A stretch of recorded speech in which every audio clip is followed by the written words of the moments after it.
at mcckarting.com or call us and go racing today. You have to fight to pull ahead, to find your edge, to do whatever it takes to make you 1/10 of a second faster, smarter, more committed than the other guy, because you've got the kind of passion that can overcome the impossible. And we've got the most powerful performance race fuel available to help you do it. Sunoco Race Fuels. Take the lead.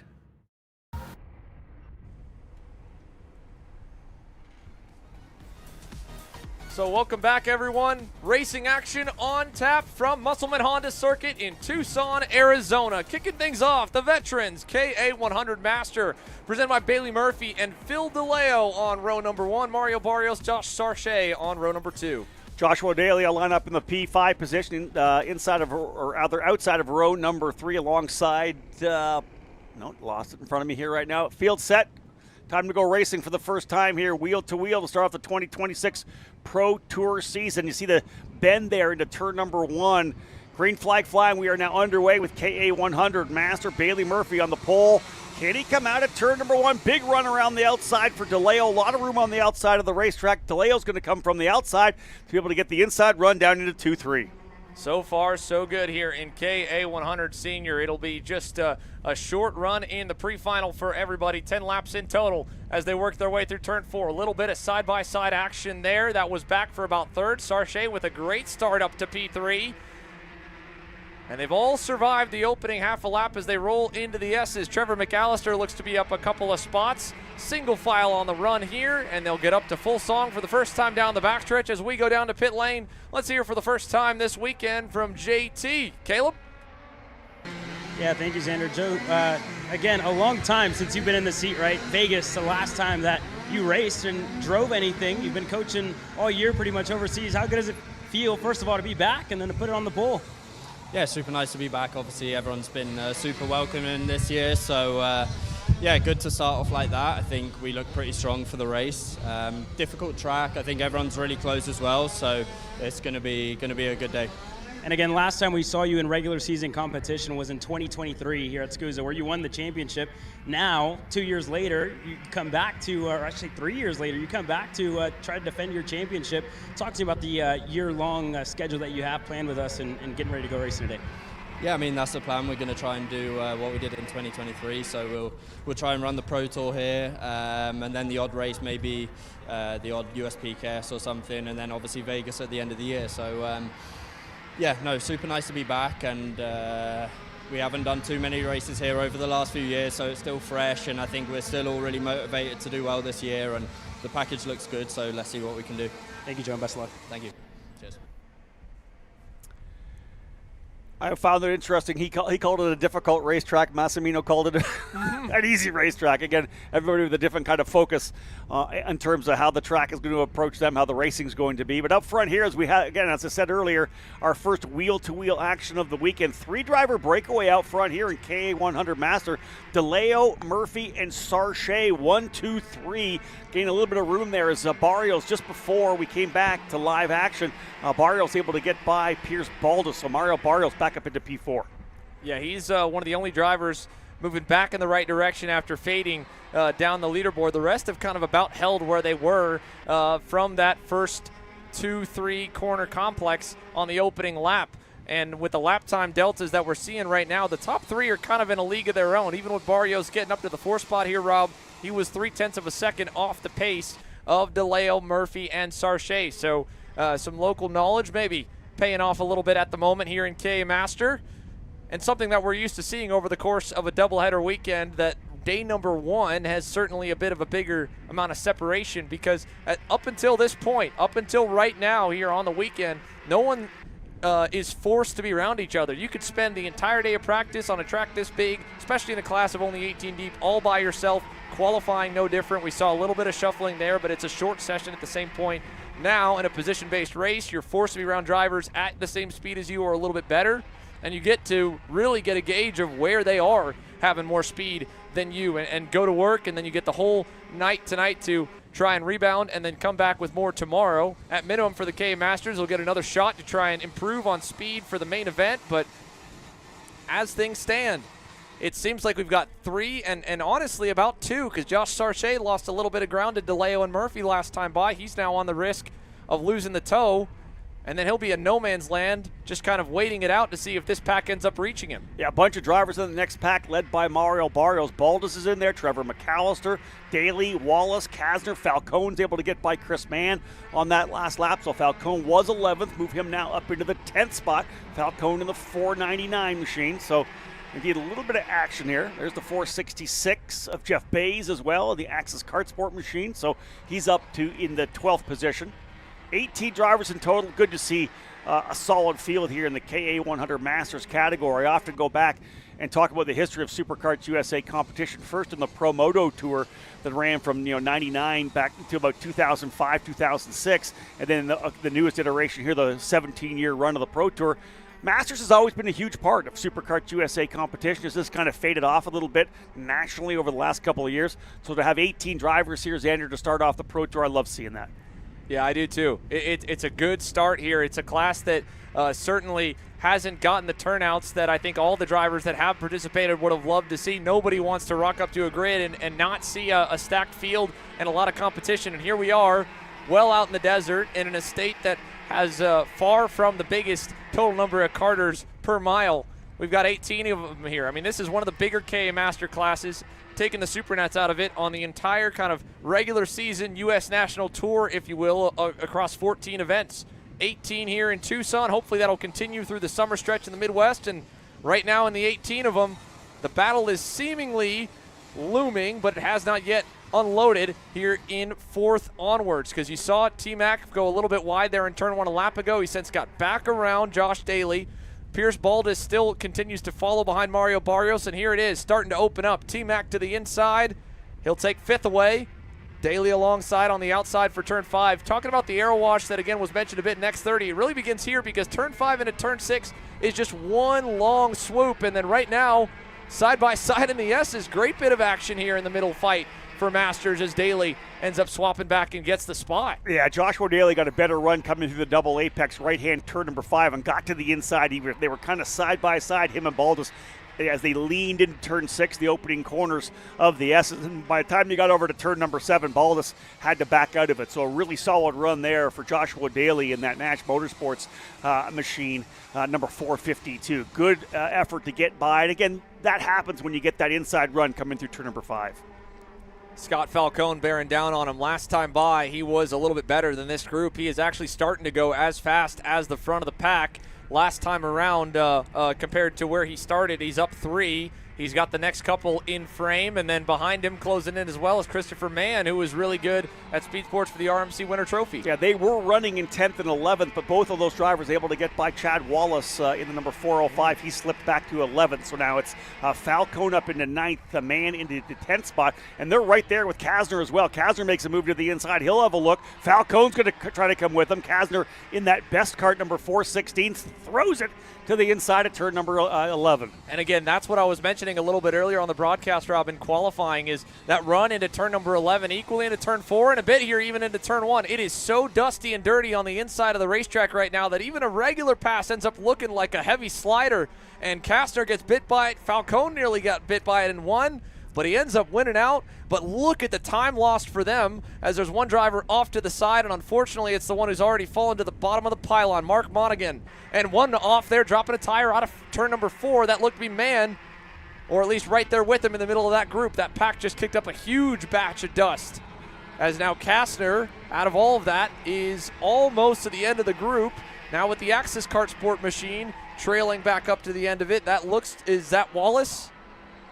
No, my mistake. That is going to be all the way back to Jeff Bays. So that's how much this group backed up just in one lap. We'll see the Deltas update here with 1 lap to go. Yeah, he got shuffled back. It was a good move to the inside, I think, by Falcone coming into turn number 1. Got to the inside of Kasner. Kasner kind of got hung out to dry on the outside a little bit. That allowed Baldus to get back into it, and Kasner's the guy that came on the bad side of it coming into the 2-3 chicane. So, indeed, he fell back a couple of spots. You see that Baldus has got the elbows up, trying to work his way back forward, stop the bleeding there. But Falcone's been working his way from 12th up into 7th. Great effort here for Falcone to get himself back forward. But again, up front, it's been DeLeo and Murphy pulling away, as we've talked about. There they are coming out of turn number 10 down the back straightaway. Xander, these two drivers really just locked up early, and see if Bailey will throw anything at Phil here in the last lap. I think he likes P2 right now. Yeah, I think he's happy with it, getting a whole lot of notes and data and keeping his cards close to the chest. Phil DeLeo, pre-final winner over Bailey Murphy and Josh Sarche, and here's the battles to the end. Baldus able to get one more at the line, or at least fend off for it. It looks like no. Christopher Mann gets by him, but he rebounds back by Chad Wallace there in 11. That's what we were catching back up with. Yeah. The midfield fight had our spotlight on it most of this race, because out front, smooth sailing. A flag-to-flag performance there for Phil DeLeo. Once getting the lead off the start over Bailey Murphy, 2.7 seconds, and look at that. In 10 laps, they pulled 6 seconds and counting on fourth on the rest of the field.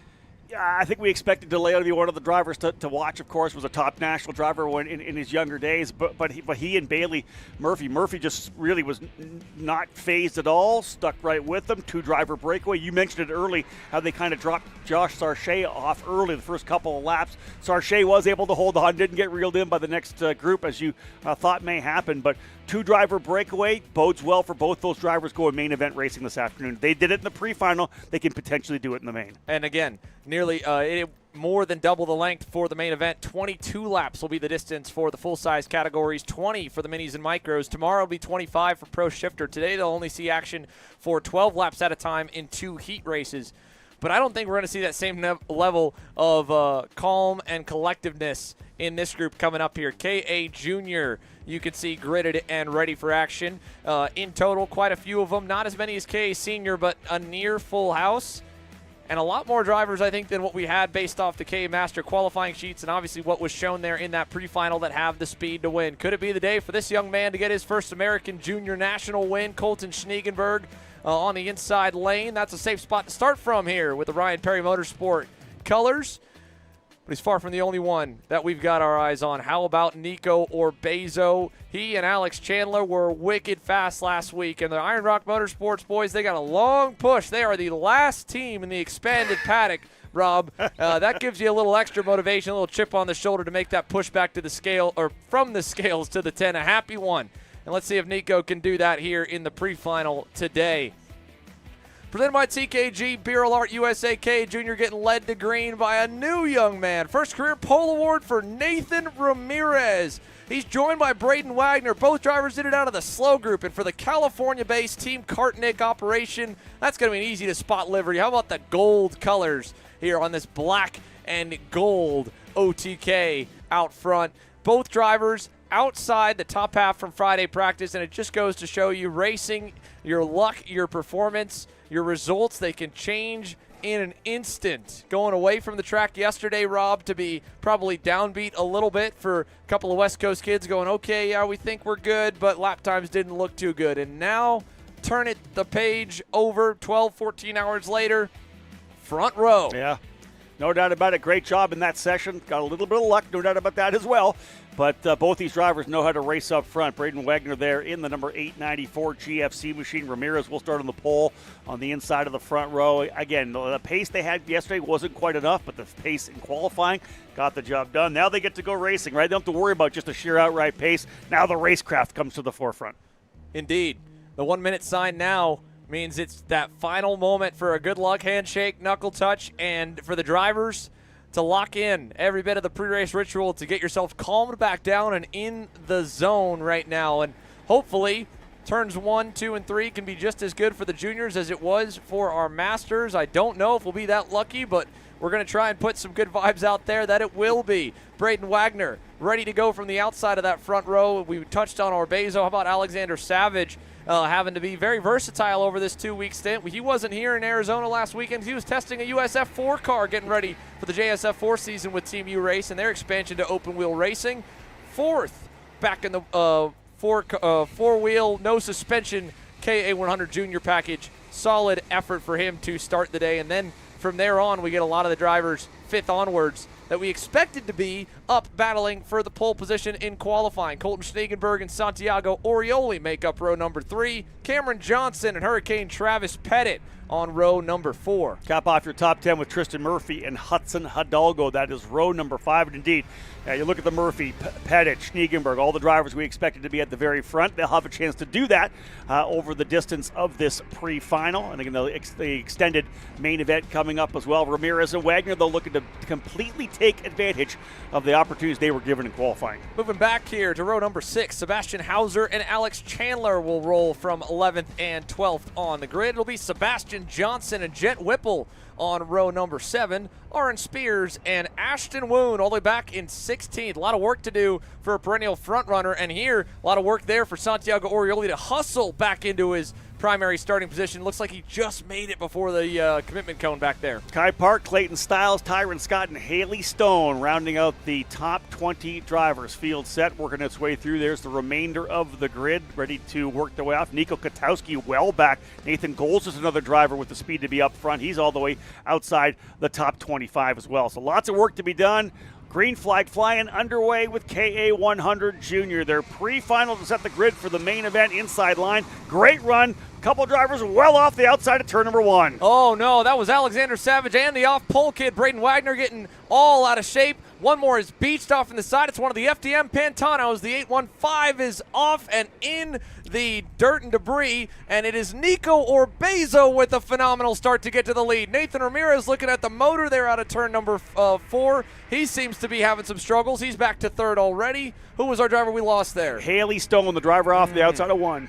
So Haley Stone out, the only full casualty from turn 1, but that certainly shook up the grid. We were wincing a little bit as we watched them go down to the corner. That packed up, and now Ramirez frustrated. He knows he's underpowered right now. There is something amiss on that Team Kartnik entry. Back to 5th he goes. Move Sebastian Hauser up to 3rd. Schneegenberg up to 4th. 1 lap in the books. Yellow flag down to turn 1. No passes allowed down here. And that will put, again, our spotlight on Ramirez as we try to see what is amiss on the 847. He is certainly bogged down and is going to be fed to the wolves as Tristan Murphy now leads a pack to the inside. That's 3 back there. Xander, how bad is that when you know something's wrong? He's just really trying to get out of the way right now, staying to the bottom of the racetrack. You can see him kind of trying to signal to the sidelines to the crew. There is an issue, of course, with Ramirez, and they are eating him up right now. He'll be lucky not to get taken out. Got another one taken out there. That was the 871. It looked like it could have been one of the GFC machines around on the exit of turn number 4. Updated lineup here as well. Santiago Orioli from 6 all the way to the back of the grid that time. He fell way back. It was another driver that lost out in that first turn skirmish. Ramirez hand in the air. I think he's coming to the pit lane this time. He tried to fight it this lap, like you said. No, staying out. He's going to keep digging. Kid doesn't want to give up, and I can't blame him here.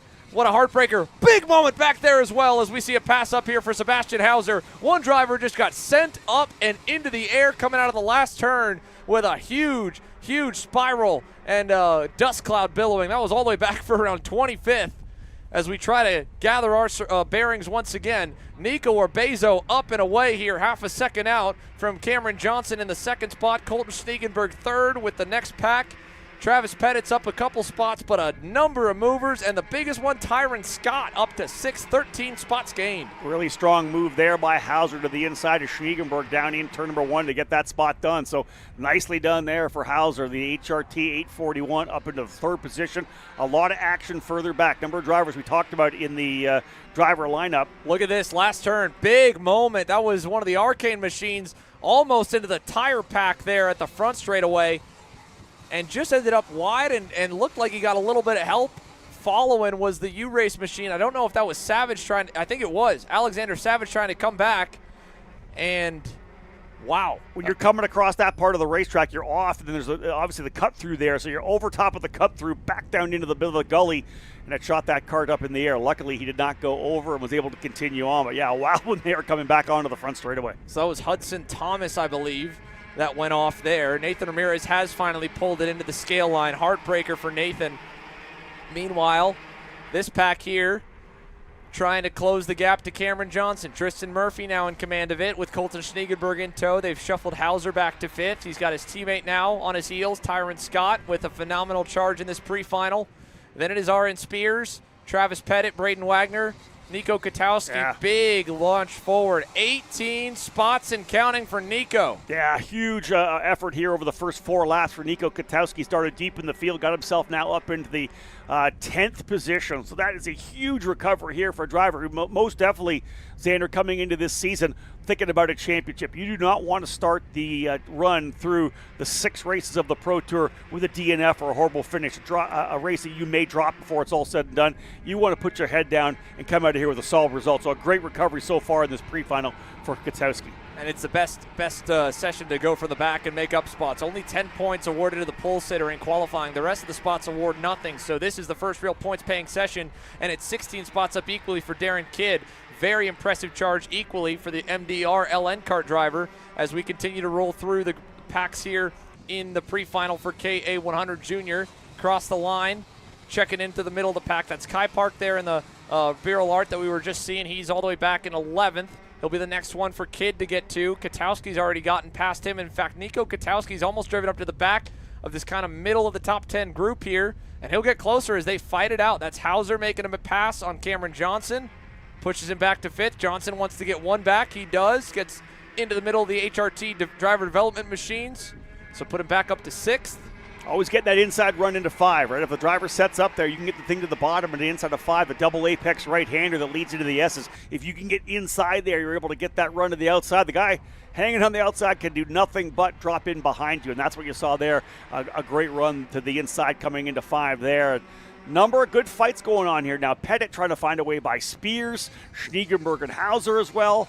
Hauser and Johnson now as well. And then, of course, Schniegenberg starting to close up a little bit here on Murphy. It's a 1.6 second lead for Nico Orbezo, but now we're starting to fire up this fight for P2.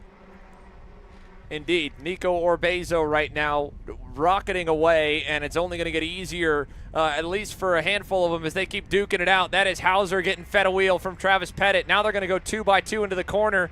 In the middle of it all, Aaron Spears with a big performance on tap this weekend, but Katowski has arrived. What an impressive drive from the back of the grid, still with 3.5 laps to go. He could get to the top 5 here, Rob, and that would be unreal. Yeah, Cameron Johnson did a great job there as well, as he was able to get away from the guys battling behind him, so Johnson got some room. Big cover down to the bottom there, slider down to the bottom as well. That is the 841. That is Hauser trying to hold off Johnson, Scott, and Spears behind. So, indeed, you see the little breakaway up front here with Murphy and Schniegenberg. Now it's whether or not Katowski can make something happen here. 3 or 4 drivers battling in front of him, Braden Wagner being one. Fantastic over-under, but can Katowski get it coming down to the next corner? He does. He'll get the spot away from Braden Wagner. Now he'll go to work here on the 816 to Spears. So, down to the inside, Spears. Katowski able to get to the inside of Scott. That'll be another one. Wagner still nowhere to go as he tucks back in out of turn number 5. 3 laps remaining. That little bit of back and forth action in the first sector certainly cost him probably about a full second. But another good exit here onto the backstretch for Nico Katowski. This should be an easy textbook run up to the bumper of Spears. Looking low. Aaron wanted help. He's not going to get it. And Nico will get another one. Yeah, you may have got help from somebody else, not a guy coming from 25th. By the time he gets to you, he's trying to go by. That yellow flag, though, Xander's still flying on the entry to turn number 1. Yeah, I wonder who we may have lost here. We'll see if anyone drops down the leaderboard from the front of the pack. Overall, there is a look at it. It is one of the Iron Rock machines that is off to the wayside. And as the driver drops on down the board, it was Clayton Stiles in the 837 here, back towards the front of the pack. Oh, big move for Sebastian Hauser down the inside on Nico Katowski. And just like that, the first bit of backwards progress for Nico. He had been going nothing but up, and now 2 spots back as Wagner rebounds too. He had to check up big time. That move to the inside there for Hauser was a nice one and made Katowski kind of get off a little bit, maybe even tap that brake a bit, and that allowed Wagner to go back by. Now Hauser back down to the bottom of the racetrack, having a look over the shoulder. Look for some contact coming through here. Last lap on this racetrack here. Hauser holding on to that position. That's going to be the fight, I believe, for 7th, 8th, and 9th. And that's, indeed going to do it for the forward progress for Nico. Just got to be smart here, not get rattled. As good as the race has been going, when it stops going good, to not lose your head and get frustrated because everything else came so easy. You saw him get a little out of shape there through 2 and 3. He's going to have to cover here. Wagner fighting with Hauser. All the while, Nico Orbezo long out in front. The RPM teammates tracked him down a little bit the last lap by. this battle, certainly the tightest one we've got at the moment. Cameron Johnson might have something headed his way by Tyron Scott, and Travis Pettit, last lap by, went purple. You can see the RPG machine has clawed his way up to 4th. He's closing into these two. Nothing will happen there. Nothing will happen really for the leaders. Meatball flag for somebody in this group. Wonder who it is. Nico Orbezo didn't get it, though, because he's your winner. Clearing away out front, and here comes this battle pack. 7th onwards to the line. Hauser holds. Yeah, Hauser holding on to 7th, Wagner 8th, Katowski 9th, Spears in 10th. Remember, it was 1.6 seconds at one point for Obezo, so shout out to the 2 RPM drivers, Murphy and Schniegenberg, working together there, Xander. They were able to reel in over a half a second back on Obezo. Not enough to steal the win back away, but Murphy and Schniegenberg both still with pretty solid runs. Murphy +7 on the race. Yeah, so Tristan Murphy, Colton Schniegenberg, two different tails there, but they're both going to get to start at the front end of the field. Tyron Scott still ends up with a huge net gain of 13. Nico Katowski 19 up. And then how about the recovery for Santiago Orioli? 6th, then down to last. And again, he was already down to last. Hustled to get to 6th on the formation lap. Got there, sent to the weeds, back up to 15th. Alex Chandler 14th. Kai Park, Darren Kidd from the back. Ashton Woon from the middle, up towards the edge of the top 10. Nathan Golseth from the back gets to 17th. A decent charge for him. And then back here, heartbreaker for Alexander Savage, Nathan Ramirez, Haley Stone, and of course Clayton Stiles, who we saw as well, cleaned out for a couple others. Mechanicals taking them out of contention. 2 pre-finals now done and dusted from Musselman Honda Circuit here in Tucson, Arizona, just on the outskirts of the Sonoran Desert. We are ready for more action on the other side of this break. K.A. Junior, a little bit wild here in the morning, as usual.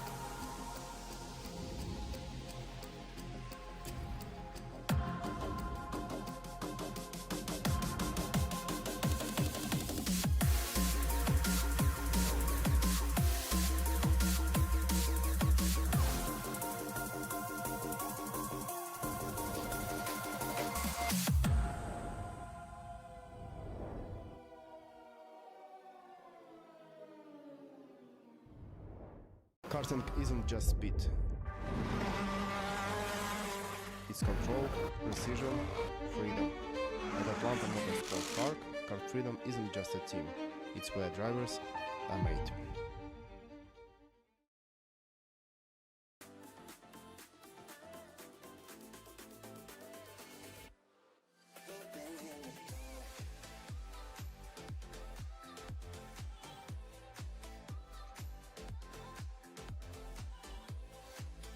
Are you looking to take the next step in your racing journey? Well, look no further than PitFit.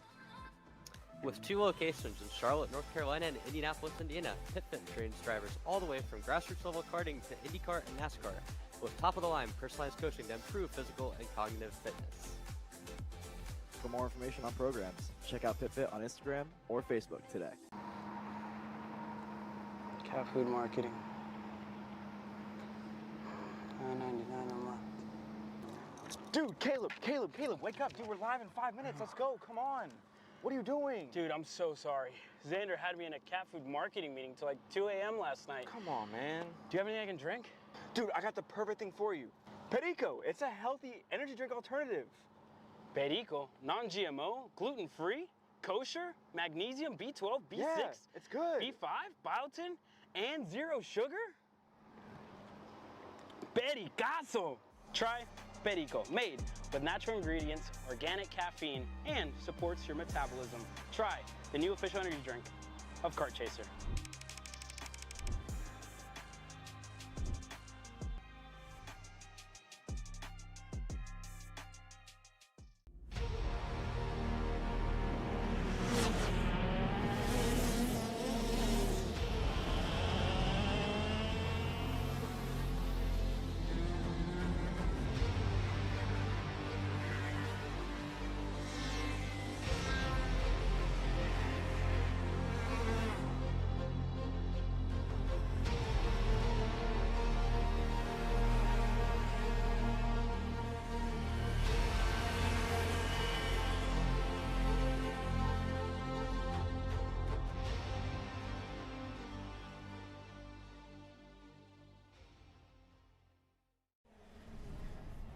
IAMI USA West is the official West Coast importer for IAMI engines and parts.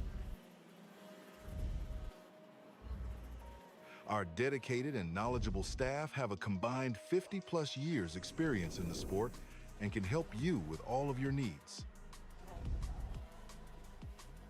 Call us today or visit our website to find your local dealer to shop. Attention Superkarts USA drivers. Be sure to order your complete photo package from On Track Promotions. All drivers receive a minimum of 40 photos from throughout Friday, Saturday, and Sunday with instant access from our automated delivery system. Visit otp.ca right now to get instant access to your photos. Champions aren't just born on the kart track. At SimShop, we deliver professional-grade simulators with the best performance-to-price ratio in the industry. Founded by racers who understand what you need, our SimMagic and Moza equipment is powerful enough for the pros, yet affordable for everyone. With unmatched customer support and a thriving community, we're your racing partner.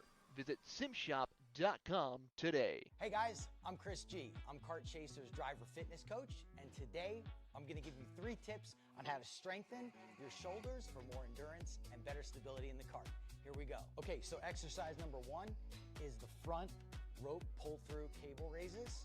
Okay, now this is the upright cable row. What you are doing here is you're picking a straight bar, as you see, and we're working the side areas of our shoulders, the medial. Exercise number 3, the dumbbell shrugs. As you guys can tell, I like to pause at the top before releasing. It's great for your strength, for that wheel stability. It's great for those shoulders and that upper back area. Chris G coaching, race-ready training that carries into real life. That's what we do here. See you on the next one.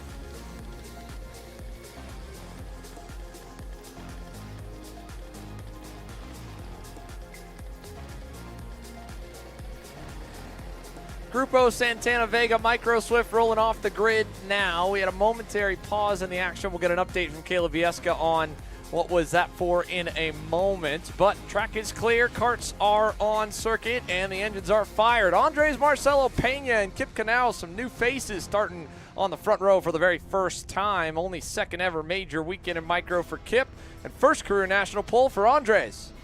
Wiley Lee and Dusty Strayer will start here on row number 2. Shep Sullivan, his best qualifying effort as well, starting 5th alongside Tristan Francisco. Leon McPhail rolls the inside row 4 alongside Emmett Dalton's Velocity Sodi. Then it's Dan Dukalescu in the GFC and Enzo Ramos on the outside edge of your top 10 outside of row number 5. Jack Katowski, one of the top micro drivers of the year so far, going to start on the inside of row number 6 alongside Sebastian Kim. Bo Wyatt and Benjamin Monroy will be on row number 7. Carson Bishop and Axel Gomez roll from row number 8. Then it's Trace Sanders and AJ Burrell on row 9. Rodolfo Garza, Michael Dean for Precision Works Racing CRG back on row 10. Great field of drivers here. Aiden Manville, Cohen Scott, Chase Zolman, and Timothy Bordovchenko will be rounding out the 24 drivers here in the Micro Swift category. A couple of new drivers on the front row, though. Drivers into the staging lanes, and we are underway. Here comes the green flag. Yeah, we're going racing down into turn number 1. Micro Swift driving down in hard to the outside of the racetrack. Oh, a couple drivers off. 3, maybe 4 drivers. 1 backwards, 1 sideways coming into turn number 1. Was that Jack Katowski? Katowski, indeed, the 204. One of our perennial front runners here in the Micro Swift class from February. Out of the running already here as he goes to the tail. Shep Sullivan, Bo Wyatt going at it back here for P3 through turn 4. And look at the lead it has given Andres Pena, and indeed, did Kip Knaus get away cleanly as well? If so, he's got a huge gap back there from second. That's the all-blue Nitro Kart machine. Then it's the rest of the pack, and we lost one more along with Katowski in turn one. I'll try to figure out who it was. Obviously, one of the GFCs around back there in the bowl. Talk about exactly what you didn't want to happen for Jack Katowski, as he was expecting to be right there at the front of this one here, getting spun around, coming down into turn number one. Happens often as drivers kind of lean their way in there. Drivers will kind of tuck to the inside and contact from the back. He's way, way back, not even at the point where I don't think he'll be able to even close up potentially to the tail of the field, way back at the tail of the field. So indeed, Dan Dukalescu, the driver, confirmed there in the 244. That went to the back. You could see he and Jack Katowski on the pylon, 13 and 15 seconds back from the leaders, but more importantly, about 9 back from the next car on the circuit as the fights continue. Off the racetrack for Shep Sullivan, getting fed a wheel there out of turn 4. He drops back a little ways. We mentioned Tristan Francisco, fastest in Friday happy hour, qualified in the 6th spot. He's finally starting to make some roads now as they begin to settle in here in the pre-final. There he is, in the bright chrome-colored RPM Nitro Kart, rolling up to the back of Dusty Strayer, and in fact the field's caught back up to the leader. Andres Pena has company. Kip Knaus is there, as is Bo Wyatt. Little gap. That will evaporate shortly at the rate that they're going from 3rd to 4th. Let's see if Bo makes a run at him down in turn 1. He's got momentum. He'll take it. Send and a half for Bo Wyatt, and it sticks there in the first corner. And next group that Xander mentioned, lining up Strayer, Francisco, Sanders, McPhail, Bishop, and then about a half a second back to Sullivan. So at least 5 or 6 drivers lining up to try to close back up on the lead group, and they've already arrived on the scene. Yeah, there's a lesson and a half for Kipling Knaus. He went to try and quickly have an answer back to Bo Wyatt into turn 2, didn't commit deep enough. Bo hung it on the outside, and then Kip's momentum broke, and there went the rest of the cavalry on by, shuffling him back down to about the 8th position. All the way through was Leon McPhail, the last one to get by. Trey Sanders, the 2-3-1 just in front of him, and then it's Strayer and Tristan Francisco making quick work of the qualifying effort that was a little bit below probably expectations coming into today. 3rd now here at the end of lap number 3, 7 to go. Andres Pena still leads. Bo Wyatt looks like he's tuning up for another pass, though, Rob, to the inside. Yeah, back-to-back moves to the inside of turn number 1 for Bo Wyatt. Book it through to the inside. Bo Wyatt puts that Bennick to the front of the pack right now. Good job for Pena, though. Tuck right back in the CRG. See if you can't work together with him. If he's faster than you, hey, you know it. Just stay with him and try to stretch away. We've seen the 2-driver breakaways before. Right there is Francisco. Strayer coming as well. I think Pena will do the best he can to try to stay with that lead group over the next, second half of this race. Yeah, first bit of learning here for Andres Pena in this pre-final. Let's see if he is able to stay locked onto the back of Bo Wyatt. He kind of got not the best exit out of turn number 9 that time, and now Tristan Francisco wants to take advantage, but it's a long straightaway where Andre still has the draft, and that will pull him back along. And now over-under City out of 11 and 12. Here we go down the front stretch with 4 complete, 6 to go, packed up for the top 4. What does turn 1 look like? Another Francisco move forward maybe. Yes. Strayer trying to follow, can't do it. I think Pena thought about doing what Wyatt did to him, but just kind of had a second guess on it, and the minute he did that, Francisco dove to the inside, did it himself. So indeed, he'll go back to 3rd now for Pena. Again, a little bit of trouble coming through 10. Xander had mentioned, kind of didn't get the thing floating out of the corner, had to pinch it down, lost some momentum there, but benefited from the long run in the draft down into turn number 11. But indeed, he's in the middle of a fight right now where he's going to learn a ton here, running with these drivers here in the lead quartet. Certainly. It's pace up until this point in the weekend, and now you're playing the drivers around you. High-speed chess match action for 7 to 10-year-olds, and Tristan Francisco is now trying to put everyone else into check as Bo Wyatt gets fed a wheel there through 11. Andres Pena was just trying to follow, and he washed out, and Bo, hand in the air, he wasn't happy about it. Can't blame him, Rob. I think it wasn't intentional by any means, but Andres Pena rinsing out certainly hurt Wyatt, put him in the dirty stuff, and now he's lost even a little bit of ground back to Strayer. Yeah, Pena's starting to level up a little bit here. He watched Francisco go. Didn't push him all the way through, but kind of a late move to the inside, but had the spot. Went to the inside, little touch maybe on the exit, and that's what pushed a Wyatt back. He had to check up a little bit to make sure he was able to get back around turn number 12. Pena, though, trying to see if he can't step to the forefront here. He and Francisco looking to stretch away. But again, just a little bit behind them, P5 of Sanders currently running in that fifth position in the 231. He's got some room as well. He'd love to see them keep fighting up front. And it would just be icing on the cake for Trey Sanders. He's already up 12 positions, Rob. Started outside of your top 15, and he has clawed his way into the top 5. He's almost there to the top 4. He needs a little bit of movement, though. He's not getting enough of it. This will be a pass for third, but the leaders stay single file. Bo Wyatt back on Dusty Strayer. They're going to drag race into 2 and 3, and I think Bo should have it. Indeed, Dusty gives way. And it gives the top 2 a little bit of breathing room now as we approach the final few laps. Already 6 in to this 10-lap pre-final. Tristan Francisco making quick work of it all. And the racing continues. You can see the front row for Pro Shifter. 45 in total. Mateus Morgado and Maureen Kremers getting ready for our first and only standing start on the weekend with the gearbox category. It'll be something to watch, Rob, because this racetrack is a very non-traditional front straightaway in the way that you blend onto it, that the inside lane, for the first time and probably the only time this year, I think is going to be the preferred groove to start in those standing start classes. Yeah, normally you hear a lot about the fact it's the dirty side of the racetrack, but the way you come out of turn number 12 and run through with the corner, and then, of course, this little kink back over to turn number 1 is going to give the inside of the front row a little bit cleaner racetrack indeed. Another look at some more of the drivers. Jay Irwin, Danny Formal taking in the action here at Musselman Honda Circuit. 3 to go. Heating up on the top corner of your screen here in Micro Swift. Bo Wyatt now with a run and looking to dethrone Francisco for the lead. There it is in turn 4. Nice pass. Bo Wyatt now takes command of the pack. And Pena, again, a ton of great lessons and learning going on here. As unfortunately for Trey Sanders, this has all happened just about 2 laps too late.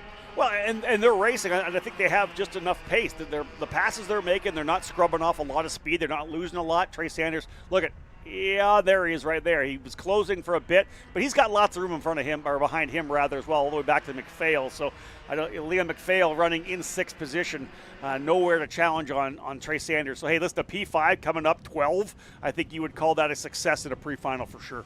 No doubt. 2 to go now in this pre-final. 4 drivers up front ready to fight it out for the race win. How about Carson Bishop there on the left side of the screen also going up the board? Unfortunate downslide there for Cohen Scott. That midfield scrum has been nothing but chaos, while the front pack has been calm till now. Tristan Francisco all the way on the inside to take the lead back from Wyatt. Pena trying to find a way through. Strayer the same. They'll go door to door. Dusty gets back up into 3rd now. And Pena falling back into the 4th spot, hung a little wide coming into turn number 5, and that allowed Strayer to go back down the bottom of the racetrack. But he'll line things back up again. Laps are winding down. Now we're going to cover the bottom. Francisco looking over the shoulder here. Big run around the outside for Wyatt. He's going to get it done around the outside into 11. Oh, man, he owes Dusty Strayer some lunch money for that one. That was a nice shove to get the lead back for him, and momentum down into turn number 1 now. He'll be clearing away, not having to cover. They'll fight for second just a bit. See Francisco deep on the brakes there on the inside, washing out a little. But the good news is, even in the micros, this run to turn 2 is still a little bit of draft. Turn 4, the entry is going to get tight right here. Wyatt didn't cover low enough last time. Does he this time? Yes, he does. Francisco right there with him. Strayer with him. Pena's got a huge head of steam going to 5. What can he do with it as they fan out? 2 wide. Crossover coming from Andres. Can he get them both? He'll get 1 if it sticks on Francisco. Tristan's hanging tough. Door to door for 3rd. All the way to turn 9, and Tristan hangs on, and that's going to make it a mano-a-mano fight for 3rd and for the lead on this final lap. Yeah, you're going to have a fight for the lead, and you got that fight for that 3rd spot. Pena on the inside coming down to the corner, but it's going to be Wyatt, I believe, coming through. Francisco tried to throw it at him, but Wyatt, a great run. Good final lap there, and some contact potentially at 12 between Pena and Francisco as well. Yeah, Tristan tried to hang tough there. Check out the middle of the pack. Look at this. Oh, man, we are all out of shape. One driver right in the middle trying to hang on in the black and gold. And that looked to be Burrell sliding down the board to 15. That pack disintegrated from what it earlier was, and I think something might have happened on the final lap as well. Nonetheless, Bo Wyatt, he was pumping his fists, fired up about that one as he should be. Great performance for the Team Bennick, number 251, with the pre-final win over Strayer, Pena, and Francisco. Sanders, your top 5, and then a heartbreaker for Jack Katowski, among many, getting collected down in turn number 1 on the start. For Grupo Santana Vega, though, that is it until the afternoon. They'll get the nice lunch break here, along with plenty more sessions in between them and when they return to the racetrack. Pro Shifter, on the other hand, 45 deep, suiting up now. And on the other side of this break here, folks, the Gearbox division, the SKUSA Pro Tour headline class, gets their first racing session of 2026. We got a small teaser of what was to come with the SKUSA Winter Series, and now we get all of the stars from all around the world here ready to go.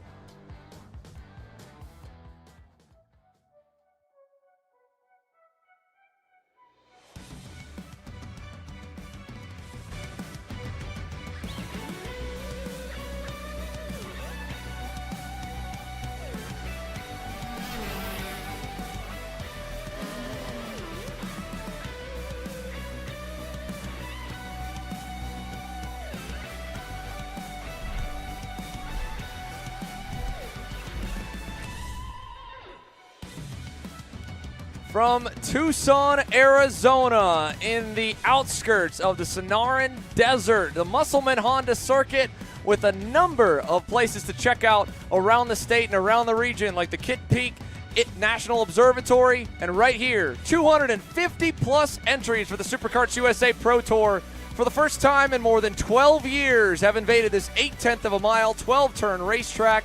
And boy, oh boy, has it already delivered over our 2-week stint thus far. It is about to deliver again. Pro Shifter and the 2024 champ is ready to lead them to green alongside the 2022 and 23 Pro Shifter champ and former world champ in KZ competition as well, Marin Kremers. Kyle Wick rolling back from the inside, first couple of rows. Quiet start to the weekend, but this morning he was wicked quick in the warm-up. Temps have continued to rise, as has the gap from the top contenders further back, but the gap amongst the top contenders has only tightened over the course of today. My goodness, is this field stacked, Rob? We thought last year was an unbelievable grid, and yet we've somehow managed to add even more all-stars to it. It was a sold-out field for the first time, and I'm not sure how long for the Pro Tour's history of a single headliner class or a headliner class period. Number of new drivers coming in, as you said before. The veteran drivers are still here back. They've got all that pedigree. And then the young drivers are stepping things up. Some drivers that have been coming through, like a Jay Irwin, and some of these younger drivers, another year older, another year more experience. And then you get a driver like Gage Corden coming in, his rookie campaign. I love seeing all the new drivers. And, of course, Danny Formal's back. Indeed. The big guy ready for the full Pro Tour. It is one of the few accolades he has not added to his belt, and he would love the chance to do it. He led the points coming out of the opening round of the season in 2023. He wanted to contend for the title. It wasn't meant to be then. It could be now, but however, he starts back on row 4. Your front row, as we saw in the battle for the top spots in Super Pole qualifying. Mateus Morgado and Marin Kremers on his debut with Marinella USA and Carblos Racing Engines. Kyle Wick off the back of a Supernets podium here for his first major start of the year on the inside of row 2. And then it's Adrian Renedin, who was just 1 point, half a point shy of the Circle of Champions last year, ended up 11th in the standings. He's 4th on the grid today. So close to a championship last year for Jay Irwin. He'll launch here from P5 alongside Corton Rousseau. Row number 4, I've already talked about Gage Corden already. Punching up above the weight class right alongside one of the greatest we've ever seen here in North America, Danny Formal. Quiet run through Super Pole for Vincenzo Saraceno in his first appearance alongside Hunter Pickett. And then it's AJ Myers, who struggled in the 2-lap qualifying session after punching his way through to transfer. And Billy Musgrave, who had a pipe failure in Super Pole qualifying, will line up in 12th. Then it's on back to the drivers who just missed the cut line. Massimo Valiente and Josh Conker, row 7. Jacob Gulick and Michael Avancino on row number 8. Micah Hendricks, the privateer, here with his dad here this weekend, starting in that position on the inside of row number 9, 17th, alongside Kyle Drysdale. Pretty impressive in his TKG Burl Art run here. Daniel Fellows and Dane Idelson capping off the top 20. And it goes from there. We're not even halfway through the leaderboard just yet. Gavin Bailiff, last year's round 1 winner, back on row 11 and 21st. A lot of work to do over the 2 heat races today. Lachlan Tombleson makes his U.S. debut. The 14-year-old from New Zealand, driving for Velocity Sodi in 22nd.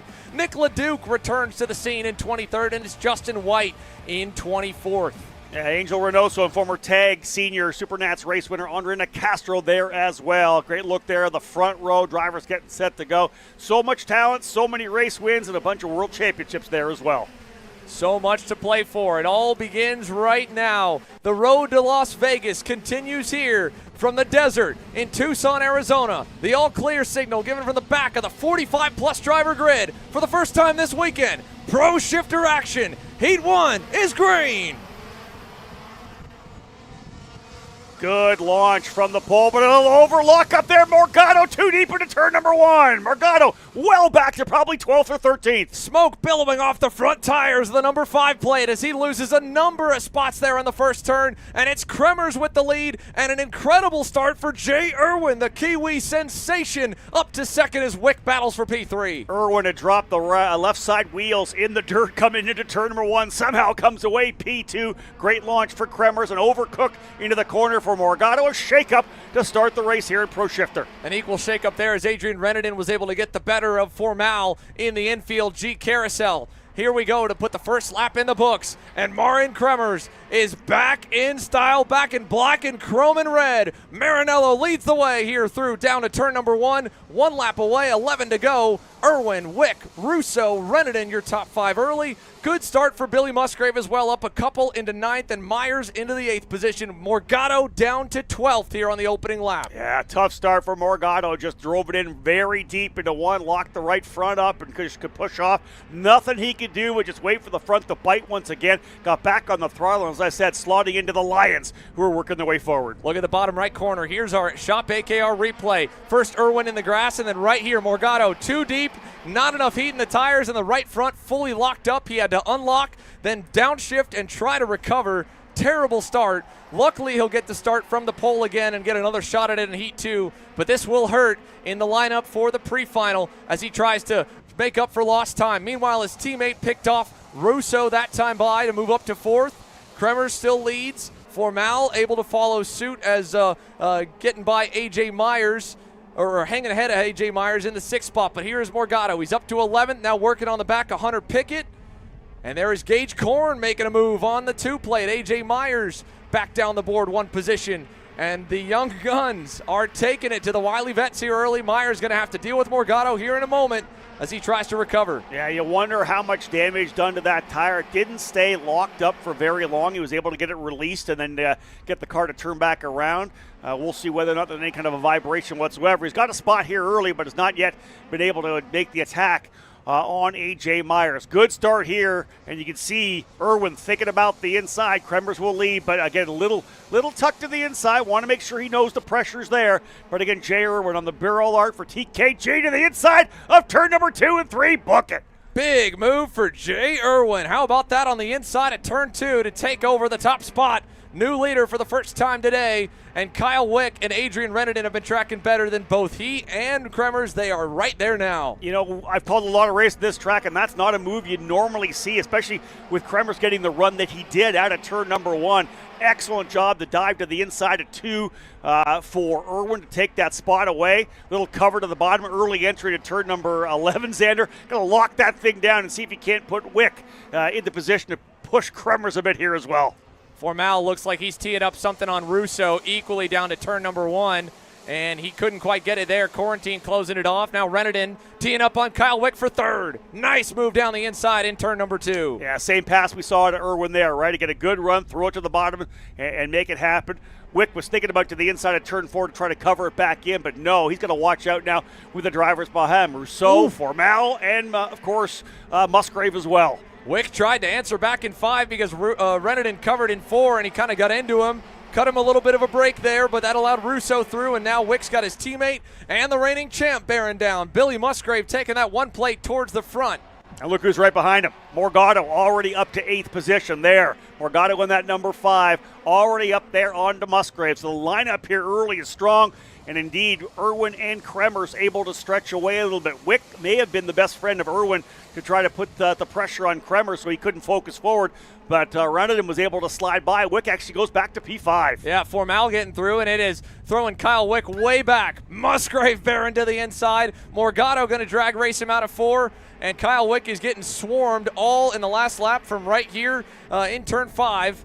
and that has given a bit of breathing room out front as Jay Irwin tries to go to work on the PSL Birol Art to try and build a gap. Marin Kremers, the first few laps, Rob, he was looking pretty nervous to me, and not necessarily from a mental standpoint, but he didn't feel like the kart was there. He was covering the inside by about a car width almost every major brake zone, and Irwin picked his pocket in turn 2 here as we approach the halfway point. 6 in, 6 to go. The number 6 leads us out of 1, and Kremers there with a bobble as he starts to try and push to keep up with this young kid, this 17-year-old, the SKUSA Winter Series champ, and now looking to try and take everything he learned from last year in the Pro Tour and secure a title on his second true try at the full season in this kind of environment now as the leading guy with PSL. And keeping an eye on his head, too. He's not looking back at all. Came out of turn number 4, ran a full racing line through 4.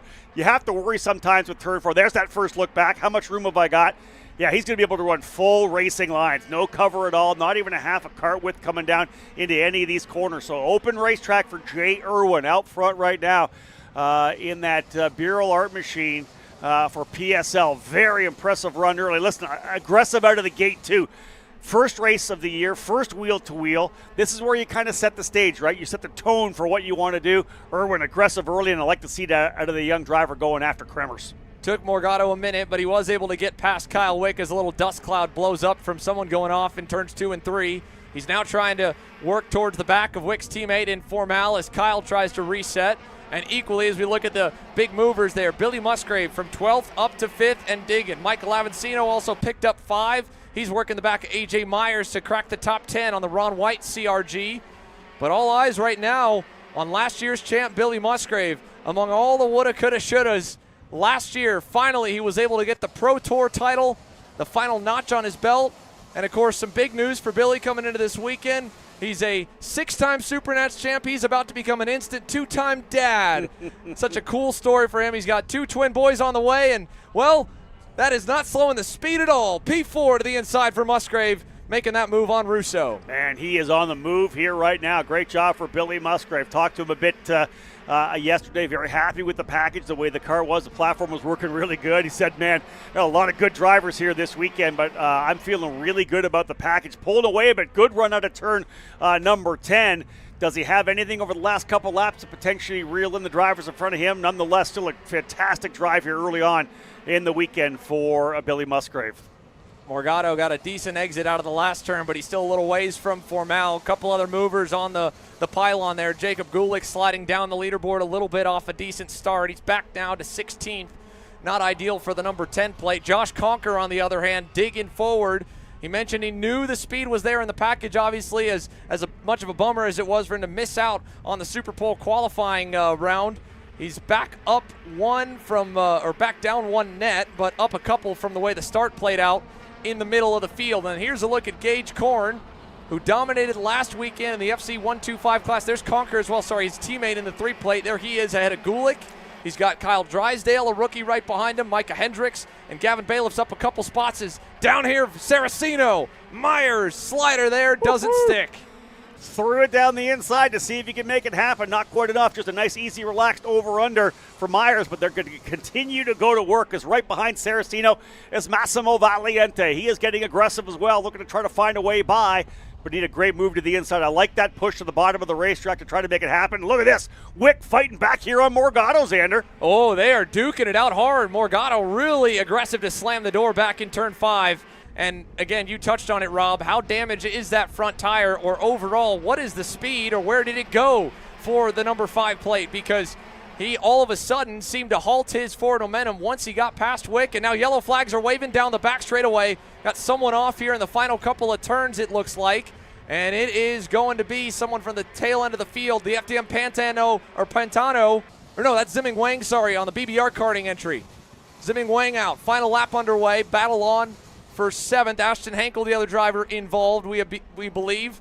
Morgado to the inside in turns 2 and 3 to defend from Wick as Jay Irwin's lead continues over Kremers and Reneden here through turn number 4. Spread out, it looks like, amongst them, or amongst the drivers in front. And Morgado on full defense, trying to hold off Wick here. That's the battle for 7th position. Those up front stretching away a bit. Wick to see if he can't capitalize and finish it all off, or indeed Morgado trying to stop the bleeding. Here is, though, Jay Irwin, really aggressive early on. What a great way, Xander, to start off the 2026 season. He was lights out in January and February, and he wins Heat 1 here in Pro Shifter in Tucson. Kremers second, Reneden, Musgrave, Russo. Here's a look further to the midfield with the fights continuing to the end. And a couple more backward slides for Jacob Gulick, who falls down to 19th at the checkers. On the flip side, Formal, the best of the GFCs, he ends 6th there. Russo able to get back around him late in the going.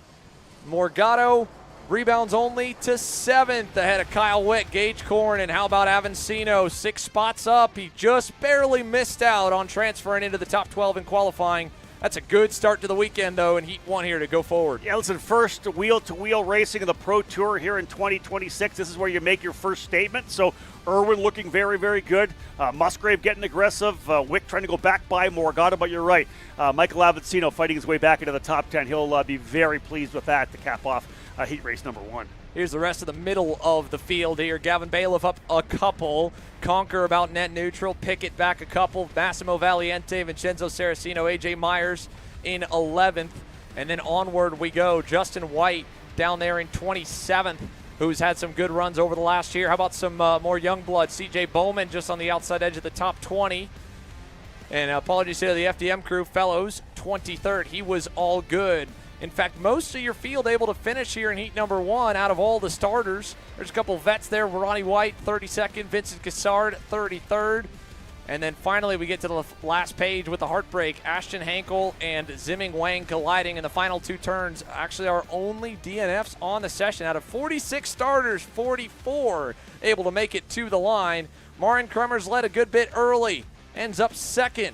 But the Kiwi kid tops the boards. Our first race session of the weekend by 9/10 of a second, the official margin. We spoke to him quite a bit earlier in the year during media day, and he said, you know, Tom Brady had a really good quote. He said, you don't really know what you learn from experiences like last year and experience overall in the moment, but afterwards you can look back and you can take a whole lot away. And he said last year, yeah, in the moment, if you were to ask me what it was like to be going through what he went through, to lead the points into the finale weekend off of round 4, to have the summer momentum that he did, the string of consistency, and then to watch the final few laps of the season, Rob, from the sidelines with that engine grenading in the main event where he could have dethroned Musgrave for the title in the final. And then to Supernats, right? Running inside the top 5 as well. But to take all that experience, say sometimes you got to lose one to win one. This year, Jay Irwin might be the one to get it. And, you know, the thing is sometimes it takes those months off where you're not racing again until you come on back, and there's so much growth, especially with we're not talking about a 22, 23-year-old guy who's been racing karts, has been at the top level for a number of years. We're talking about a young guy who's only 17 years of age. The growth year on year for a young driver like Irwin has been amazing. Must have felt good for him to have that win and that pass to do it over his first mentor in the gearbox categories, Marin Kremers, 2nd here in Heat 1, and he's standing by. Yeah, Marin, good start there getting past your former teammate, Mateus Morgado, but as the race went on, it seems like Jay was just able to get ahead and get away from you. Yeah, it's been a while since I've been up the front, so this was fun. Had a good start. Mateus locked his wheels up in the braking and went straight on, and then all of a sudden I was leading, and something I'm not really used to anymore, but it was good, it was fun. Jay got around me, he just seemed to be a little bit quicker, so we've got some things to work on for the next heat, but I'm confident we'll get it figured out. We're looking good. I mean, we're starting on the front row again next race, so yeah, I'm happy. And again, you joked around with me yesterday, right? And you said not bad for a retired driver. How good does it feel to be back here this weekend? No, it's great. I mean, I wasn't really sure at the beginning of the year what I was going to do, so this all came around last minute. Carlos from Carlos Racing Engines has been a huge help, and he's been pushing me to race for him for a couple of years now. And I'm glad we finally got it all figured out, able to put this deal together. And yeah, it's a lot of fun. I mean, I was telling him on Thursday and Friday in practice, it's been a while since I had this much fun in a go-kart. So I'm very happy to be here, and yeah, it's going to be a good year, I think, for us. Thank you, Marin. Thank you. Great to see a smile on Marin Kremers' face. I can only imagine what the last couple of seasons have been. He has been an asset everywhere that he has gone, but to be back in the equipment that, of course, the same power that won the championship last year, Billy Musgrave Factory Karts, still they are engine affiliates with Carblow's Racing Engines horsepower for them that powered them to the title. And yeah, to see Marian smiling like that behind the wheel, like you said, not bad for a retired driver. How about the 17-year-old, our Heat 1 winner, Jay Irwin, also standing by. Yeah, Jay, what a move out of you to get the lead from Marian. And again, how long did it kind of take you, right, to plan that move? It seemed like Marian was going a little bit low throughout the backstretch. Just tell me about the move for the win, if you will. Yeah, you know, I was just seeing how the race was going, and then the opportunity came up out of turn 1 into turn 2, and I just took it. It was the first actual passing opportunity I got, and yeah, I was really happy that I did, and yeah, it was a clean move, and we both went with the rest of our races. And again, tell me about the momentum you guys have been building, right, in Houston, even last year, and even back to Speed Sports, right, in 2025 for the first round last year, where, you know, it wasn't great, but slowly but surely you guys have been getting back up to the front. Tell me about the speed this weekend and how good it feels to be, you know, good right off the truck. Yeah, no, it's been really good. Like yesterday at the start we struggled a little bit, but towards the end we found what we were missing, and I'm really happy. The whole package, the engine, the chassis, everything's super good, and I'm really looking forward for the rest of the season. Thank you, Jay. Thank you.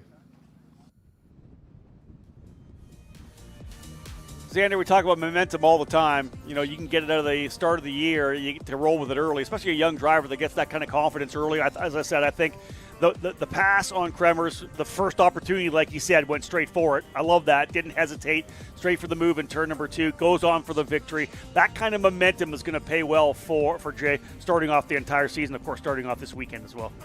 Well, here's a look at what's coming your way, folks. As mentioned, Pro Shifter wrapped up, and for Jay Irwin, a whole lot of momentum and a little bit of a gap in the action. We've got the lunch break here for our hardworking and phenomenal production and camera crew, as well as the Superkarts USA and Musselman Honda Circuit officials and track workers. Well-deserved. They've got a hot afternoon on tap, and in fact, here's all the racing headed our way. KA Senior when we return here right at the top of the hour. X30 Junior, Mini Swift, Pro X30, and then it's time for main event action and the second Pro Shifter Heat race kicking things off with KA Master. So, Rob, I'm already tickled here with the amazing racing action we've gotten so far, and it's just the beginning. Can't wait to see the rest of the classes take to it. I've always said I love this racetrack. There's so many passing opportunities. 1, 2, 4, 5, 9, of course, down the back straightaway. It's going to set up for some really good racing when we finally go main event racing this afternoon at 2 o'clock. But, yeah, still a lot of work to be done to set the grids. Great to get the Pro Tour season underway, finally wheel-to-wheel. Yeah, you know, it's put up or shut up time. We go qualifying. But when we finally get to go wheel-to-wheel racing, that's when, for me, it gets started. So I'm looking forward to the afternoon, seeing who comes away as our first main event winners of 2026. There we go. So with that, folks, that's a break for us as well. Rob and I will be right back on the mics with KA100 Senior. 10 laps on tap for them here right at the top of the hour for their pre-final. We'll see you then.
almost time to get the on-track activity back underway from Tucson, Arizona here at the Musselman Honda Circuit.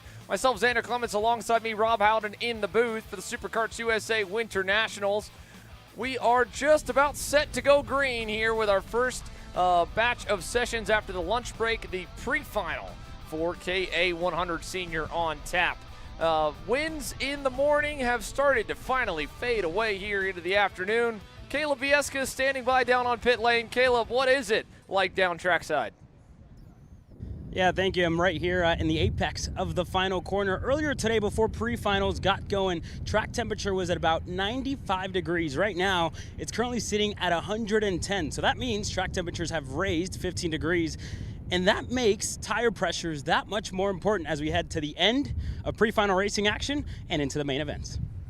And a big point, great point by Caleb about the surface temp, and also showing the racetrack here is the development and the marbling that has happened offline, but equally the darkened surface here at Musselman Honda Circuit. Rob, two pieces of note. One, it has taken rubber like no other circuit from what the paddock has been saying that we have visited in the last handful of years on this current iteration of Inco tires. But also, it naturally with that darker complexion has about another 10 degrees higher of carrying surface temp than the air temp. Speed Sports Racing Park, relatively dark surface, only about 15 degrees higher. Here, nearly 30 to 40 up from what our air temps are. Yeah, obviously a very interesting situation here. A lot cooler today than it was yesterday. Temps in the high 90s. Right now sitting at anywhere between 79 and 82, depending on who you talk to. It is going to get up, but only maybe to 87, 88. We're not going to have the high heat of yesterday, but that does not mean that this racing surface is not going to be unbelievably grippy and warm. Drivers getting ready to roll out here right now, folks. KA100 Senior, Paulie Massimino on the pole alongside Caden McQueen, Jackson Gibson alongside Diego Ramos, Sander on row number 2. We're quickly going through the order because they are quickly forming up, and it's a full house of them. 47 on the lineup, only 46 will take the green today. We'll touch on that later on. For now, our first session after the lunch break. KA Senior ready to go. 10 laps on the board, and we're underway. Malkit dropping the left side tires into the grass. We've seen that before at a Jay Irwin in the shifter race. But yeah, good start for Paulie Massimino. Xander out to an early lead. Everybody else slotting in 2-3, 3 wide potentially lining up into the 2-3 combination. Chicane that leads out onto the short chute over to turn number 4. Big wide run here, 2 and 3 abreast as you mentioned, Rob. All fighting to then cover off the inside. Only 1 or 2 drivers, I think, ended off into the dirt in 4, and somehow, some way, 46K Seniors entered Sector 1, 46 have exited, and we're about to get them up to full song for the first time down this backstretch. You can try to go 2 wide, 3 wide as long as you want through the opening parts of this racetrack, but once you come out of the double apex right-hand turn number 5 into the S's, you are single file. Great start for a number of these drivers. There is the early front runner right there, Paulie Massimino into the lead, but Jackson Gibson jumping up into second early on. Yeah, that was a good start for Jackson. As you can see, the middle of the top 10 are still trying to just hold station, hold position down into turn number 1, a fair bit of defending and covering off.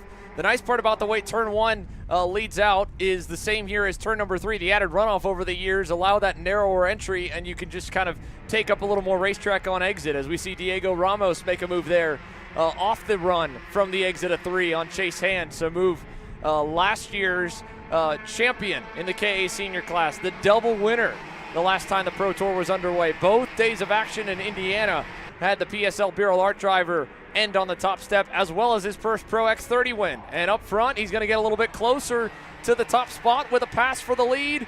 How about the West Coast kid, Jackson Gibson, taking over here at the end of lap number 2? Yeah, former Micro Swift Super Nationals champion Jackson Gibson goes to the lead. Right back by comes the veteran Massimino, and now the youngster there, Gibson, is going to get flanked by both Massimino and McQueen. A couple of veteran drivers going to put the pressure on the young driver out of the Pacific Northwest. Back to the bottom of the racetrack again. This track, as I said, lots of opportunity to go down the inside. Xander, the minute you open up to try to run maybe the traditional racing line, you open up the inside run, and there goes by Gibson. He'll take over the lead once again, and these front drivers have to watch out. They got a bit of a gap right now, some cushion over Diego Ramos, but the minute you start battling like this, you're going to see Ramos right back in to make it a front-running quartet. And now at this point, they've swapped it twice, and it's gone back the way of Gibson, and I think with 3 veterans behind him, if Jackson hits his marks and doesn't make any mistakes, they'll be content to ride. In Jackson's case right now, while the viewers at home might be watching going, hey, man, you went to the lead, you went back. Well, I take that back. They're going to go right in on him. But the reason why he has to fight back and forth is right now he's got to earn a little bit of respect. And respect is always that mix of admiration and a bit of fear of the driver around to be able to get the better of you. He's surrounded by 3 drivers who spent multiple race weekends last year, and in the case of Ramos and Paulie Massimino, years of trusting each other and racing cleanly amongst each other at the front. He is the odd man out. He needs to get them to have some faith in him and want to work with him when he is the faster car. And I think that's the key right there. And you don't want to be passed but not pass back by. You don't want to look like you're just going to lie over anytime somebody goes by you. You want to fight back, but you want to do it cleanly. You want to make sure those reply moves, that move to get back to the lead, is done precisely. So a guy like Paulie Massimino or Caden McQueen says, yeah, I can go wheel to wheel with this kid, and we can race hard. So, indeed, there's a move from McQueen. He'll go down the inside of turn 1. You can see Gibson try to follow him through. He may lose a spot here. Went to the inside, indeed, Diego Ramos able to come through as well. Chase Cassidy now latching on, setting fast time of the race in the process on the Bennett prototype chassis. As now McQueen goes all the way back to 5th there as he got really bogged down on the exit of the corner. Here come a pair of GFCs. How about the youngster Matt Cagle and Chase Hand swapping spots there for the 6th spot as they catch up to the Sodi. But the other half of that, as much as you want to push back and show that you aren't a doormat, you don't get walked on, you also don't just want to be a nuisance and start to frustrate the drivers around you. There's a weird fine line balance that all these rookies going up against the veterans of the class need to find their footing and hopefully not go too far, because we've seen it on both ways. We've seen a driver with a lot of speed be a little bit too nice too early on in their career as they first blossom in, and then they almost have to kind of go extreme on the other end of the spectrum, races down the line just to garner some respect back. We've also seen guys, young kids with a whole lot of eager and energy and tenacity to them that have frustrated the drivers around them, made no friends early, and then when you need friends at certain points in the race, there's none to be found. Well, let's remember and say this, that every one of these veterans who are the pros, who are expecting the rookies to do the right thing, they were all rookies themselves as well. They got roughed up a little bit. They had to learn the ways. They've been through it, right? They've done the school of hard knocks, so they're expecting the same out of the young drivers as well. Just saw a hand signal from Ramos, and I want to keep an eye on him when we get down to turn 1 as McQueen goes back and forth with the GFCs. You saw him look back. He pointed forward, gave a thumbs up to Gibson as if he was going to make a move here. I don't think he had the run to do it, but I couldn't quite tell in reading that bit of Brazilian-American sign language from Diego Ramos of whether or not he was signaling, hey, work with me, I'm about to go, or stay in line, keep doing what you're doing, kid, we're going to get away. Let's see what these next laps kind of show us here as we're already past halfway. Quickly picking them up and putting them down here in this KA Senior Pre-Final. And the driver that's doing that the best right now, speed-wise, definitely seems to be that blue and orange machine moving into the 4th spot. Chase Cassidy is just slowly creeping up to the rest of the leaders. And Zan, let's talk about that story. You mentioned it briefly about the prototype Bennett kart. If you've been around karting for a while, you know the Bennett name. It's been around for almost a couple decades now in terms of being up front, but they're primarily a cadet chassis, right? That's what they've done. They've worked on that cadet program. They've won countless races and championships. Nick Mitchell now working to get that full-size kart, that junior kart, that senior kart dialed in, and the shifter as well. So it's cool to see Bennett kind of expanding out into the remainder of the categories you'd see week in and week out. Again, they've got a fantastic program for cadets, and I have no doubt that they're going to see this full-size and shifter package develop throughout the year as well. Now as the leaders have stabilized, the rest of the field seemingly has as well. Caleb Gaffera all the way back in 11th just went purple, and he just had a send right there, perfectly caught down to the inside of Isaac Malcutt for 10th.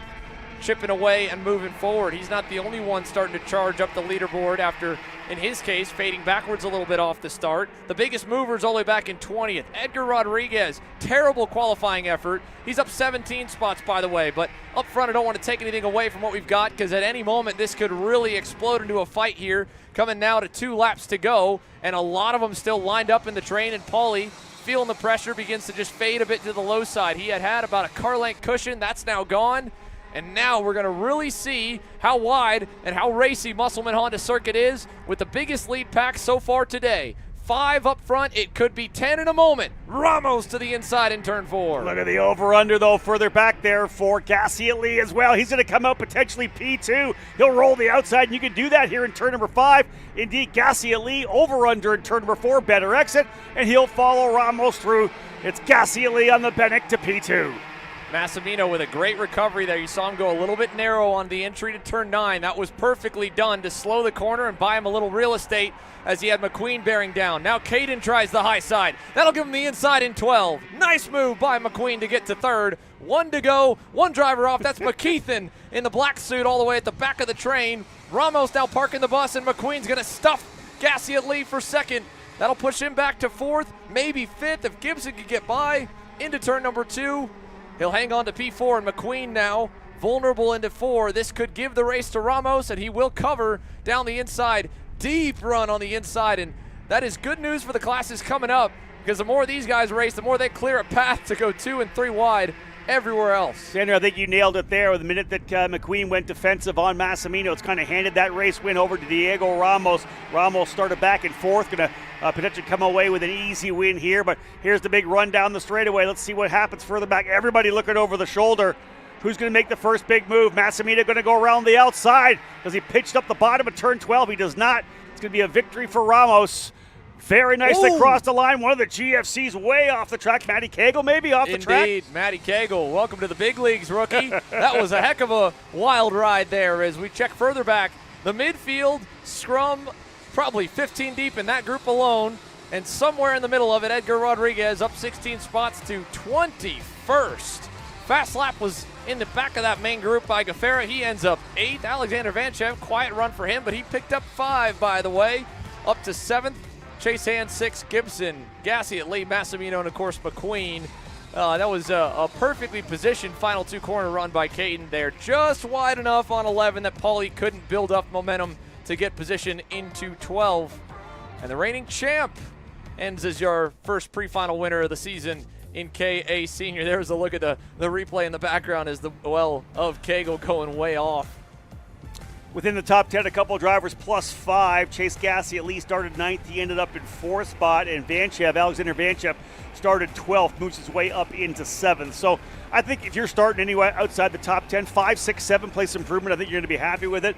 Vanchev starting in the 7th position. Even Caleb Gaffera only up a couple, but he was the fastest driver on the racetrack. Those drivers now going to start in the front 4, 5 rows. They're going to have a chance, of course, to battle for race wins. And again, more than double the length for the main event. So while that one went by in a hurry, this one, the main event coming up, anyone inside those first 15 to 20 starting spots are realistically going to have a shot at the win. You just wanted to survive this one. Most did. Only a couple DNFs, Colby Romero and Owen Luther. We mentioned Ruben Moya, excluded from Saturday for the infraction that he had. Contact with Dean Peterson back on Friday practice.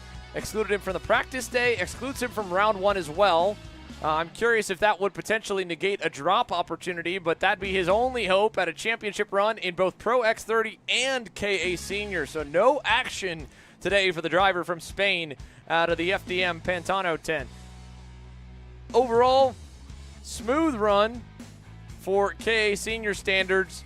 The next class coming up will be something worth noting for sure, with X30 Junior being the second of the 3 categories that will be removing the pushback bumper penalty system this weekend.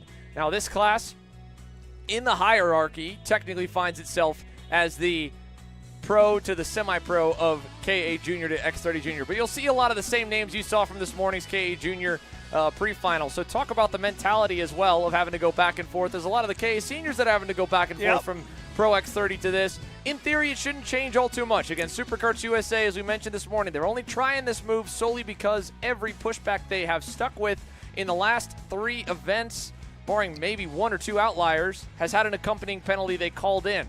But what does the mentality change for drivers in X30 Junior who have probably spent their entire national career racing with this system? Paulie Massimino, Ramos, McQueen, they have raced long enough. They have run full-size go-karts without the pushbacks. These kids, that's all they've ever known.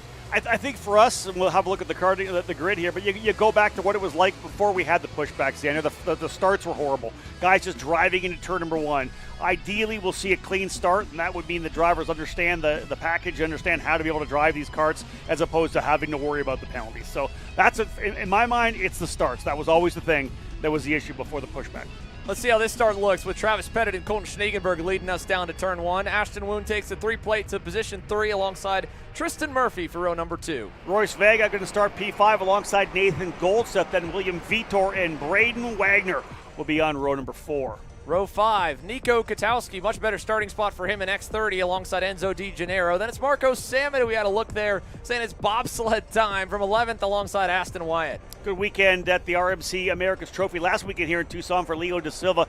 He'll start 13th alongside Maxwell Macha, Mateo Calderon, and Grayson Walcott, row number 8.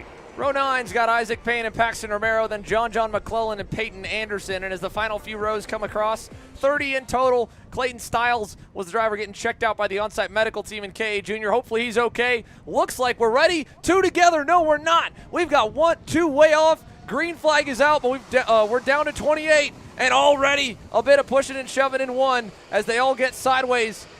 And it was something that probably could have been expected, with many drivers taking advantage of the fact there was no pushbacks. Look at how many crushed in front bumpers there are already down by turn number 4. Probably half of your top 10, minus your front row starters there, have caved in the air bubble inside the bumper, and 2 of them obviously were shoving too hard in the back and got lodged together.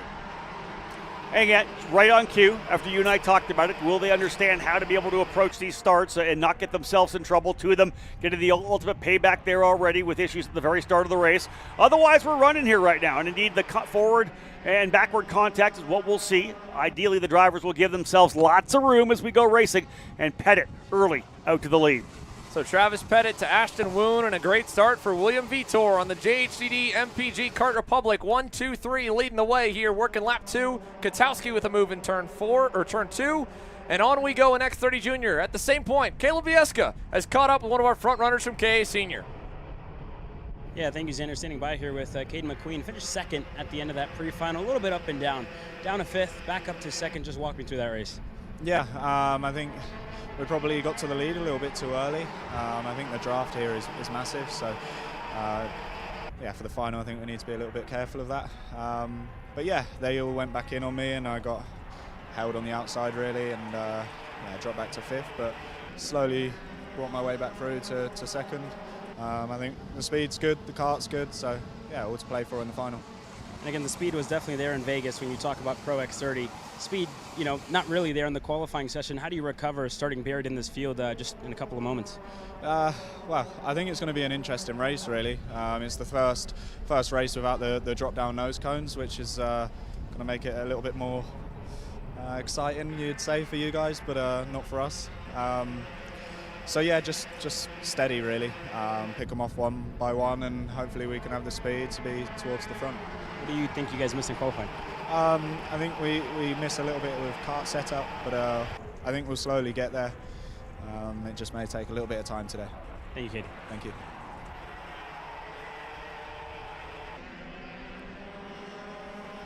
Caden McQueen now has to gear up for the X30 Pro X30 division pre-final coming up, and we'll see if it ends up looking like a one-on-one dogfight like this is here in X30 Junior, or at least is shaping up to be, or if it's more of them. Right now, little gap has formed for 3rd, with more changes further back in the top 10. That's Golseth on Vega, and Travis Pettit and Ashton Woon. They could get away. It doesn't look like they will at the way that they're fighting already. Pettit covered there into 4. That'll back them up a little.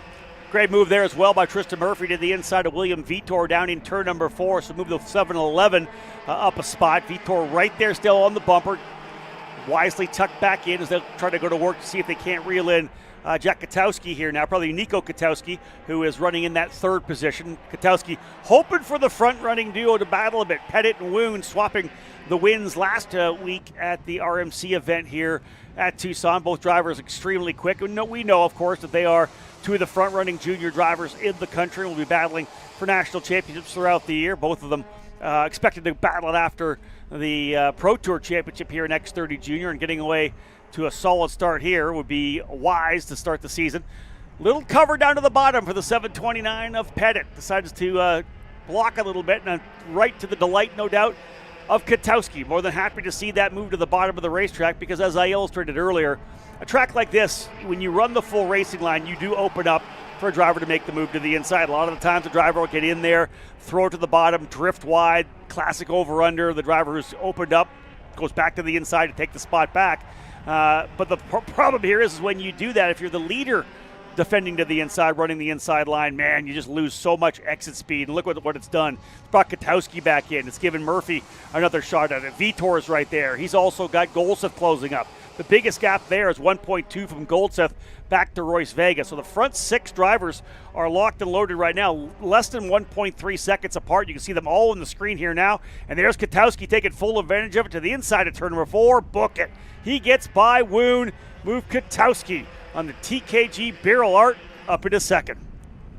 So Nico Katowski now with only 4 car lengths, but plenty of time. He pops the curb there in the S's, needs a good exit here. That was a good one.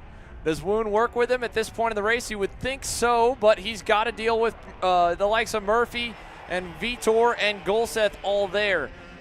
Out of the last turn, this time 4 to go. Look how big of a gap it is as well back to Royce Vega. There is plenty of racing distance available if they want to use it, and you can see Nico Katowski does not want to race yet for second, but he's got no choice. Woon back to the inside to take it over. Interesting thing is the fastest driver on the racetrack right now is actually Tristan Murphy. He's the guy back in 4th position now.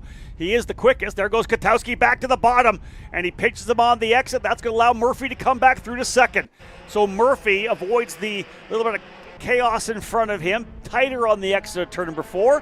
He'll come away with P2. Now let's see whether or not he can put his head down, because all this battling behind has been the benefit of Travis Pettit. The RPG machine out front. The gap last time by was 4/10. I'm going to call it probably maybe 1.1 or 1.2 as they come across the line. We'll see as they get there, because a big lead, almost 1.1, 1.094.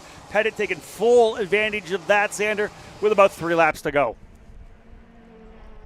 And he's got nothing that should derail him from the way that he's been going. I mean, as fast as the speed was, now Murphy's got some real estate to try and go, but William Vitor nearly ends up into his left rear tire defending back. Now they're going to go 3 wide for a second. This will get tight. Nathan Golseth, that was a smart long-term play there for Nathan to pull the brakes and hang back a moment as it all just closed up in front of him. And just like that, Tristan Murphy gets away, and I think behind him, that second group, there must have been something really skirting the tires there. I thought we might have had a wreck right underneath us. We did not.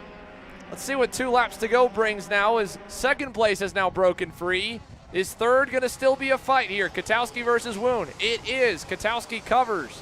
That'll bring Golseth back tight and alongside Vitor for a moment. Yeah, you can see that Golseth looking over the shoulder there. He knew he had some gap back to Royce Vega, but it's going to start shrinking. It's 9/10 of a second. Now look at that next group rolling.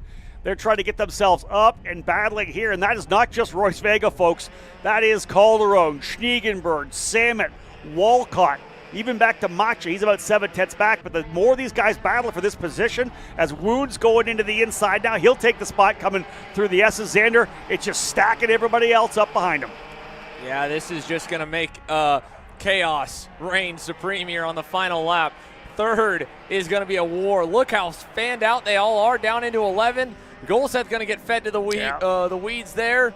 Now Schniegenberg. Oh, no, Grayson Walcott is off. Walcott in a big dust cloud there coming into turn number 12. Something amiss on the 744. It didn't look like he had help to get that far off the racetrack, like something broke down in 11, and that has split them a little bit. There he is off to the wayside. So we lose 1. Will we lose any more? The pack's kind of disintegrated now and split up into 2 or 3 different battles. This is Katowski versus Vitor. This is for the 3rd or 4th spot. 4th, yeah. Yeah, because Woon's gotten away. Vega to the inside here. Katowski's just put the elbows up. Let's put it that way. He's gone full defense. Every time he comes down a long straight, you see him go to the bottom of the racetrack. That's why it's brought Vitor, all these guys back into the fight. Vega's there. Look at Vega all the way down to the bottom of the racetrack. And Vitor's looking in the wrong direction. Big send to the bottom for Vega. I think he's going to come out with P4. He is. Royce Vega gets 4th. All the while, Travis Pettit, with no air time to show for it, dominates the pre-final. Murphy 2nd, Woon 3rd, Katowski 4th, and Royce Vega steals 5th away on the final lap with a slick move. Gulseth follows him forward to get past Vitor at the end. Then it's Maxwell Macha. And then some of your bigger movers just outside your top 10 behind Marco Samet. Colton Schnegenberg was way out of shape. He got a little help to get that far sideways, sliding down from the outside of the front row. 8 spots lost, but he'll still be on row 5, still be able to fight from there in the final. And then on page 2, you get to see some of the highlights. Further back, we didn't even get to capture because it was so chaotic up front. Like, how about Asher Pavon, 10 spots forward on the SCR Carlos Sainz entry. A lot of good running there, but you can see, again, a little example of what happened to this racetrack when you start to go defensive. Nico Kotowski did it for quite a few laps there, and it just really allowed everybody up front to pull away. Very easy win for Travis Pettit after battling early. Tristan Murphy finally able to come out of that as well, and he was 2.5 seconds back, but 1.6 up from Woon. Woon was 1.9 from Kotowski, so the minute you start battling like that up front, it really allows the guys behind, number one behind you, to close up and the guys in front of you to stretch away. All told, Travis Pettit, fantastic job in the opening pre-final of the year for X30 Junior. The class brought to you by his team, actually, Rawls Performance Group. He'll be happy with that one for sure. Great start to the new season here for Travis Pettit. Felt like at the end of last year amongst the 3 major championships, up until the Stars Series, he finally got a chip. But at the SKUSA Pro Tour, just off the top 3 spots in both junior divisions, and could have had easily a 1, 2, or 3 plate, had a few more dominoes falling his way. This year could be his year. He starts it in a great spot, and I think what's most notable about that session, he and Tristan Murphy were the only drivers in the 50.9s or the 52nd bracket, period. Everyone else at a 51 flat or higher. And granted, there was a lot of fighting, so that could have played a factor, but nonetheless, 2 drivers, the fastest 2 of the field, they'll be starting next to each other for their main event. We'll be headed down to hear from one of them. Travis Pettit gets away early, had to fight a little bit, and now he gets to hang out with Caleb in the scales. Yeah, thank you, Xander. Travis, pretty straightforward. How good does it feel to start on the pole position later on today on the first main event of the year? Yeah, I mean, it feels great. Got off to a good start today, and yeah, just put my head forward and pulled away. It's not ideal with the wind, but that's why I just land my marks every lap and just went. Look, this is a championship that you've been chasing for about 2 years now. This year, coming in as one of the favorites. Talk to me about the mindset coming in 2026, looking for that first SKUSA Pro Tour championship. Yeah, I mean, coming in here and wanting to win the championship, so hopefully that's what I do this year. Thank you, Travis. Thank you.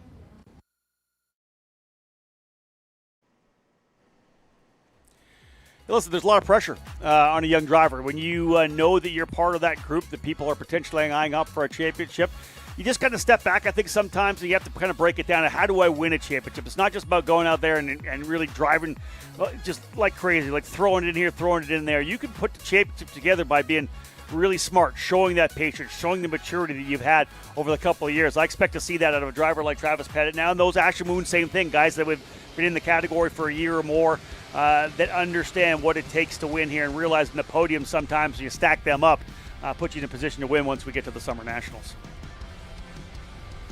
The road to Newcastle, the road to a championship. Easy to start that when you get to start from the front row. Max Santana, first career Mini Swift National pole on the inside of Hudson Howard, who crossed the line first in both mains last weekend. Connor Lipko with a phenomenal start on his comp card to the inside of row 2. And then Brody Stoffel on the outside for RPM. Yeah, all RPM on row 3, all GFC on row 4. Jake Manalio on the inside of row 3 alongside Lucas Tarango. And then the white-black for GFC, it's Lachlan Postel in the number 113 and Alex Tibbs on the outside of that row. Matthew Pachuli and Colton Bruck back on row 5. Row 6, another GFC machine, Forrest Blair to the inside of Samuel Chavery. Then it's Mason Brody and Chase Rittering on row 7. Caden Caldera and Cole Harris will be side-by-side row 8. Aiden Go and Kimo Ahmad on row 9. Top 10 capped off by Dutch Westbrook and Liam Astalis. Only one more row beyond them. Jet Fisher and Samia Altar Chait Sanchez will start tail end of your 22 driver Mega Power Racing Engines Mini Swift Pre-Final. It'll be 10 laps and then 20 for their main, 22 for the full-size divisions. Our second to last pre-final here of the afternoon and of the entire opening day from the SKUSA Winter Nationals, with Pro Shifter being the only class slapped in the middle of our main events for a second heat leading into their singular main event on the afternoon tomorrow. It's a crawl here from Max Santana's Bennick that's got us plenty of moments to think about it, to look at it, and to get ready to go green here down to turn number 1. It looks good in the start boxes, and it will be good enough to get the green flag as they rocket down into the bend. Yeah, quick move from the outside to the inside for Hudson Howard to try to cover off the bottom of the racetrack. One driver backwards coming through. That might be the 110 of Forrest Blair, I believe, around in turn number 1. Potential contact from the back there. But otherwise, drivers settling in for the opening corners. That first run through the 2-3 chicane. Got to make sure you get in cleanly there. They will go 3 or 4 wide coming down because you can see the entry to turn 4 is quite wide. Narrows up a bit mid-corner. You got to keep it on the racetrack. Perfect example there. Xander, a driver dropping the right side to the dirt on the outside of the exit curbing. Yeah, it looked to be one of the Paralympic machines that kind of got pushed off a little bit coming out of turn number 4. I think it was Colton Bruck there in the multicolored helmet, right third in line in this pack, headed down the backstretch. But it's Santana who leads to Howard, then to Manalio. Connor Lipka under fire. Brody Stoffel to the inside. And they're nearly 4 wide behind him. That middle pack is going to lose a ton of ground by the time they get to the main straight. Look at them, still 2 abreast, like as if it were a start, back around 10th or so. A lap in the books, 9 to go. Mini-Swift Pre-Final underway. And Max Santana, albeit with the early lead, does have Howard right on him here going over to turns 2 and 3. Let's see if Hudson wants to pull the trigger and go right to the front here in turn 4. He's got to run. He'll look, and he's going to ride with it. With help. A lot of help. 3 all blowing by the 119. Was there any surprise on that? Hudson Howard likes to be up front, and as I was going to say the same to you. I was like, is he going to sit here for a bit? Is he going to maybe just ride along? Nope. First time coming out of 3, tucked it to the inside, went to the lead early. Of all the races we've covered, obviously, with Hudson Howard, he really likes to be up front, likes to set the pace, and he's got that done right now, leading the way and potentially trying to pull some kind of a gap. Looks like maybe 8 karts maybe, Xander, maybe 7 karts in the lead group right now if he can't stretch away a bit from Lachlan Postel in the number 113. Yeah, good little early breakaway here right now. The only downside for Hudson from 1 week to now, he had a wingman last week with Yusuf Adi. In fact, they were kind of outnumbering some of their competitors at points in the lead group 2-1. He is not in that situation today. It is a sea of red and black RPM Nitro karts. Right now they're fighting amongst themselves. Nice pass there by Mason Brody to get up to 3rd. But look at all that. 4 of them in the top 6. 4 out of your top 7. Back to Connor Lipka and the pole sitter Max Santana, who are losing touch even a little bit to the back of Lucas Tarango. Yeah, the first time by, it was about 0.8 of a second separating the entire top 7. Stretching a little bit now. Xander talked about the fact the tail of that has dropped a little bit. Howard, though, leading the way very comfortably. The 191 of Jake Manalio started a little bit further back right there comfortably. Started 4th. He's comfortable in 2nd, trying to see if they can't continue to push away. Howard looks over the shoulder. No. Now Manalio's going to go to the lead. In fact, here come those RPM karts that Xander talked about. Howard able to kind of stop the bleeding there in P3, but he's going to lose another position as the 167 of Tarango getting by as well. So, indeed, there's a lot of teammates around Hudson Howard. He's going to lose another spot as here comes the 129 as well, Brody Stoffel. So there's another change in the pack, and here comes one right back the other way. Howard back to the inside of Santana. Crossover move from Max. That'll drag race him into 6, and Santana's got it completed through Lowell's S's. Meanwhile, look who has arrived on the scene last weekend for Aiden Go. It feels like the last few months that poor kid has had, if he wouldn't have had bad luck, he'd have no luck. And the speed has certainly not been to blame for the lack of hardware headed back home with the 198. He was our top qualifier on the opening day of the America's Trophy, had nothing to show for it by the afternoons on both days of action. He is moving forward here right now. He and Dutch Westbrook both up 9 and 10 spots. Now, at that same point, with the battling that's happening around him and with him here between himself and Westbrook and in front of them, we've gotten some gaps that have formed back up again. The top 3 Nitro Kart teammates all have broken away a little bit. They are in full lockstep mode here. Mason Brody, Jake Manalio, Lucas Tarango. Brody Stoffel's gotten some help here with Connor Lipka, but Lipka depending how this lap goes, might be on the outside edge of the draft going back to Santana's group. We'll keep an eye on Dutch Westbrook. He is the fastest driver on the racetrack. Went purple last time by with a 56.064, flirting with the first driver to drop into the 55s. There is a 3-driver breakaway, as Xander mentioned. Brody, Manalio, and Tarango. Stoffel's in that next group with Connor Lipka. But again, watch as these drivers come back around. We'll see if that purple line changes to another driver. Anybody able to get into the 55s, but it's still a strong 3-driver breakaway up front. Very consistent, running together. No one yet has tried to shake things up there, so they may be able to stretch away if they continue to work together. Yeah, they are doing just that here. Look how wide and trustworthy that line is into turn number 4 by Mason Brody and by Jake Manalio. They have not yet even given a hint that there would be a battle for the top 3 spots. We know they're going to want to duke it out to be the top driver under the tent when they go back after this pre-final's done, but there's still a lot of life left in this race here, Rob. We're only past halfway. We'll still see just 4 laps to go, and that doesn't seem like a lot of time, but for the Mini Swift class, it is quite a bit. It's almost a full minute lap with how many passing areas we've seen already on this racetrack. I mean, you can wait quite a bit, even on the final lap itself, before making your move to try and end up with the checkered flag. So 6 down, 4 to go, and again, full quality line trim here for your top 3. Yeah, and listen, they can do that because Mason Brody is the fastest driver on the racetrack. No need to go by your teammate when he's leading and stretching the group away. He went purple last time by with a 56.009. Still not into the 55s, but when the leader's the fastest driver, he's your teammate, just keep pushing him. That's what Manalio's doing in the 191. Great job by the wingman here right now, and indeed, these drivers, 1, 2, 3, all those RPM drivers, and even 4 when you go back to Brody Stoffel as well. So the RPM Nitros dominating the action here right now in the pre-final for Micro Swift. 6 laps down, they'll come around to put 7. Xander, 3 to go when they get back to the stripe. Time ticking away, and it's bad news right now, the fact the top 3 are working together as good as they are for the likes of Westbrook and Go. They have stalled out back there in 6th, and in the case of Go, all the way back in the 9th spot. I mean, Dutch has gone to the front of that second pack, but they're 2.5 seconds away from this group of 5, more or less. So you can see he's trying to lead them forward. He's got Hudson Howard in the group of it, right? Hudson led early, but Jake Manalio, I mean, perfect display of how to be able to follow someone as close as physically possible around this 12-turn circuit. He is glued behind it. In fact, Max Santana, Hudson Howard, duking it out is going to just hurt the chances of Westbrook. It'll help Aiden Go. He'll pick up 1 spot out of it, but they just allowed the 133 to get away. Did Westbrook get out? Yeah, so Westbrook did get out. Remember, Westbrook started back in 19th. So, yeah, he's not in the battle for the lead right now, but the pace is there 100% when we go racing in the main this afternoon. So he's just trying to make sure he has a much better starting spot than he did. He's currently 6th, so outside of row number 3. There is only, 3 laps? No, when they come back around, there'll be lap number 8, so 2 laps to go. Westbrook on Lipka.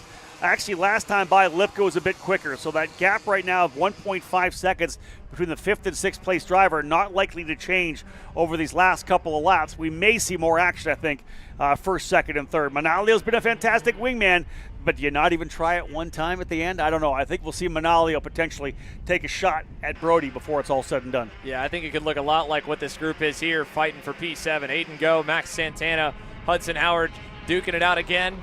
Go back to the front of it. That has allowed now the next group to start to get within sight. That is led by Colton Bruck, Chase Rittering, Axel Tibbs, Lachlan Postle trying to get back into it. And while we check back in here with our leaders, coming to the white flag, I mean, we've talked about Westbrook and Go coming through the field. Mind you, don't forget, Mason Brody started back in 13th. He started way back. He's up 12 net.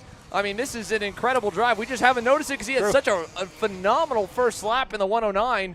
But he has led the most laps from starting outside the first 5 rows. Impressive stuff, and now it really gets put to the test here into turn 4. Where's the loyalty? It ends now. Jake Manalio to the inside in turn 4.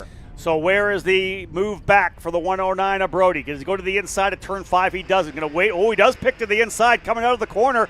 I think he's going to lead it into the S's, and he's actually going to bring Tarango with him. So it was a short-lived run up front for Manalio. Xander, here's the run down the back straightaway. Does Tarango have anything on the final lap? He's going to need to get really creative here because you still have Manalio close enough. You can't just open up completely, or maybe you can big wide arc for Tarango. It'll be on the outside at 12, and he clears him. Here comes Manalio for second. Lucas Tarango gets the pre-final win in Mini. How good was that? He followed Brody down to the inside of the racetrack as he covered the bottom of the driver's left, took the big swing to the outside, and I'll tell you, Brody was so far down to the inside, gave up a lot on the exit of turn number 11, and Tarango over under, then just ran the outside at turn number 12 that you had talked about earlier already in the broadcast, that it's a touchy place to go. It doesn't take much to fall off the outside of the racetrack coming out of 12. Tarango made it look good. Hey, and by the way, when he did it, he went purple. 55.954 fast lap of the race. The last lap, the overtake. Tarango ends up with the race win over Brody, Manalio, and Stoffel. RPM 1-2-3-4. Lipka in 5th. Dutch Westbrook in 6th. 7th Howard, 8th Santana, 9th Go, 10th Brook. Number of drivers, 2 of them making double-digit improvements inside the top 15. Brody up 11, Westbrook up 13. Well, if you like that, folks, hopefully you'll like the fact there's more racing still to go. Our last pre-final of the day has the superstars of Pro X30 tuned up. We'll be ready as Joe Turney gets set to lead them to green after this. Motorsport is reinventing itself, and our mission is to accelerate this transformation so that it becomes even more efficient, cleaner, more spectacular, and more sustainable.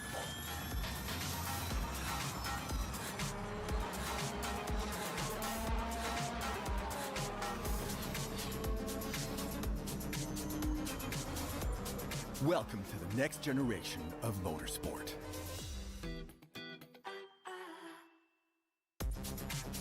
TotalEnergies and Peugeot co-developed the 9X8, an eco-responsible hybrid electric hypercar capable of outstanding performances.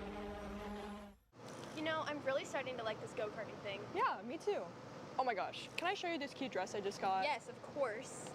Oh my goodness, it's so cute. I just love shopping. I love shopping too. Oh my god. Wait, did you guys say you like shopping? Yeah. Of course. Well, dude, I have the perfect place to do that at. ShopPayCara.com. At ShopPayCara.com, you can get free shipping on orders $200 or more. You can get anything you want, like MXC rims, gloves, rib vests, shoes, anything that you need, all at ShopPayCara.com.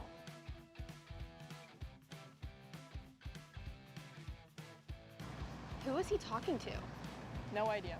But we're gonna have to check it out. Sounds like a great deal. Sure does.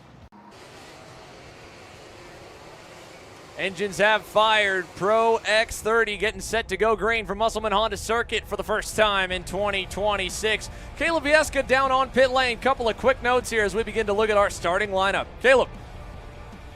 Yeah, thank you, gentlemen. As we look at the starting lineup, again, a lot of veterans up at the front of this field, but 2 young drivers, Eric Doan, Keegan Kaminsky. Doan, fresh off a win last weekend, and again, that same confidence he had last weekend, carrying that into this weekend, he looked poised down on grid. Indeed, it's a youthful top 10 as you saw the starting lineup right there. Joe Turney and Gus Lawrence, Oliver Hodgson there. That's your elder statesman of this first page here, or at least a handful of them. But how about rookie Alexander Vanchev on row 2? Keegan Kaminsky, another young gun on the outside of row 3 with Paulie Massimino. And keep going. Eric Doan, Nico Sarfati. You got the young guns there on the outside of row 2, 3, 4, and 5. Blake Nash, now a veteran driver, starting 7th. Sean Butcher, the British driver, starting 9th. Aiden Ingrata, last week's double winner. 3 times he's visited victory lane in 2026. Could he make it 4 today? He's gone the inside of another young gun in Davin Roberts. Then Jake Drew, the shoe to the inside of Macy Williams. Ramos and Overbeck, Calvo, Karam Siley, Gassiet Lee, and McQueen all the way back on row 10. And it continues. A near full house. Pro X30. Action for the first time in 2026. It's the pre-final for round 1 of the SKUSA Pro Tour. We're green. One driver further back pulling all the way out of the tram line. Not sure what happened there, but otherwise 2, 3, 4 drivers of 1 around the 336 around in turn number 1. Otherwise clean and green coming out through turn number 1, 2, and 3. Now on the run over into turn number 4. Gus Lawrence under fire, covering the inside. Trying to stay tough on the outside. Keegan Kaminsky, the rookie's duking it out. He and Doan. Blake Nash with a good start. Butcher good as well. Sander, that was Jose Halford who went around in turn number 1, one of the RPG drivers we would have expected to be, of course, top 20 battling potentially top 50. Another young driver working his way up from the junior ranks. Otherwise, we are out front and running. The Alonso Carta, Joe turning the lead. There's a big move to the inside. Massimino going to grab a spot. He'll go to P3 very quickly, getting a move done to get to the inside of Vanchev. So the hecticness of the opening laps are now behind us. Turney runs as the leader, but a great start as well for Oliver Hodgson. He puts the factory cart up into second position. Yeah, we'll take a look at how they all shook out from that first lap. So far, so clean for the front 10, and now Hodgson goes to the lead. First change of the day, Oliver Hodgson here in his home state. Massimino into second right behind him there, and Lawrence bears down to make it 4 deep up front. Meanwhile, Alexander Vanchev has a fury of karts behind him for fifth. Look at this, it's about 7 of them stacked up behind the young gun. Nash in there. Jake Drew with a phenomenal launch here. He's the highest up the board in the top 15, but now he's going to lose one. Sean Butcher down the inside. Yeah, but Butcher, late move down to the bottom of the apex at turn 11, textbook pass here in Tucson. Big move back to the inside as well. Paulie Massimino feeling good after that KA race. Man, he is right up on it here in Pro X30. Puts the Brandon Jarsacrack Racing LN cart back to the front. Hodgson slots right in behind coming out of the corner. So now it's Massimino, Hodgson, Turney, and Lawrence. A packed field here and a great front running quartet. And now as Massimino takes over, that allows fifth on back to close back in. Vanchev and Kaminsky trying to bring the fight up to the top 4. Even for the likes of Massimino to be leading this group of 4 here a year ago, even still would have been a far cry. It felt like he couldn't seem to survive turn number 1 at half the starts where the speed would have been like this. But ever since that big time win at Road America last year in the US Pro Kart Series, seems like the floodgates have opened. I say that as he's about to come under fire here. Hodgson back through in turn 1. And the fight continues up front. Turney's starting to look pretty strong as well back there for third. And Massimino realizing that answers quickly. The battle is on. 4 karts up front. There'll be more in a moment. 2 by 2. Turney up to second and Hodgson back to the lead. Lawrence to third as well. Yeah, you've heard it many, many times on these broadcasts, folks. This category is almost pass or be passed so many times. If you don't make the move, somebody else is going to make it by you. And I feel like Massimino getting passed by Hodgson in 1, went right back in turn number 2. Hodgson went right back by in turn number 4. And at that time, it allowed Turney to get by as well. That's what's happening here. People are on the move. One of them primarily being Nash there. He makes a move back to the inside as well. That is Blake Nash back up a spot, maybe to P6. Yeah, he tried it. Now Kaminsky, I think, is going to point him by, even let him go down in turn number 1, and indeed he does. Sean Butcher will follow as Kaminsky drops back. But for Oliver Hodgson up front, there is no gap that has formed at all. And for Joe Turney, just kind of waiting in second until the ultimate time to make his move has been his specialty. And how he has pulled off the perfect pass at the right time to kick off a fight for second. Right now, Gus Lawrence isn't really pressuring him too much, but I can't imagine he'd want to wait that long, much longer either, because Massimino has rebounded, and he is right back there. And there has been no one, I think, with more just unreal pace in 2026 than Alexander Vanchev. He has now arrived on the scene. Fastest driver on the racetrack right now, Aiden Ingrata, up a couple of spots in the 9th position, so he'd like to have more battling there. He's in that next group, Ingrata in that number 310. A couple of wins last weekend, as Xander had mentioned, in Rotax competition, so already comfortable with the racetrack here. I spoke to him about the track, about the groove, and about how dirty it is offline, but said, hey, listen, everybody's battling the same thing, so I just got to keep working forward. Here's Lawrence to the inside with Massimino for second. He had a run there coming out of turn 1, capitalized through 2 and 3. You saw also the up and down, the biggest movers so far. How about Jake Craig? He's up 8 spots from middle of the pack to 13th. He's kind of clawing his way to that second group right now. Next up on the chopping block for Craig will be a fellow West Coast kid, Eric Doan, the rookie, back to 12th here.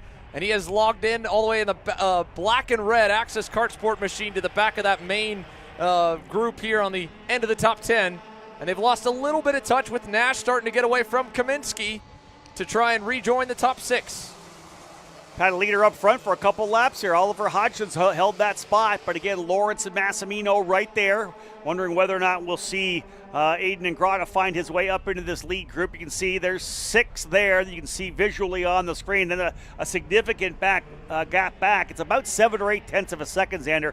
Back to that next group behind the top 7. Butcher, Ingrata, Drew, Ramos, Doan, Craig, as you had mentioned. The front-running 7 drivers are doing a pretty good job so far to stay away.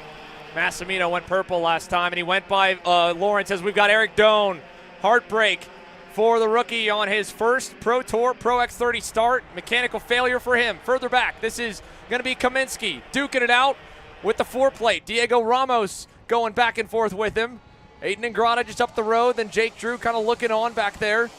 Paulie Massimino, though, hunting down Oliver Hodgson. Look how much he's already pulled away from Gus Lawrence. Turney doesn't look exceptionally strong, and while Vanchev and Nash have caught these 4, they haven't really done anything since getting to them. And so the question now becomes, with 3 laps remaining, does Paulie have enough speed to be able to run in the wake of Hodgson to get close enough to try something? And then it's anyone's game here, and it looks like he is. Great run in the S's for Paulie. He'll have a shot at him at the end of the backstretch at this rate. Huge exit for Hodgson, though. That'll pull it to a car length. Let's see what kind of run Paulie has. It won't be enough in 11, but he'll just look. Let's see what the run out of 12 is, Rob. A little bit of breathing room for Paulie Massimino as well. You can see there's a cart length there between he and Lawrence. Lawrence having to think about Turney behind him as well. Nothing doing down to the bottom in turn number 1, and not a full race line. Maybe a half cover to the bottom there for Hodgson. This time back to 2. He's done it once already to the inside. Book it.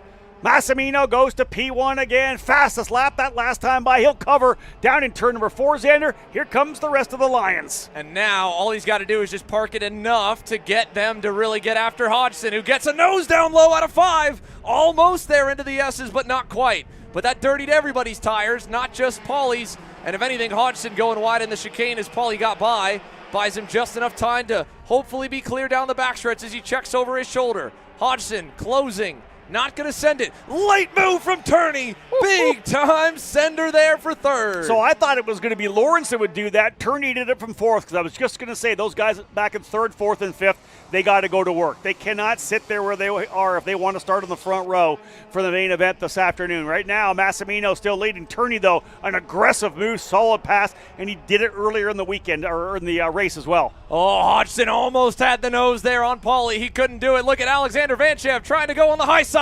Into the dirt goes the rookie, way back about 4 spots. There's Aiden Ingrata trying to get him as well. Turney doing that inside run. Is he going to beat him through? Yeah, they're going to go side by side. Turney's going to go to 2nd spot. Last lap on the racetrack. I don't think anybody's going to have anything for Massimino, but that was an aggressive move by Turney on the inside of turn number 5. Oliver Hodgson left his mark on Turney's side pod as Joe gave him a little extra kiss there on the way by. Out of 11 and 12, Paulie Massimino wins a stacked pre-final in Tucson.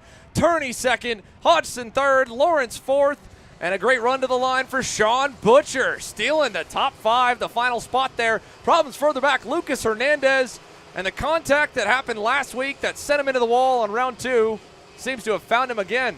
Wow. Behind Butcher, Nash 6th, Ingrata 7th, Vanchev 8th, Ramos 9th, Kaminsky 10th. Xander, how good is this main event going to be? Oh, I cannot Dude, wait, Rob. That was the pre-final. Just wait till we get to page 2 of this here. Final bit of the results again. Vanchev, Ramos, Kaminsky, and then look how stacked the teams are. Jake Drew ends up 11th, picks up a pair of spots, gets by his rookie teammate there in Nico Sarfati. Davin Roberts ends up 1 spot backwards, but all of Jake Craig got as high as the top 15. He ended up sliding back down to 17th, still a net gain up 4. Ryan Norberg up a couple as well, trying to make some hay along with Finn Bailiff. They all gained 5. McQueen about net neutral. Buddy J back in 22nd. That's the 8-plate, 8th in the points last year, back in the midfield. And then further back here, long road ahead for Eric Doan. We'll have to keep tabs on what the 386 can do from the tail end of the field. But he's not alone. Donovan Bonilla with a problem back on lap number 3 also fails to finish. Another big notable buried further back. But the list just goes on and on in this division. I mean, this is just an incredible incredible field of drivers we've got here this weekend for Pro X30. And Xander, so much for all these drivers to unpack. Like, I made a move here. What was the counter move? Where do I need to be next time around? Where do I need to be on the racetrack? Turney with P4 and with a lap and a quarter to go, and said, I got to go now. I made that great move to the inside of Lawrence. So I'm looking forward to seeing how it all plays out. You mentioned it a couple times already through the pre-finals. Double the distance, a lot more run. And those first 10 laps, that first 10, 12, 14 laps are going to be more about just positioning yourself as opposed to getting super aggressive, I think. And I think if you want to break down the winning move, to me, the difference of what we're seeing out of Paulie Massimino from where he was at this point 12 months ago to right now and playing to the tune of what the race requires, when he was tracking with Gus Lawrence towards Oliver Hodgson, I think Paulie, he enjoys, and he's won a lot of his KA races being the calmest driver in the lead pack because there's enough time and the momentum shifts so quickly. Had he waited, Gus Lawrence could have gotten to the lead and Paulie could have been the one in Turney's shoes, trapped in the fight for second. But instead, he bet on himself, passed Lawrence with a couple laps before he got to the end, kept that forward momentum going, and got past Oliver Hodgson, and then played it perfectly on defense mode in the final few moments of that race. Now, again, that's a short race kind of strategy. The long run, the 22-lapper, you're going to need to manage the tires. The heat is turning up here in Tucson. It will be still a breezy afternoon and certainly cooler temps than yesterday, but they're going to have to keep that in mind where in 10 laps, you don't really have to worry. If anything, you're trying to overheat those tires a little bit early on with the shortened distance. For me, it's just a great start to the season for these Pro X30 drivers. Qualifying was a lot of fun to watch. The wheel-to-wheel racing in the pre-main. The main event's going to be just absolutely tremendous. That's what we're looking for, man. This kind of top-level competition, and I love to see it. These guys all seem like they're at the top of their game early in the season already. It does. Seems like everybody's warmed up. We are as well. Great run for the Pro X30s here. Paulie Massimino's made his way through the scales. We'll send it on down to you, Caleb, with our Pro X30 pre-final winner. Yeah, thanks, Xander. Paulie, talk to you about that pre-final. It was definitely nitty-gritty, and you really had to work for that one. Yeah, I thought it was good. The kart felt good right away. That's kind of why I just started making my way towards the front. I got to the lead, and I gave it right back up. So it's going to be a hard battle. I don't think you can pull away here just because of the wind, the dirt. It makes it very difficult. But our package was good, and go back, look at some stuff, and see if we can make it better. So tell me about that, right? It's been a year that you guys have really kind of been working your way up to the front. How good does it feel this year to start off so good, right? Leading laps and starting on the pole later on today for the main event.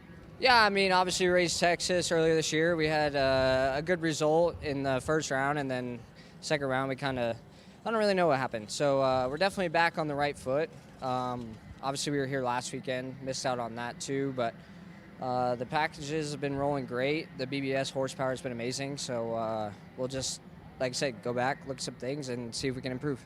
Thank you, Paulie. Thank you. So while the Pro X30 main event is still hours away from going green here, and for those of us watching from the Eastern Coast, it'll be a night show for them as we race towards the sunset here in Arizona. K100 Master, they had their pre-final earlier today. It was about as calm as could be for Phil DeLeo and Bailey Murphy up front. They had everybody covered. Josh Sarche was next best, and then a little gap to fourth onwards. Trevor McAllister was best of the rest there. Barrios, Daly, Falcone, Christopher Mann, Pierce Baldus, Chadwick Wallace, your top 10 starters. And they're already just about set to go green here for our first main event of the 2026 Pro Tour, Rob. That is it, folks. First race of the year here for the Pro Tour is green, green, green. And we'll race it down into turn number 1. Murphy, a little bit of counter steer coming into the corner, gets a really good run around the outside from the bottom of the racetrack. Sarche thinks about the run, but a good run to the outside. I think Trevor McAllister, T-Max, going to go to P3 on the opening circuit. The drivers who battled early and ran away now battling up front here right now. I thought maybe DeLeo and Bailey would be content just to pull away with each other, but Bailey looked to the inside at turn number 4, tried to tuck to the bottom. That didn't work. And that hampered any kind of a big jump away they were able to get. But I think maybe the same thing happened behind as well. Look at the gap they're going to have coming out of turn number 10 for the first time. Indeed, they've got a big gap early. DeLeo will lead. Bailey slotting back into the second spot. Sarche in third. McAllister fourth. But there's Barrios in the 426. Throws her down the inside at turn 11. Barrios goes to fourth. McAllister back into the 5th position. Underway for the full distance run, KA100 Master, brought to you by Avinco. in total. 22 laps means 21 laps still for the field to try and sort it out amongst themselves. If they spend too much of that right now, see Falcone making that move on Josh Daly, that it will take a lot more effort later in the going to track down the top two, who already proved they're willing to work together to the very end, Bailey Murphy and Phil DeLeo. And maybe that's the case here for the mid-pack. Maybe there is no thought about trying to keep the leaders in sight, because it might be a bit of a lost cause. At this point, already they're outside the draft window, even just to Josh Sarche, a lap into the going here in KA Masters. Scott Falcone trying to do what he can. One of the best on the early stages of a main event. He's up another one, getting by McAllister there. You saw Daly side by side with the likes of Mann, and along with them, Pierce Baldus. 2 down. Baldus with a move now to the inside. That's on the Ron White CRG machine as they go down through turn number 1. So good stuff here at a KA Master as they get going. Good stuff really for Phil DeLeo and Bailey Murphy. Let's go back down to Paulie, standing by with Oliver Hodgson.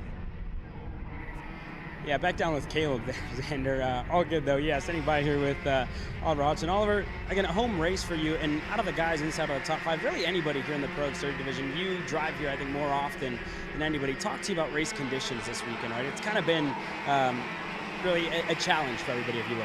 Yeah, so normally when we come here, this track is a fantastic facility, and they do actually a lot of drifting here, so the rubber is completely different to when I would normally come down here, and yeah, the wind definitely for a curveball in.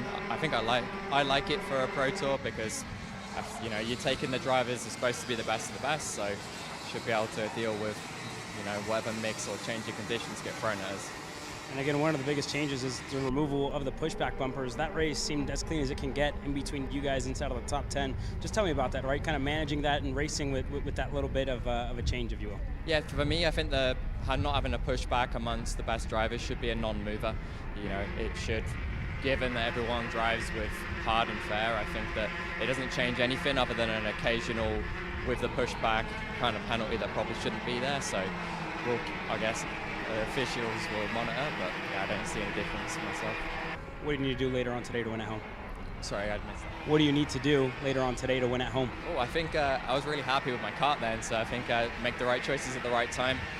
Missed one choice there, and that put me P3 instead of being able to take home a win, so just make sure I make the right calls at the right time in the final. Thank you, Oliver. Thank you. You know, for me, what did he say right there? I think the top 4 drivers can all win this race, and they all know they can win, right? It's like he just said, I made a wrong decision. It just didn't play right for me. They're happy with the way the karts are. Yeah, they may make some changes, Xander, but I got to think the front-running guys are all real happy. It's all about racecraft. It's all about who's going to get the job done. And I think it's the payoff of racecraft at a track like this. I mean, all 4 of them, they didn't look in lockstep. It was like lap by lap, 1 or 2 would look better than the other. There's so many factors that go in. We've covered to an endless degree how much buildup there is offline, especially in the S's, and in the chicane it turns 2 and 3. But equally, Rob, I think the difference of going forward versus trying to recover for a lap after losing a position, that momentum change, that little bit of either dirtiness or cleanliness of the tires, the heat of the tires, right? If you're the leader, you're going in deeper. If you're following someone, you're able to back up the corner, kind of roll in, and maybe run 5 or 10 degrees cooler tires for a couple of laps, and then you've got the grip to use up to build up heat again, which seems to, again, have been the storyline that's broken through with our current iteration of Avinkos. It's less about deg, more about temperature. And so being able to take care of your tires and then push them in moves like this here with Ryan Kastner on screen making that pass on Christopher Mann, that seems to be the ticket. Going at the right time, cooling them off, heating them up again, and picking the right time of the race to do it. Yeah, Kastner on that best kart. Remember, he had some issues in the pre-main that knocked him back a bit this time, working his way back forward. He's +3 already, able to get by Chris Main in the Ruthless Karting Machine, so move Kastner now up into the 9th position. He'll go to work on trying to reel in Joshua Daly. He was actually 0.3 of a second quicker that last time by, so we're picking up Daly there, Kastner there, looking to work his way potentially up to the top 5. But anything inside the top 10, I think, after the start that he had, I think it'd be a win for him. Good racing further back as well as these guys continue to go at it. That's the 452 rather of Daly. He's in the middle of the fight with Pierce Baldus in front of him. They better watch out, because I guarantee Kastner is loving this. You guys fight, I'll find a way to get by. That's a potential for him to potentially go up to 7th position. And this is the first weekend that he's running under kind of his own banner. The last couple of seasons for Ryan Kastner. Has been with, and it still is, with support from Prodigy Motorsports. But his team his driver entry for this weekend for himself and one more is under Kastner Racing Development. So it's a new weekend experience, I got to imagine, for Ryan Kastner with it. We'll have to have him make sure he sends us our logos so we give him some love on the pylon as well. But for the best kart driver, like you said, this is still a long enough race. He can make up a number of more spots, have a really good ending to Saturday, and a lot of momentum to go to tomorrow. And we talk about making up spots there. That was the first time we haven't seen the top two in line down the backstretch there. Yeah, I think that Murphy maybe had a little look at it like he is right now here in turn number 4, and I like that early on in this race. Go to the lead. You guys have enough of a gap. Let's see if you can't potentially get out front. Can you lead some laps?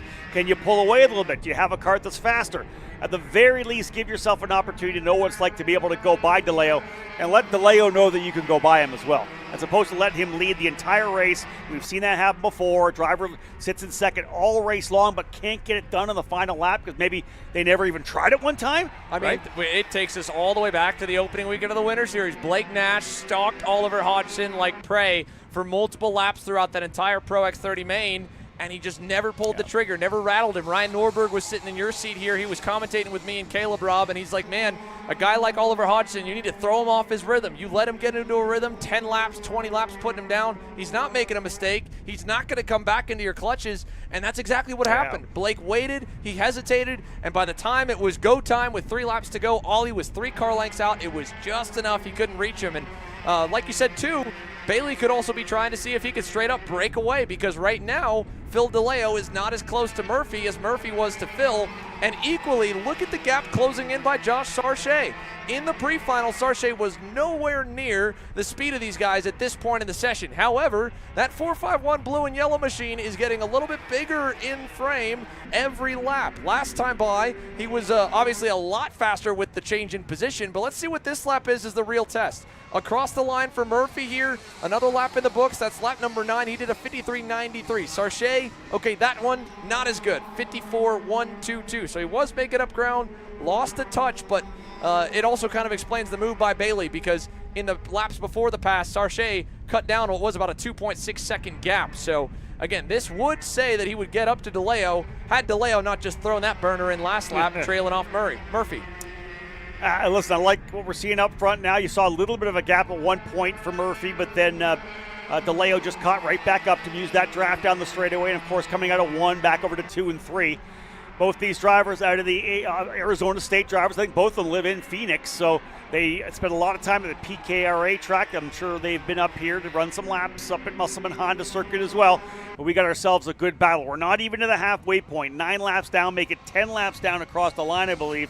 10 laps in, there's that first move again, back by DeLeo. Over-under for Murphy. Oh, Sarche will be loving this, will he not? Side by side, Xander, coming into turn number 2 and 3. Sarche looking to close up. Yeah, talk about a roller coaster of emotions from the seat of Josh Sarche here. Every time these two line up, I'm sure it feels like the wind getting sucked out of his sails because he sees them get a little bit further away. And then you get a lap that looks like this, and you're like, okay, time to go again. We got a chance. And now, with that back and forth for 5 consecutive turns, look how close he is. He's almost to within the drafting distance of the top 2, and there is so much life left. Look at him hanging it out. He went all the way out nearly to the orange barriers there. I mean, that was a huge, huge run all the way past the white painted line runoff for Josh Sarche.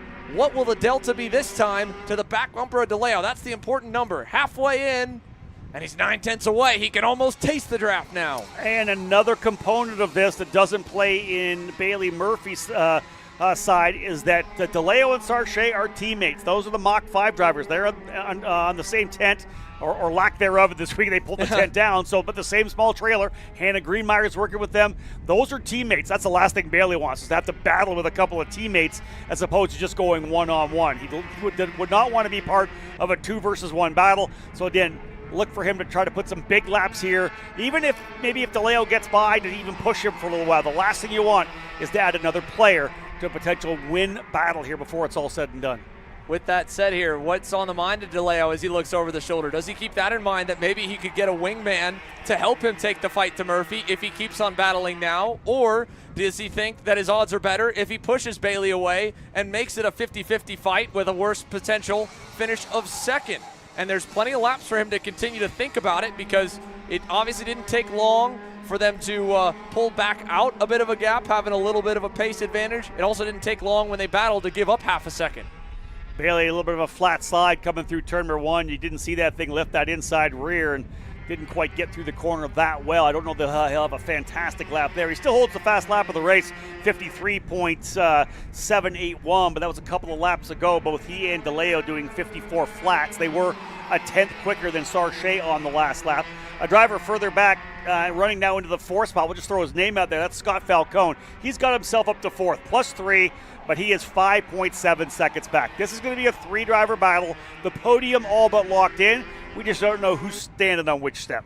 That's right. Scott Falcone, to his credit, does have a lap time that is almost equal to the leaders, as now the leaders fight it out. We were getting ready to show you a bit of what's going on in Falcone's day as he loses a spot to Barrios, but the leaders have decided to duke it out again. Murphy and DeLeo back and forth in 2 turns, 2 position swaps, and it just again gives Josh Sarche that little bit of life support to stay on the hook back there in 3rd. Now it's almost 8 seconds back to Barrios, Falcone, and Daly. And the driver I've been kind of keeping an eye on, closing back in on them, Daly honestly included, has been Trevor McAllister, where Scott Falcone, to me, watching over these races that he's had over the last year, has been exceptional in the first stage of a main event, but maybe not the strongest comparatively in the second half.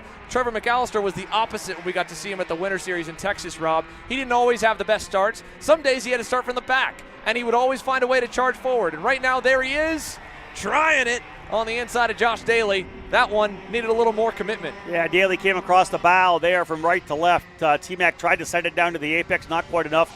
But this is a good battle here as Barrios goes back into 4th. It's Falcone in 5th, Daly 6th, McAllister 7th. You got to go another second back to Chris Mann in 8th, but a really good scrap as we're seeing here. That's Barrios running in the 4th spot. RPG versus Brandon Jarsakrak racing. Good stuff between a couple of veteran Masters drivers as well. And going back here to Josh Daly there, another powerhouse in Nash Motorsports for him. We've gotten to see him on the West Coast of the Champions of the Future races with the KA Master Division. He's had some solid runs and some hardware from that. Beyond him, of course, Trevor McAllister. You talked about Phil DeLeo, Bailey Murphy, the local knowledge to take the tent down today. Well, unfortunately, Trevor McAllister and Arcane Motorsports, they were not that lucky. I can only imagine what the mentality's got to be like to go out there and race, to do this, to fight for the lead, or in their case right now, fight for 4th with 2 battles. Equally exciting, going on 2 opposite ends of the facility. But for Trevor McAllister to put the helmet on, to lock into racer mode, and to try and get a good performance, a good result here, it's got to be so tough because I know, again, for his operation, as Murphy sends it way low, how big it would mean for any given dollar, any given extra support. Because those tents, I mean, they're not cheap, even the pop-up canopies.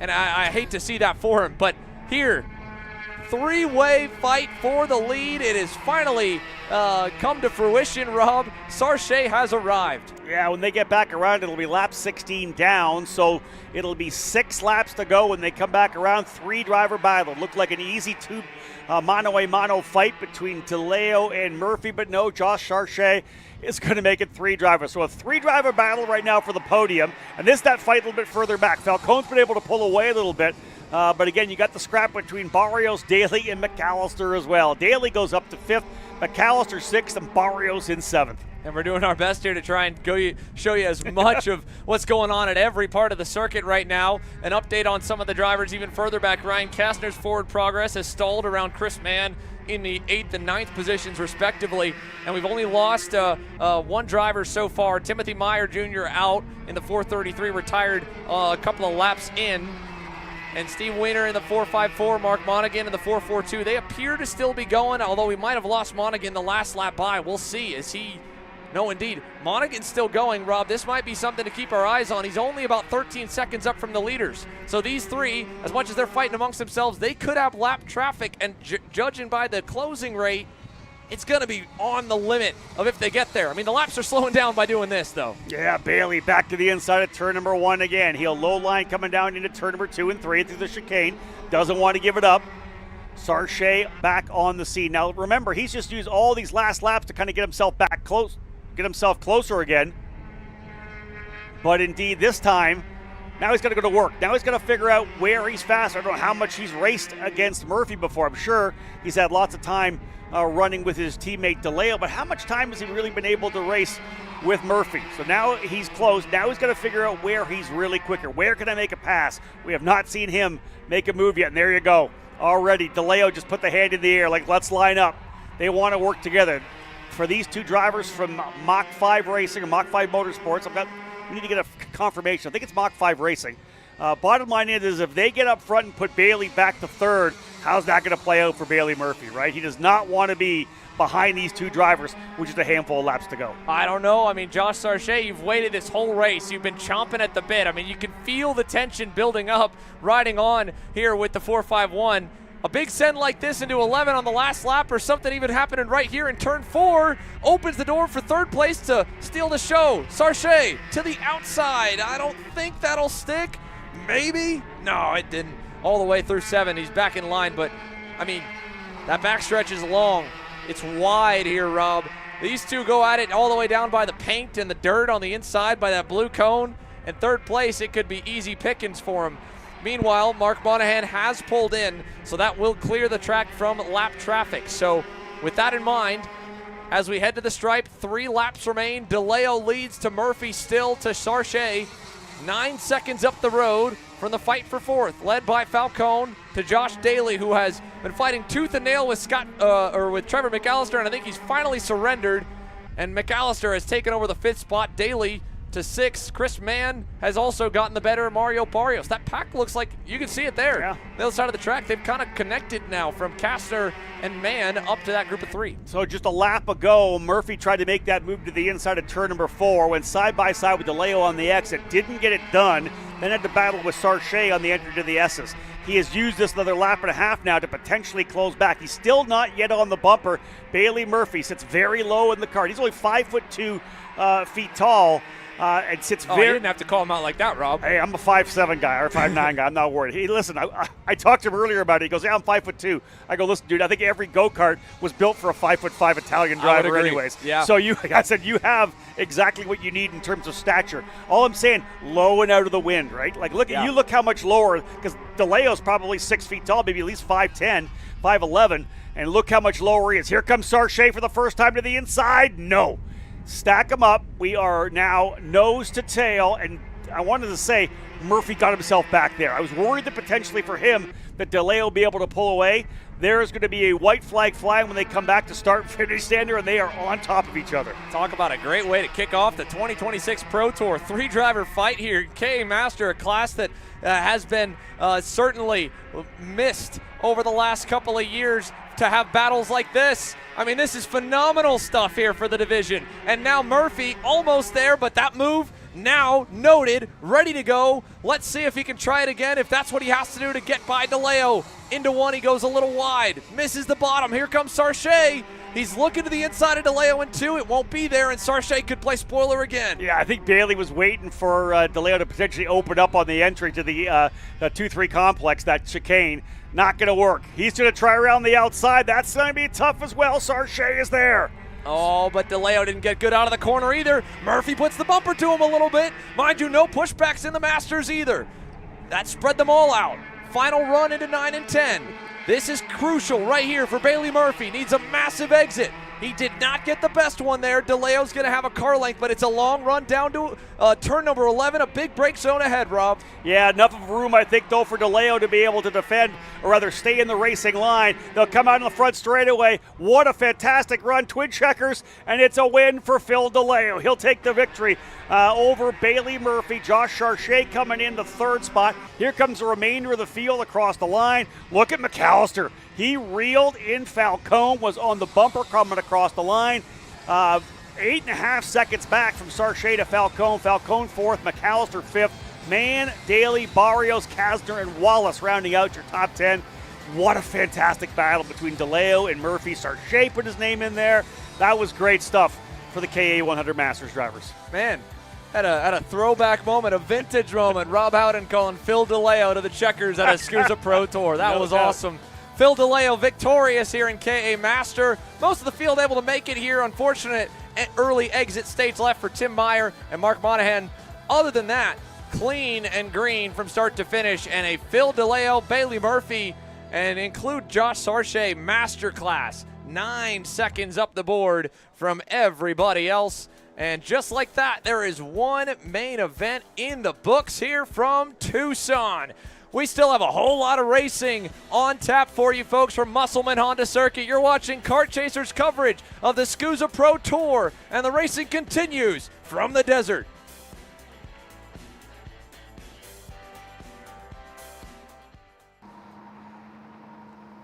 Cat food marketing. $9.99 a month. Dude, Caleb, wake up. Dude, we're live in 5 minutes. Let's go. Come on. What are you doing? Dude, I'm so sorry. Xander had me in a cat food marketing meeting till like 2 a.m. last night. Come on, man. Do you have anything I can drink? Dude, I got the perfect thing for you. Perico. It's a healthy energy drink alternative. Perico? Non-GMO? Gluten-free?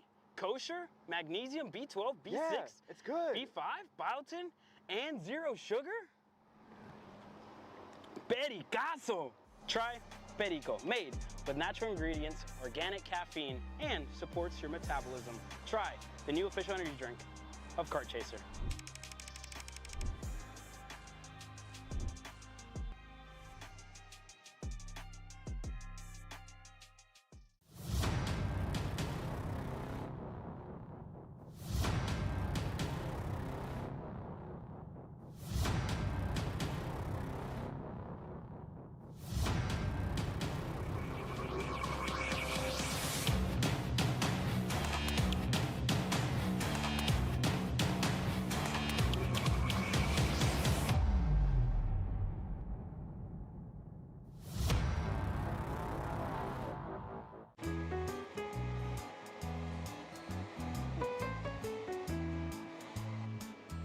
Gee, looks like we're missing the engine. What the hell am I supposed to tag?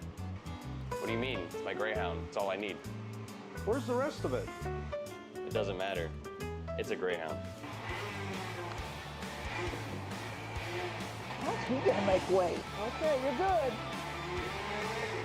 I'm sitting by here with Kyle, our race winner. Tell me how you did it. You were blazing fast out there, and I mean, you don't even have a go-kart, man. Tell me about it. Yeah, you know, Norberg, Schmorberg, the Greyhound-powered Greyhound was great today. You know, it makes the difference. And the team's been working really hard back at the shop, and, you know, just shout out Greyhound. Thank you, Kyle.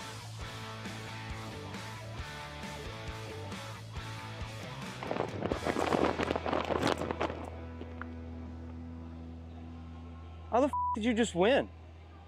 Doesn't matter. It's a Greyhound.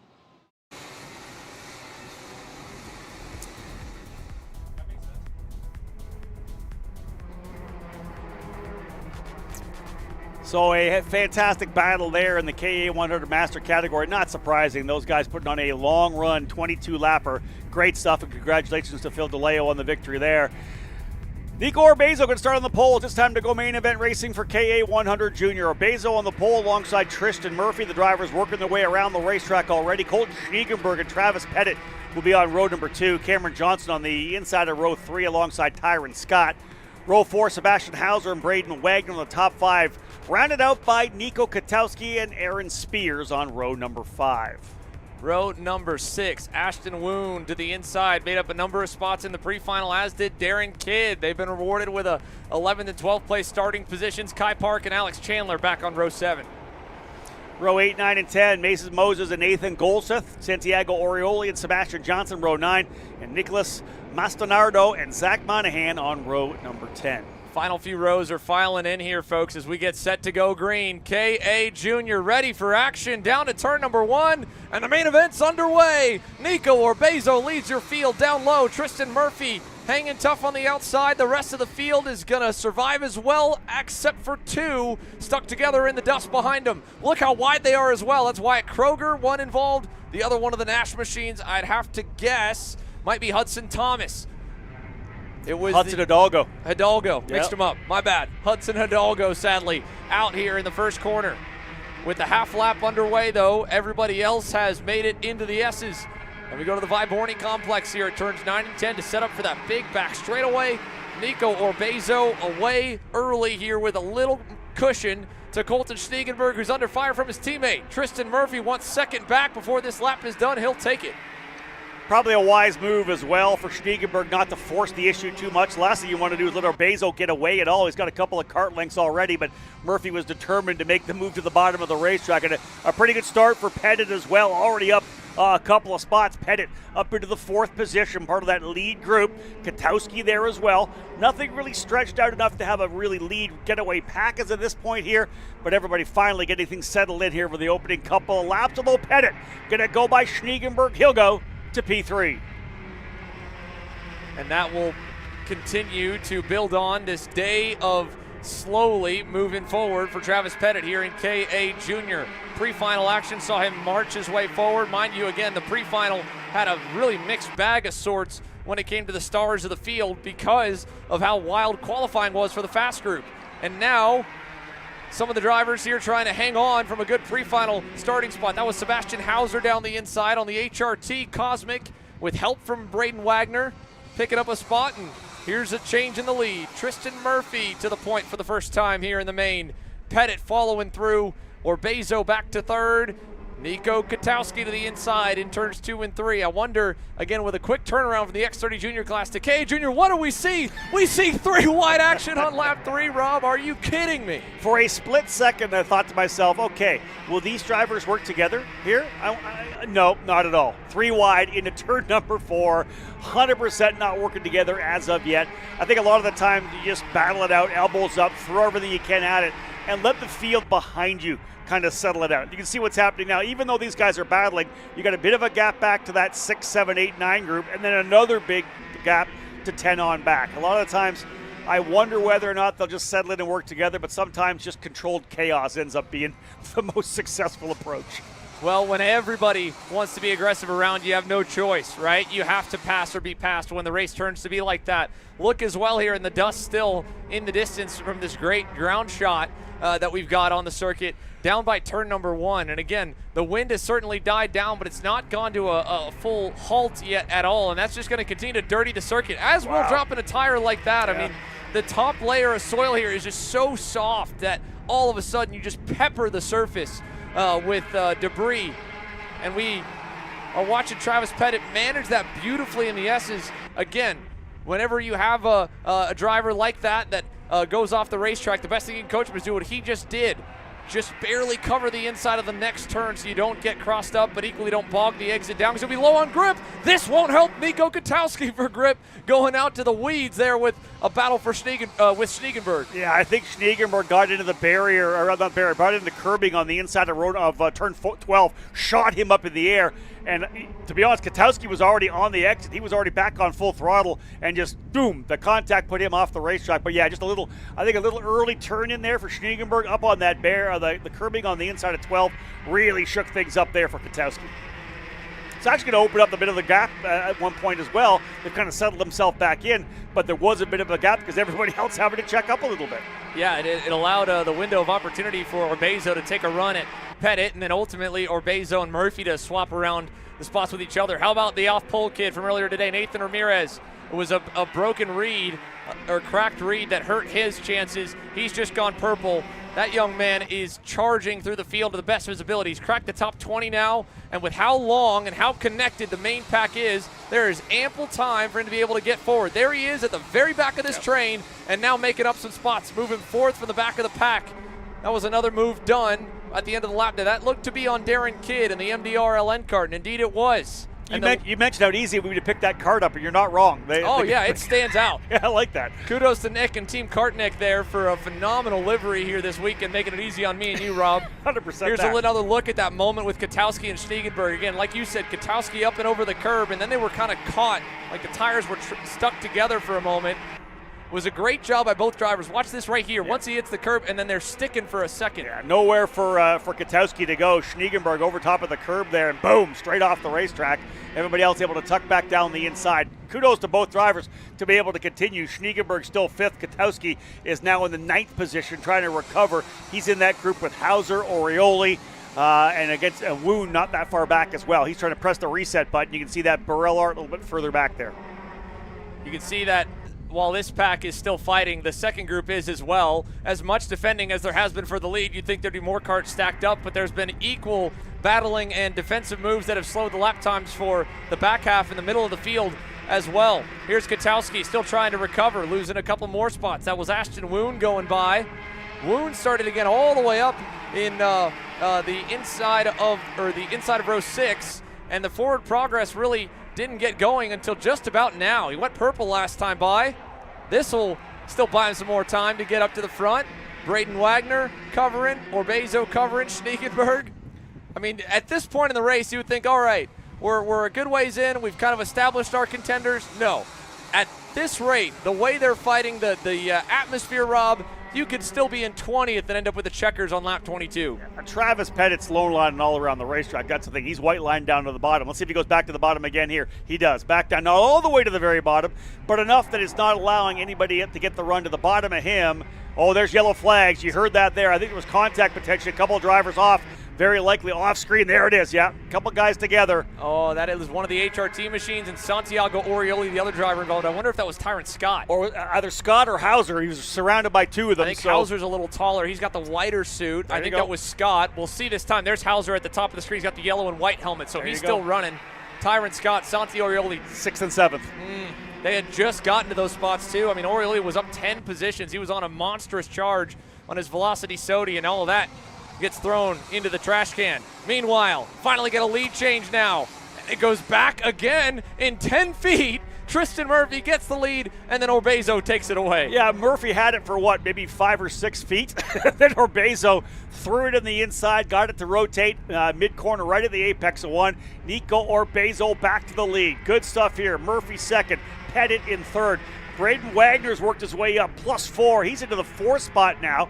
5th is Schneegenberg. How about Ashton Woon, purple on that last lap? You talked about how he kind of stalled and has worked his way back forward. With a bit of luck, he finds himself P6. And now he's got clear real estate. He's got a little gap back to Nico Katowski. The bad news is the top 4 have gotten a huge gap off of the crash by Orioli and Scott. But more importantly here, Braden Wagner that time into turn 4, he kind of signaled to Pettit, said, don't worry about me, focus on getting us away from everybody. We're too close to the rest of the field. That was a veteran play by a rookie here in the junior class in Braden Wagner, and it was good to, or I believe his sophomore season, for Braden Wagner, but a very, very experienced decision by him, and a smart play that is starting to actually somehow get these 3 in front of them to stop fighting amongst themselves, because they have finally gone to the regular racing line for the first time in who knows how long, Rob. It's often times, Xander, it takes the guy back and forth to not be aggressive, to allow the third guy not to be aggressive, to allow the second guy not to be aggressive, right? Yeah. Hey, I'll start the concept here, guys. Let's just stop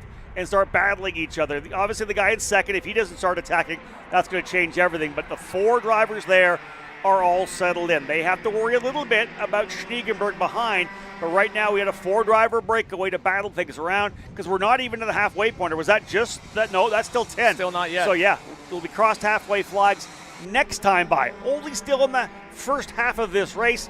Finally, the front-running 4 drivers have settled in a little bit. And unfortunately, this is the worst-case scenario right now for Ashton Woon, because not only did he lose a little bit of time to these 4 by them working together and pushing, himself being in full clean air, no help around, but he's got Nico Katowski bearing down on him back for that 5th position. We saw how aggressive Nico was in the X30 Junior Pre-Final. This is going to be a perilous moment back for 5th and 6th and that entire group that just went on by, of whether or not they're going to get to the leaders, because Ashton Woon needs Nico Katowski to keep the faith in him, or if Nico goes by, Nico's speed needs to be so good that Ashton has to push him. This time down the backstretch, Katowski follows. Let's see what he decides to do down at turn number 1, because this will decide it, at least for the time being with the way things look, whether or not they're going to get a shot at the leaders. So Katowski's going to go. He's going to have help. Alex Chandler follows him through. Mind you, Alex Chandler, that is now 7 spots gained for his Iron Rock Motorsports Tony Kart. But the pressure now builds for Katowski. Can you hit your marks good enough to keep the faith in the drivers behind you to keep following you?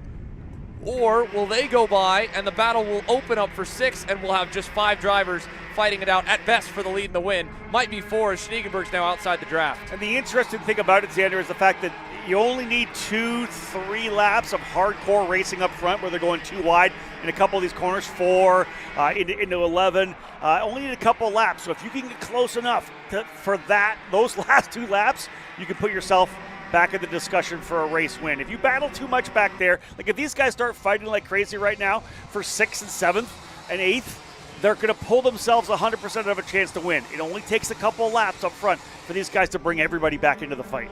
good news is that was Nico Katowski's best lap of the race. The better news, it was the best lap overall, 52.77. He just pulled a 10th closer to the leaders. It will still take some battling, though, being 2.9 seconds away from that front pack. He'll need them to start fighting before the final lap, but 2's a party, 3's a crowd, and 4 is chaos, and there are 4 of them in that lead group. So his odds, I would say, are pretty good of getting some more trading of positions before the white flag flies, and that's, again, what they're going to need back there to get up to here. And remember, the guys up front, there are no teammates there at all either, right? Iron Rock, RPM, RPG, and Formula Works. So nobody's a teammate up here. They're all battling against each other, so indeed, as Xander said, the chaos still to come.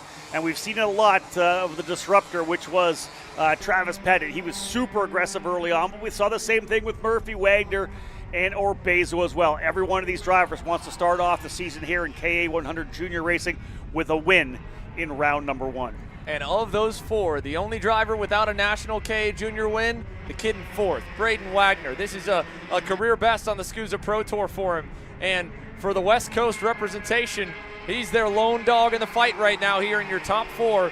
Tristan Murphy out of Nashville, Tennessee. Travis Pettit out of New Jersey. And Nico Orbezo representing Texas down the backstretch. All 3 of your top 3 have won before. The 894 has not. What a story it could be. What a moment it could be if Braden Wagner could pull off an upset. And equally, if this group further back could upset all their dreams in the 4-car pack up front to get up to him. Here's Wagner with a move for 3rd. 14 laps down, 8 laps remaining.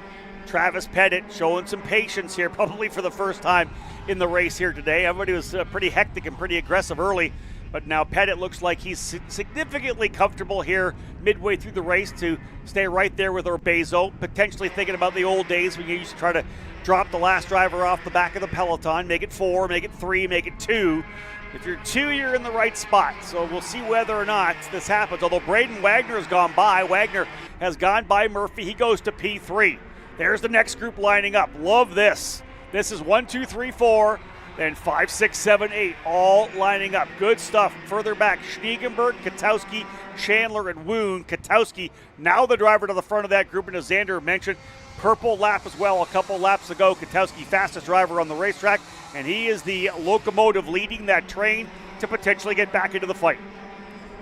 So can he will his way to the front? Being able to leapfrog Schniegenberg, having him behind, having this happen for the lead. Great news for that second pack. Travis Pettit takes over and drops a tire on the exit. A rare mistake there out of the leaders, and that's allowed Orbezo to try and hang tough, but now he's been in the dirty part of the track for 2 corners. He'll pay for it with 2 spots. Wagner to 2nd, Murphy to 3rd, and Nico Orbezo needs a big recovery sector right here. A good run down the backstretch in the draft and a good couple of corners down the front stretch.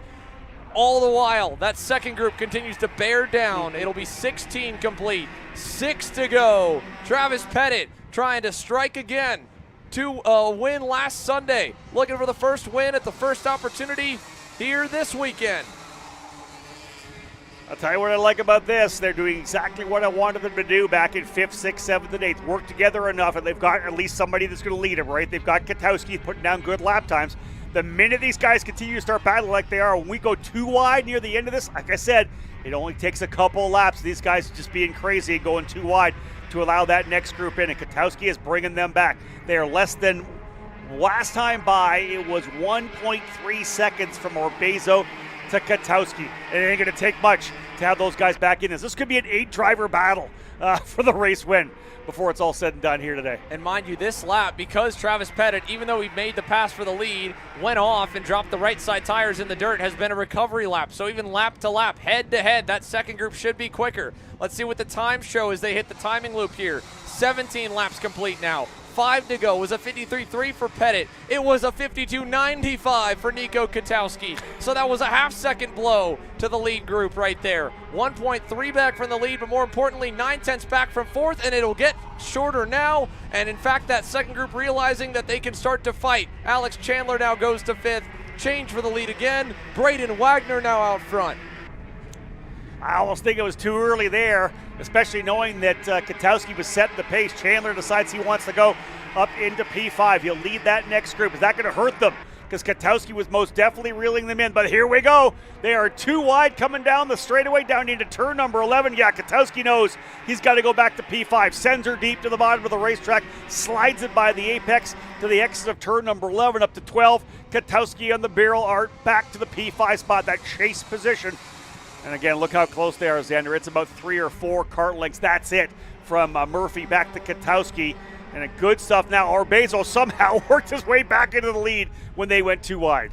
Every single one of the drivers in the top 6 right now has a win in the last 3 months, Rob, except for the kid with the yellow helmet in 4th. You have the driver who doubled up in Texas. Katowski now sending it to the inside to get to P4. Alex Chandler, who had an unreal drive at the RMC Winter Trophy to get his first career junior win, from 17th on the grid to run down an immense gap then. He's now there. Woon obviously got a win at the end of the Pro Tour. And beyond them, Colton Schneegenberg is the only other driver in this group that has not yet won a junior major. And Nico Orbezo would like to add another tick. He's going to start the white lining already. 3 laps to go. 19 complete on this 22-lapper. 8 of them in the main group. And mind you, it's 5 seconds, but it was 6.5 seconds back to Nathan Golseth. If this becomes crazy enough, Golseth and his contingent with Hauser and Cameron Johnson, that trio could place Fuller to the podium. Orbezo again holds the spot. You can see some contact from behind on Murphy, on Pettit. Pettit running in the second spot, the lone RPG driver here in this front-running group. It's Iron Rock, RPG, RPM, TKG, Formula Works, Iron Rock, Speed, and RPM in your top running group here. All 8 drivers. Where do you need to be, though? If you're 6th or 7th or 8th, you're probably not in the spot. You need to get aggressive. You're seeing that further back. They're all trying to get themselves into the spot. Big run around the outside. Look who's going to come out with the lead here. Tristan Murphy out of the lead at turn number 12. And look at Nico Katowski. He snuck by around the outside in 12 to get to 2nd. He's got clean tires. In 3rd, they're all over the place. Back goes Chandler with some help there. He gets shuffled wide. Schneegenberg gets underneath both him and Woon. Colton Schneegenberg now further closer to the podium and a first career Pro Tour win. Beyond the top 2, the gap is 3 car lengths. It won't take much to evaporate it, but if they play this right, if Nico Katowski can just hesitate for a moment and get a lucky break with a pass for 3rd, it could be a mano-a-mano battle, but I don't know if it's going to be. Orbezo just had a monster run in the S's there. Yeah, Katowski's going to go to the lead here, down to the bottom of the racetrack here. They ran good, clean racing lines through 4, but Murphy's going to try to send him in the bottom. Katowski's going to get on top, and they're going to go off the racetrack together, and they're both out, Katowski and Murphy, together in turn number 11. Murphy didn't want to give it up, and then there were 6. They did not want to give the lead away. Neither one of them wanted to give the race away, but they just did. And now Nico Orbezo's in command. Travis Pettit is into 2nd. 3rd place, Rob, I mentioned, is in the catbird seat in the final sector every time. And Colton Schneegenberg now in 4th. Best he's been all day since qualifying exceptionally well this morning. Out of the turn 5 complex we go for the final time. Pettit now on the heels of Orbezo. Here we go again. Wind him up through 9. Let him loose out of 10. Pettit with a big time cut on the exit of the corner that hurt the momentum a little. He'll still have the draft off Orbezo to pressure. To the high side goes Wagner. Orbezo with the normal line though. More than enough. Nico Orbezo wins round 1 in Tucson. That was a barn burner in KA100 Junior. Pettit maybe pinched a little on the exit of 9 to try to get it down to the bottom of the racetrack. Not quite enough. Orbezo able to run the racing line all the way through 11 and 12. That was fantastic. The front-running quartet battled hard. They did not line up much throughout that entire race, brought that whole next group. I thought it might have been Katowski or Murphy with the end of that one. Murphy didn't want to give it up coming down to 11. I'll tell you, Katowski was going for it. It ended up being to the benefit of Nico Orbezo. Yeah, Pettit, of all the moves he's made, of all the ones we've seen over the 2-week stint so far in Tucson, that was probably the only miscue, only misjudgment out of Travis Pettit, and it just came at the perfect time where Nico Orbezo, in unofficially Iron Rock corner, all the way at the end of the expanded paddock, right in front of the team, lets it fly down the backstretch and gives himself more than enough space to pull off the win. Here's the rest of the field, how they stacked up. Darren Kidd able to make up a few spots from starting deep. How about Nathan Ramirez's incredible, valiant effort from the tail end of the field? He ends up 14 spots net gain. to 13th when the dust settles. And then a lot of cleanup to go. Santiago Orioli, Hudson Hidalgo, Nicholas Mastronardi all out. And, of course, the 2 leaders, including the fast time holder, Nico Katowski, colliding in the final 2 turns with a lap to go. 26th and 27th. Let's take another look at the deciding moment here of this KA Junior main event with our shopakr.com replay. Katowski on the inside, in the dirt, and he just lost traction. Equally, Murphy gave just enough room for a car length, nothing more. There was no room for error, and then they were hooked together. Very similar kind of to how Katowski got hooked up with Schneegenberg earlier in the race. Yeah, just both drivers going to the apex, right? Murphy wasn't going to give it up. He didn't make any attempt to go back to the right side of the racetrack. And Katowski, I think, had probably kind of committed to the inside. When you're down in there holding it that long, as you know, Xander, it's dirty down there, number one, and you got to get on the brakes earlier when you're that much to the inside. Well, with that, Colton Schneegenberg rolls across the scales. He'll end up unofficially 4th. How about Ashton Woon's recovery drive? 6 spots up to P5. Yeah. Alex Chandler up 8 to P6. Braden Wagner is going to have some hardware here to add to the collection, representing the West. P3 on the day. Another thing for him is he was lining up. I think he did it the best he could, knowing the drivers in front of him what they were going to do. The minute they were kind of down to the inside of the track, he went way wide. He was hoping for that big over-under if they got some contact. But Urbezo just had enough of a gap coming out of the corner that he didn't have to block totally to the inside. Looked over the shoulder, came back to the right side of the racetrack. Full clean racing line through 11 and 12. And how about the results here for Charlie Swain and Iron Rock Motorsports? Felt like last weekend it was either one or the other, either Alex Chandler or Urbezo, or in the case of some sessions, both of them had some downbeat luck. Today, both in the top 6. Here's what's coming your way more so, folks. We've got heat number 2 for Pro Shifter following the next class, Micro Swift. Then it'll be KA Seniors main event, X30 Junior, Mini Swift, and Pro X30 action to cap things off. All, again, approximate times as we try to stay on top of the action here from Tucson, Arizona, with the Musselman Honda Circuit playing host to the SKUSA Winter Nationals. And the chaos and the winds of the morning still show themselves a little bit there in the Calvo Development 10 in the background, but for the most part have cleared themselves out. Micro Swift on the grid's about to go green here, presented by Grupo Santana Vega, and we'll be ready for them here any given moment. Nico Urbezo, though, what a performance, what a win, what a way to get it done in the final 2 turns with a pressure building and mounting to a peak in those final few laps here for KA Junior.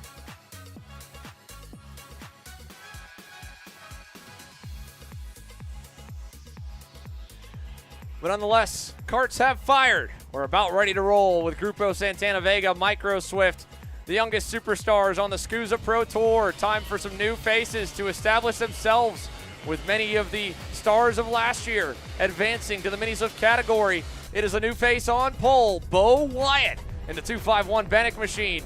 Starts alongside Dusty Strayer's Parolin. Then it's Tristan Francisco, fastest on Friday. Led a lot of laps in the pre-final. He'll roll from 3rd alongside Trey Sanders. Yeah, RPM looking pretty good here. They've also got the driver P5, Carson Bishop. He'll start, as I said, the inside of row 3 alongside Ed McDalton in the Velocity Racing Sody Kart machine. Lion McPhail alongside Andres Pena on row number 4. Shep Sullivan in the Bannock machine with the Vassar Sullivan Racing colors on the inside of Axel Gomez makes up row 5. Then it's Benjamin Monroy on the inside of row 6. Enzo Ramos on the outside in 12th.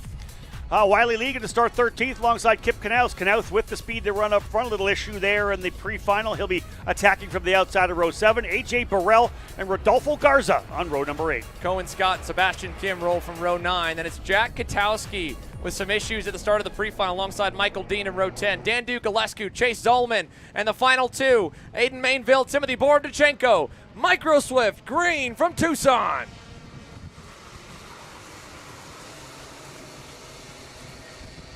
Field looking good through turn number 1. 2 wide coming through, back over to the 2-3 chicane. All good so far. One driver a little slow coming through there. You really need to get this one set. The entry into turn 2 so crucial. You're late on the entry. You're going to really blow the exit as well.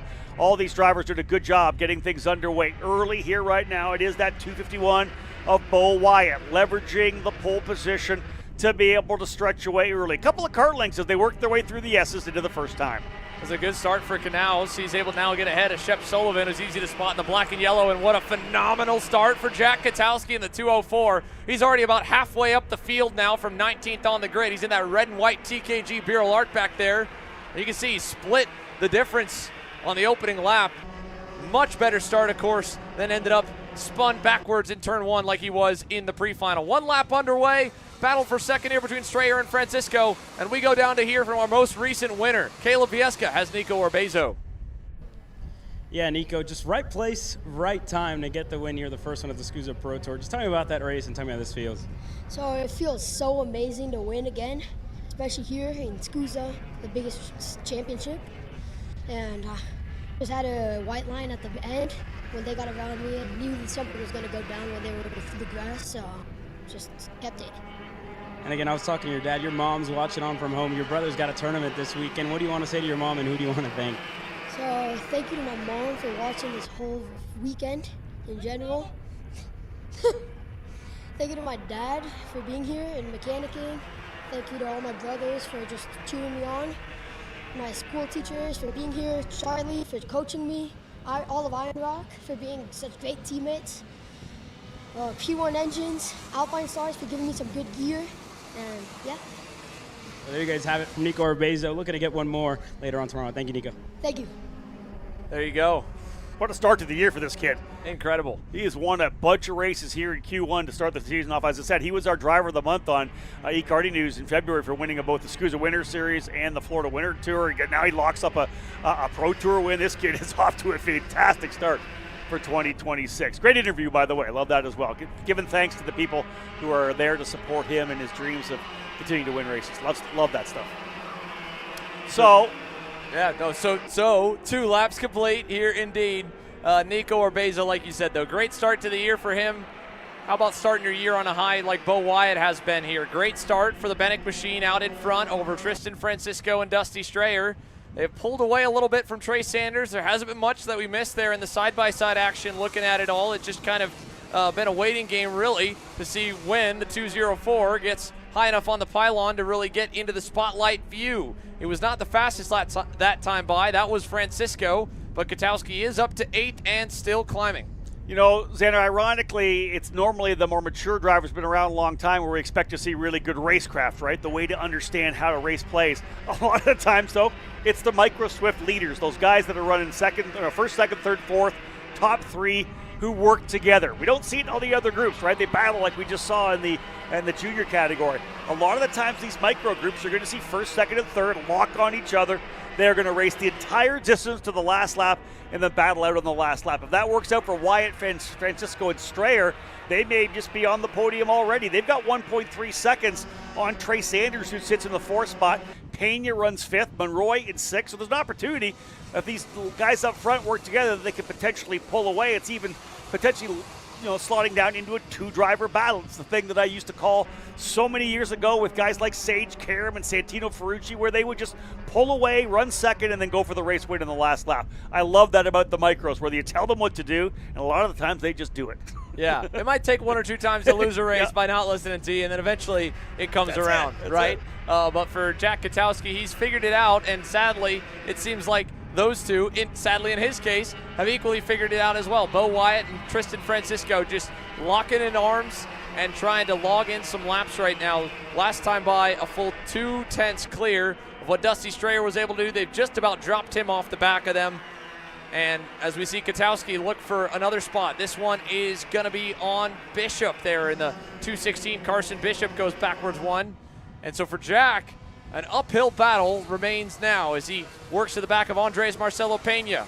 The MSL Kart CRG USA combo entry side by side there with the 271 of Benjamin Monroy on the Croc promotion machine. And for Andres Marcelo Pena, right, leading laps, qualifying on the front row.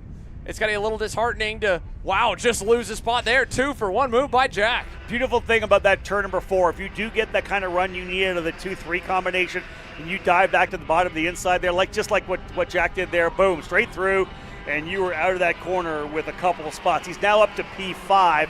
Now we start looking at lap times. Now we start looking at splits, right? Katowski's got an open racetrack in front of him. He's got Trey Sanders running their 4th spot. Now it's all about lap times. Does he have what it takes to potentially reel in what right now, at least last time by, was a 4-second gap back to the leader? Yeah, it's a huge margin, even this early in the race here. I say early, we're not far away from the halfway mark.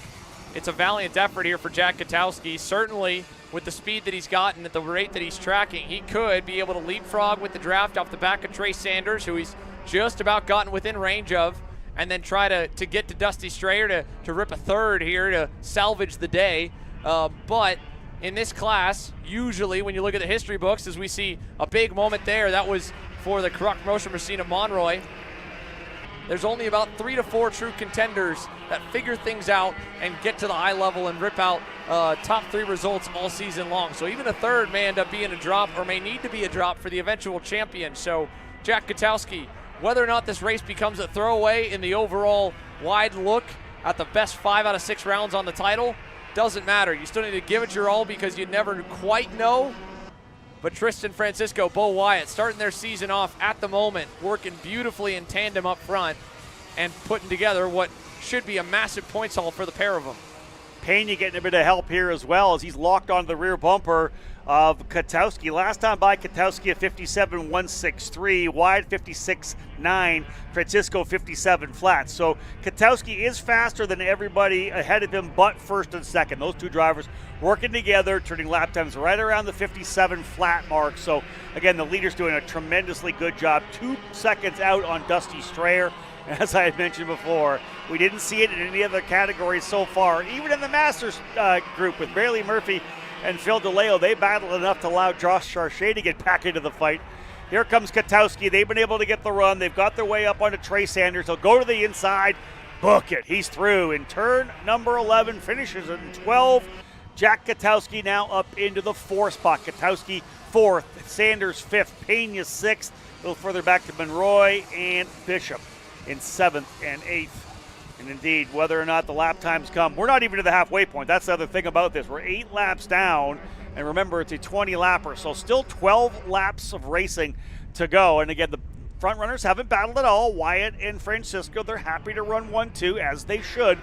But indeed, we'll see whether or not Katowski's got what it takes to close up to Strayer here, potentially, as Xander mentioned, grab that last spot on the podium. And it's the toughest spot to be for Dusty Strayer, right? You're watching the 2 leaders get away. You're seeing your hopes of a race win or a runner-up spot at the worst, just drive off into the sunset. You still got to stay motivated. You still got to hit your marks and try to find more speed, because if you start to slack off, at some point someone's going to catch you. But when you're seeing backwards momentum, no progress made on the cars in front, it is so hard to stay motivated, to stay energetic and upbeat in the car, and you'll end up seeing your lap times drop off, and just because mentally, I wouldn't say give up, but it's kind of what happens. You almost end up exhausted, where on the other side, Jack Katowski, he's feeling the flow right now. What a great start. Started 10th, up to 4th, or not even 10th, sorry. Started in 19th, got up to 10th by the end of lap 2 when timing kicked back on, and then has continued to march up to P4,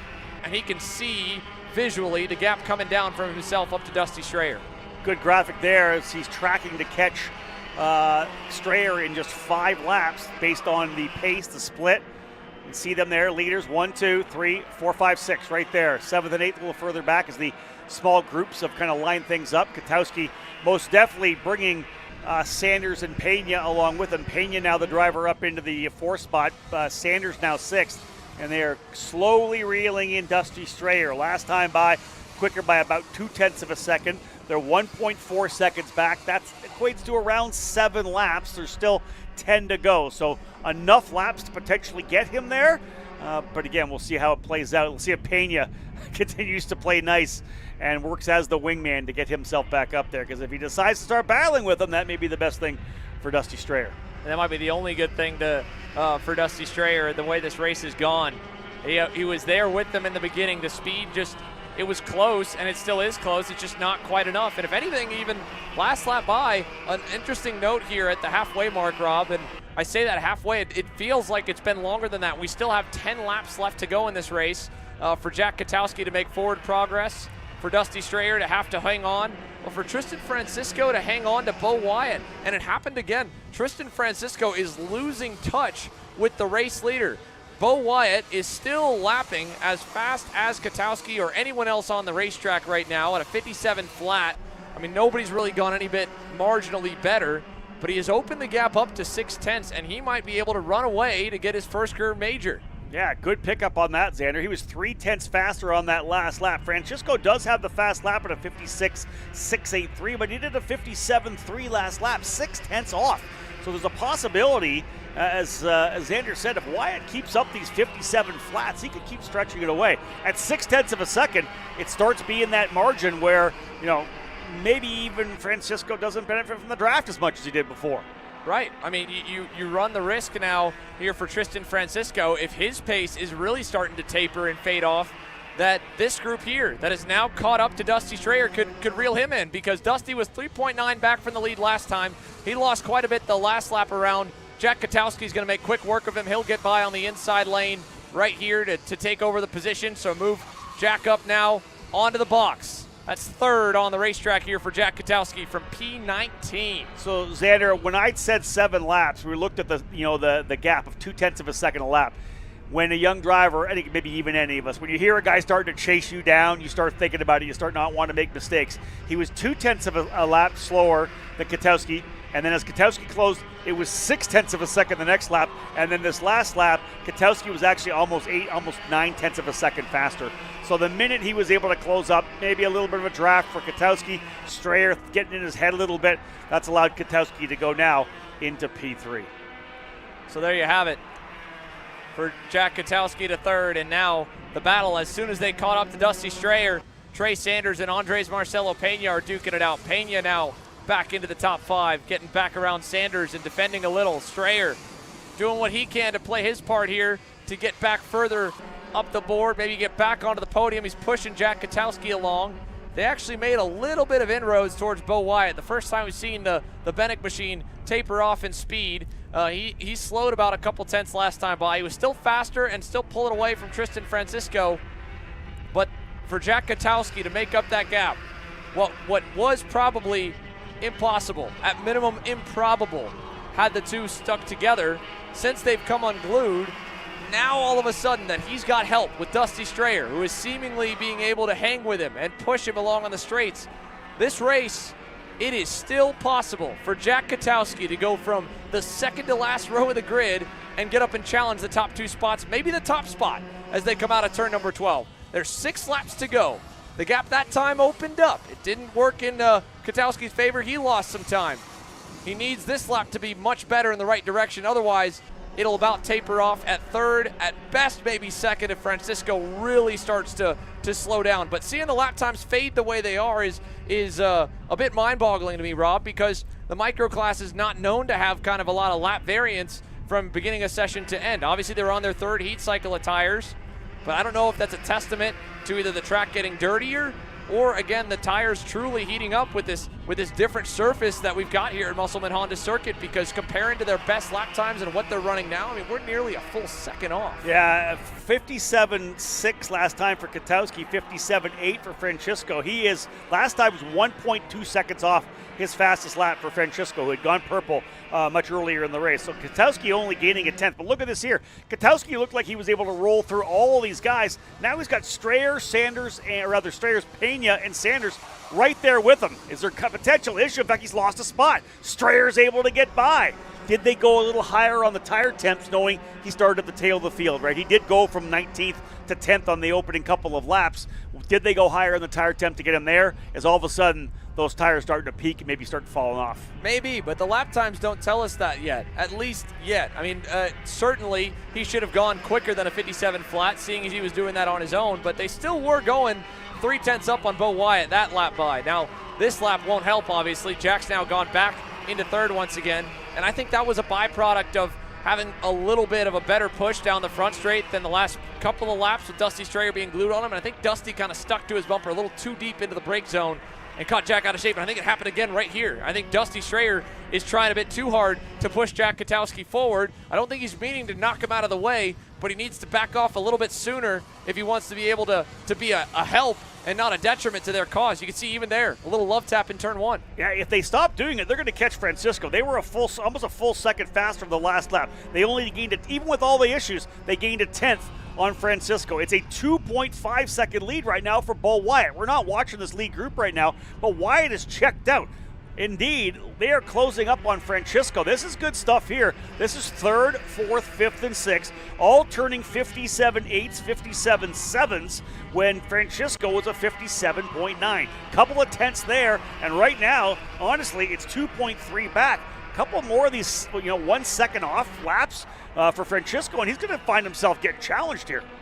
You can see him down the backstretch here. He's starting to fade into frame, and this battle here, or pack of 4, by the way, a good ways up from probably some other good notable battles going on the racetrack. Emmett Dalton, Cohen Scott kind of edge of the top 10 as we see Pena again looking to go by on Dusty, not quite having the momentum to get there. Now our estimator's showing that Katowski might get there before the end, and I think it's right. I mean, even without a draft multiplier, he would arrive before the checkers. Xander, 7/10 of a second. Katowski faster than Francisco on that last lap, 57.4 to a 58.1. The gap's only 1.7 right now. He is 100% closing. And again, we're going to get 2 to go. This could end up being a battle on the final lap to see who ends up finishing 2nd and 3rd. Because if Katowski brings the rest of the group there by that time, all bets are off in the final lap. And that's where, if you're the coach or the parent or the helper, if you will, for Andres Pena, for Trey Sanders, you're saying, be patient, boys.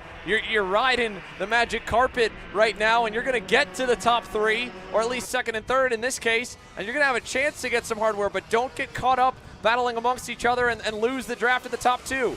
Dusty Strayer now with a little look to the inside of Katowski. 0.6 of a second faster than Francisco. But they got to keep their heads on. This is a tick too early, boys. 2 to go. I get the double sticks is the instinct reaction to start fighting, and they are. Trey Sanders has now slipped by to 4th, but they were going to get there, and they still might. But it's just got a whole lot harder now with the way they attack turns 1, 2, and 3.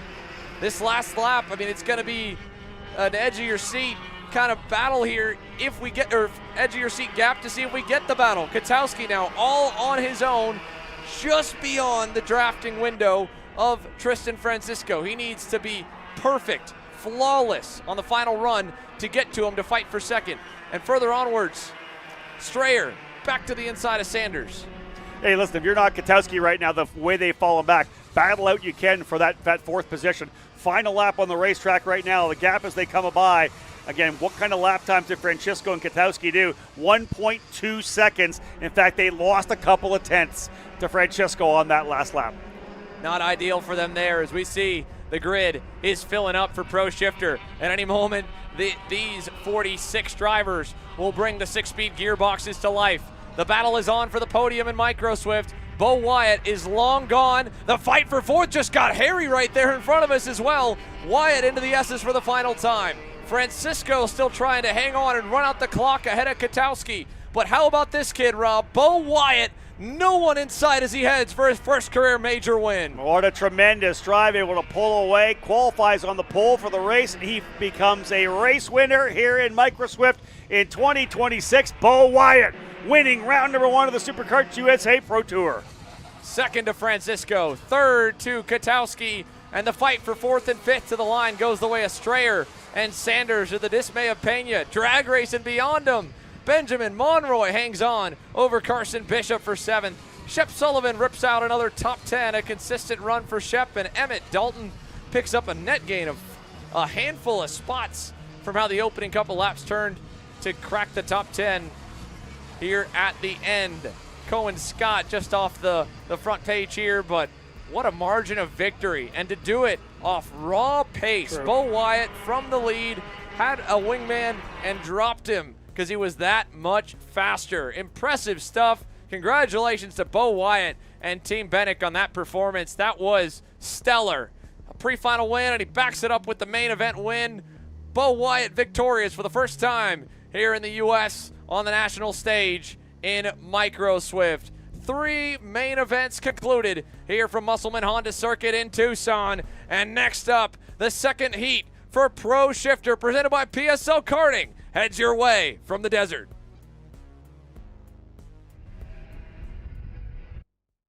This is Henry. Henry feels sad. Henry feels sad because it's time for his next big race and his go-kart is in bits. Henry doesn't know that Acceleration Kart Racing is the United States' #1 shop for all of your karting equipment needs. Henry also doesn't know that Acceleration Kart Racing can deliver anything from tires to race suits and even wheels directly to your front door or to the racetrack itself, quickly and efficiently, with tech support available 6 days a week. Poor Henry doesn't even know that Acceleration Kart Racing offers free shipping to mainland USA on selected product if you spend $200 or more. Do yourself a favor. Go to accelerationkarting.com and make sure that you are never left stuck on the pre-grid with Henry. Be smart and don't be like Henry.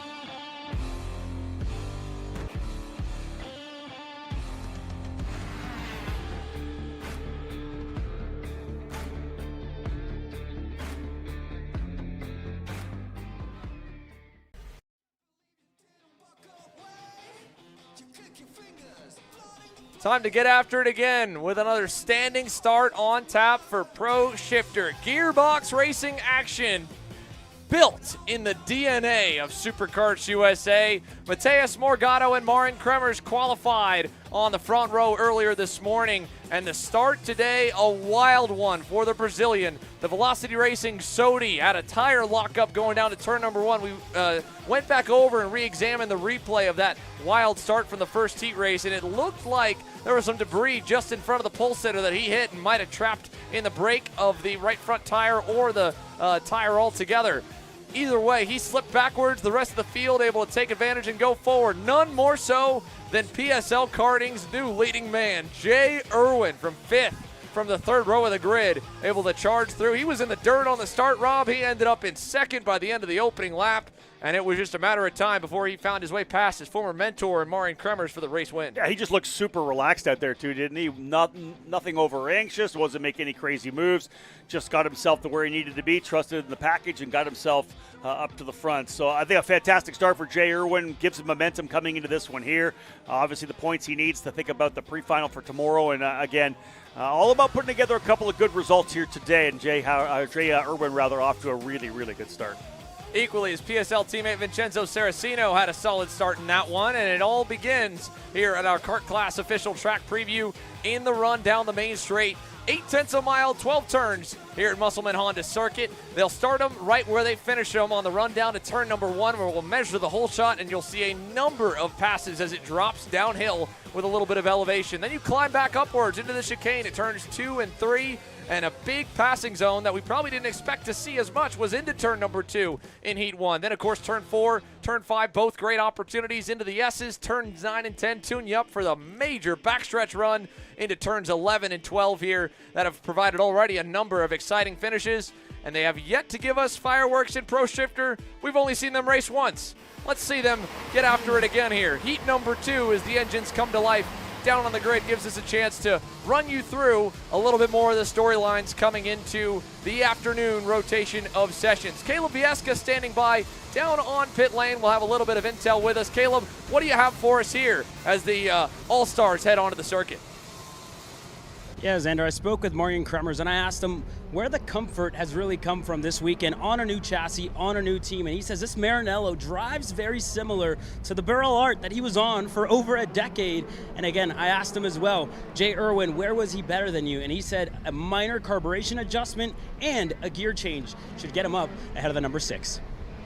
The good news is he starts, of course, ahead of the number 6, equally ahead of Kyle Wick, and I thought Adrian Renaden looked mighty strong in Heat 1 too, Rob. He rolls from the 2nd row again. Yeah, no doubt about that. Jay Irwin, as we said, going to start a little further back, so Kremers with some adjustments on the car is going to be faster, but he also starts a couple of rows ahead as it is. Corentin Rousseau on the ITEL kart starting in that 6th spot. Gage Korn, strong run, started 7th, remained in the top 10, which I like to see out of the young rookie Danny Formal on the 37 there as well in that 8th spot. Vincenzo Saraceno has mentioned probably one of the bigger storylines of transferring to Super Bowl, along with all the rage Gage Korn, Hunter Pickett alongside him in row 5. The Magic Man and the 1 plate, the 1 and the 2 plates on row number 6. Musgrave charged all the way up to 5th in his opening heat. Massimo Valiente and Josh Conker back on row 7. Jacob Gulick with some issues, fell back a little bit. He'll start 15th again alongside Michael Avancino. Micah Hendricks, a privateer, here with his dad, starting in 17th with Kyle Drysdale. Daniel Fellows and Dane Idelson capping off the top 10 rows, top 20 on the grid. We'll show you through the final few starters here with a number of notables further back. Of course, Gavin Bailiff all the way back in the 21st position alongside Lachlan Tombleson. And then beyond them as well, past Zimming Wang, who had a DNF in Heat 1, one of the only DNFs in Heat number 1. A number of veterans outside the top 30, like Ron White in 32nd. Anthony Freeze returning to the scene as well, back in 34th. And all the way to the far end of the field here, because there are many. 46 in total, David Gardella and Jesus Lopez way back. Find your favorite driver, spot them out, and hope that they get a monstrous start. It is a phenomenal 23 total row grid for Pro Shifter presented by PSL Karting. Heat 2 from the desert is green. And again, Irwin tried that inside run to the dirt, and again, Morgado bottles the start into one. This time looked like a missed shift down into the corner as it popped out of gear. He goes to third, Wick up to second, and a mad scrum behind him. Yeah, Wick went deep to the inside at turn number 1, right down the bottom, and muscled his way through to go to second spot. So a great start for Wick, but another tremendous launch as well for Marian Kremers, and some issues, as Xander talked about, for Mateus Morgado. Not quite as bad as the race number 1, but he'll put his head down and continue to work his way forward. All told, a clean run moving forward here. Big move further back there to get up a spot. That may have been, trying to figure out which driver that was. We'll pick that up later, but a good move coming out of turn number 9, the dive to the inside of that corner. Well, I think that was Nick Leduc, the Karting Collective team owner and driver himself, making a pass there. You're right, the 18. Yellow flags down at turn 1. Something amiss here from the start. Not sure who. Maybe over at turn 2. Meanwhile, the big guy's already on the prowl on Morgado. The number 37 has come to play here in the afternoon sunlight. Danny Formal looking good, and here's his teammate, Kyle Wick, trying to get the lead, but he parks it on the apex. Kremers rips the high side and holds. Looked like it might have been Tegan Poles off the racetrack on the exit of turn number 1 with the yellow out over in that corner, so she was not able to get back around, so I'm going to say that was the Maranello driver to the inside, but yeah, some aggressive racing now. Kyle Wick said, hey, listen, I want to go to the lead. He parked the bus on the inside of turn number 4, as you said, couldn't get it rotated and back out, but still showing the aggression there. A little cover to the bottom, Xander, for Kremers. He realizes the pressure's coming from the back. Everybody lining up here to go to work. A little bit of dirt kicked up as Wick looks around the outside. Kyle Wick with a power move to take over the lead, and that stacks them all up into turn number 2. Here's Morgado looking on Kremers for second. Not there into the chicane. That'll make him vulnerable back to Formal, and he's going to have to cover. He does. Kremers as well. And Kyle Wick, how did he make that one stick, Rob? Somebody lit the fire under Kyle Wick as he went around the outside and then leaned in on the apex. You could see that Kremers had the right side of the front bumper just leaning on the rear.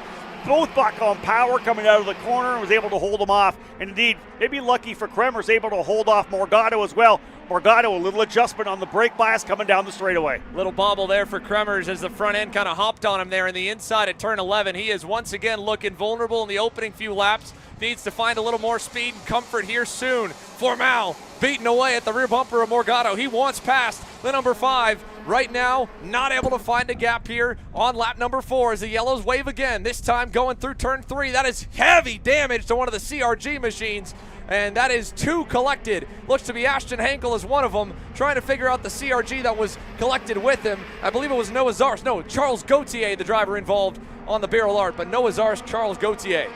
Keep in mind right now as we're kind of watching Kremers, keep in mind the report filed by Caleb. Remember, gear change and a carb adjustment as well. Does it play off for the number 94? Because obviously gear change is going to affect where you are in terms of speed and where you are in terms of RPM range when you're coming into a lot of the corners. We'll see whether or not that move is played out for Kremers. Here's a look at the replay of, I believe this was just a moment ago.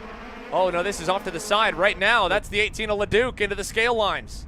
So Nick Leduc out, and Formal finally with a run to the inside, no yellows this time.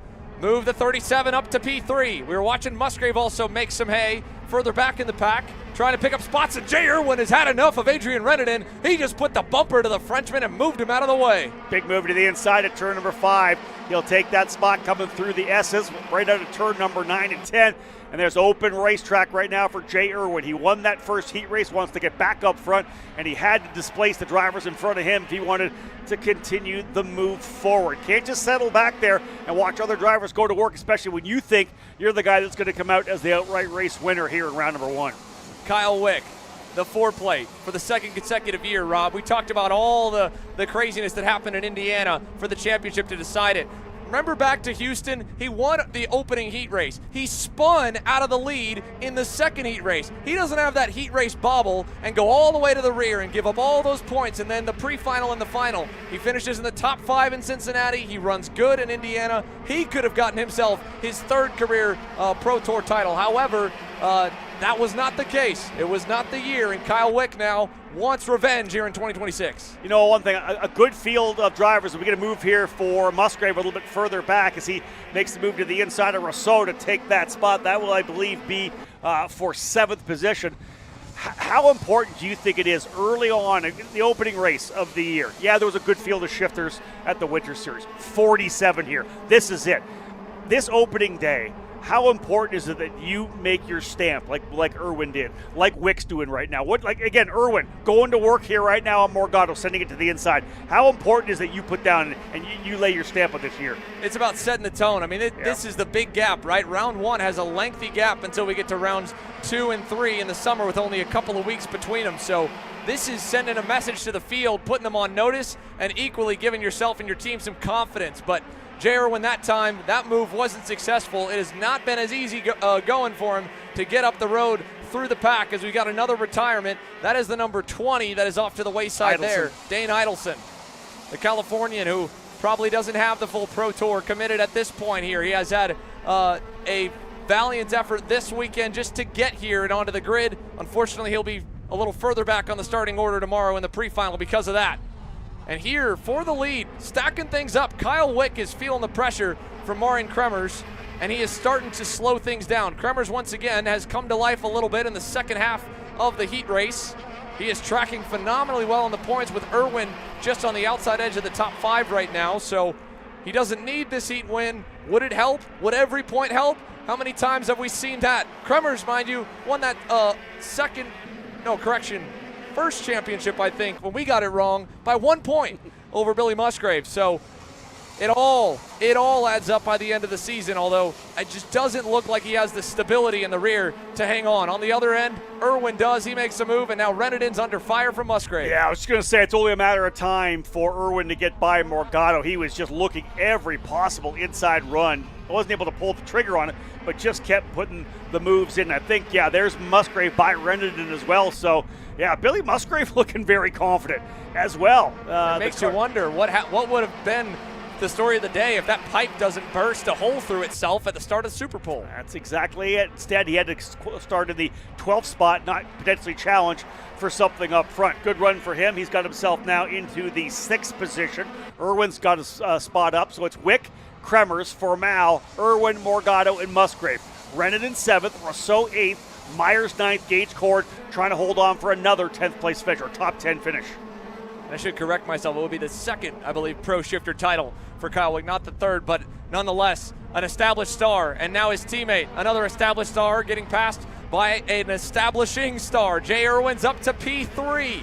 If he can hold there and Kremers can't get the win, that would, of course, bring still a 1-point advantage for him in the heat points to get the pole for tomorrow. So the march continues for the number 6.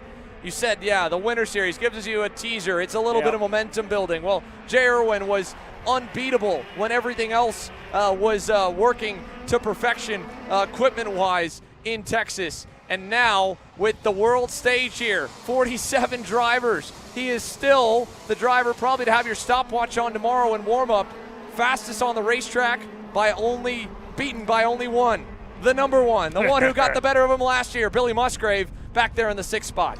Now the question right now is Irwin, is he going to have enough here? Because we are closing in. 2 more laps to go. In fact, they'll see the white flag next time by. I don't think Kremers has anything for Wick at this point, but the key is, does Irwin have enough to potentially get himself up for maybe a last lap lunge? Really strong coming through. Lost a little bit there. Pinched, I think, a little early on the entry into turn number 10, but here comes the run down. He knows he's got room on 4-mile now. Pinches down to the inside of 11. White flag will fly. We'll see whether or not Irwin can notch another one in here. He's right there on Kremers. Wick, though, looking good for a race win. Yeah, Kyle Wick looking very strong here at Musselman Honda Circuit. Kremers still close. I mean, he just needs one mistake on this final lap, but equally he can't afford to give one up himself because the 6 car is moving, and now he's going to have to protect because of it. Jay Irwin putting the heat on. Marin Kremers again, and as they go to 5, close it still is here for the final time. Let's see whether Irwin decides to hold on to P3 or if he forces the issue down into turn number 11 and 12. He's right close. He can throw it to the inside of 9. No, little cover there. That's going to give a big run out here for Irwin. Final lap, going to be a win for Wick into the inside of the racetrack here for the 94. I don't think Irwin's going to risk anything here now. Cross the line, and again, checkered flag for Kyle Wick. A very impressive run, an aggressive run at that as well. He wanted to win this thing big time, 0.4 of a second at the line. Marian Kremers had to start thinking about Jay Irwin over that last circuit. Jay able to get by some big dogs, working his way forward, made quick order of Morgado, was able to do the same thing with Danny Formal. Jay Irwin is going to be super tough this weekend come Sunday, I guarantee it. So, here's a look at them all. Kyle Wick, with that win, certainly improves his starting position odds for tomorrow. Marin Kremers, 2 and a 2 would give him a 4. It'd put him on the outside of row 1. But Jay Irwin with the win from Heat 1, a 0 and a 3 right here, puts him on pole, leading the way going into Sunday morning's pre-final. Danny Formal, much better round number 1 for him. Said he felt like after the speed where he went fast and happy hour in Texas, just a bad batch of tires took him out of contention. We didn't get to see him then until Newcastle. He won there. The guy who was right there with him, our heat race winner, Kyle Wick. And then rounding your top 5, the 5 play to Morgado. Yeah, when we get to the next screen, we'll give a little shout out to the driver who finished in 22nd position. That was Cooper Becklund, plus 16. He started 38th, got up to 22nd. Great job there for Cooper Becklund on the Nelton Race Concepts machine, finishing only essentially 12 seconds back. There's the rest of the field. I think it takes a while to get through them, folks, when you got 46 drivers lining up to take the green. So good stuff there. And again, as I said before, Tegan pulls the driver out on the opening circuit. Bottom line is Kyle Wick, very impressive. Out of the gate, came in strong, aggressive to go to the win. That pass around the outside coming out at 12-1. I don't think I've seen that in a little while. Oh, man, we need another look at that one, too. How in the world did Kyle Wick get the better down a straightaway drag race coming off the final turn of a world champ and 2-time Pro Tour champ in Marin Kremers? And then after that, again, they were all in lockstep. Even pace, it felt like, yo-yoing back and forth a bit. And what a day here for Mateus Morgado. Talk about a hot start and a roller coaster run. Here's a look at that move here. Climbs the curb and Kremers drops a tire. A rare mistake out of Marin. And that allowed Wick to be able to get the better of him into the first corner. Great heads-up driving as well from Kyle Wick to cross him up and be already halfway over off the racetrack so he didn't have to get out of the throttle. Smart move, veteran play. The Auburn-Washington native wins it. You know that, too, when you're with a guy coming through the corner, turn number 12, and you realize where you need to be on the racetrack to be able to leverage the curving on the outside and not fall off the track, and that guy's already maybe a quarter cart width wide to the left, you know that you're going to be able to stay to the inside. So a veteran move there. Of course, a minor mistake for Kremers, Xander, as you had said, but a veteran move for Kyle Wick to be able to be right side of the racetrack and get that run down. And, of course, he leaned him in hard into turn number 1. And Kremers didn't give him a lot of room. There was it was right rear bumper to right front, probably left rear bumper to right front contact, and could have been ugly, but it was not. Actually, it was a pretty solid run, all told. We'll definitely want to hear from him, and equally hear from the other side of the story when it comes down to the front row. Mateus Morgado, a top 5 in heat number 2, standing by. Yeah, Mateus, 2 rough starts to the day and to your heat races. Really just kind of talk to me about the day for you so far and just not really able to get through the first corner.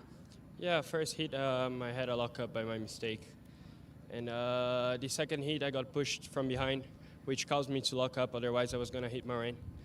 Yeah, difficult heats. We still didn't understand why when everything gets warm we are slow. But we will work on that for tomorrow. And such a long day, pre-final, long final, so a lot of stuff can happen.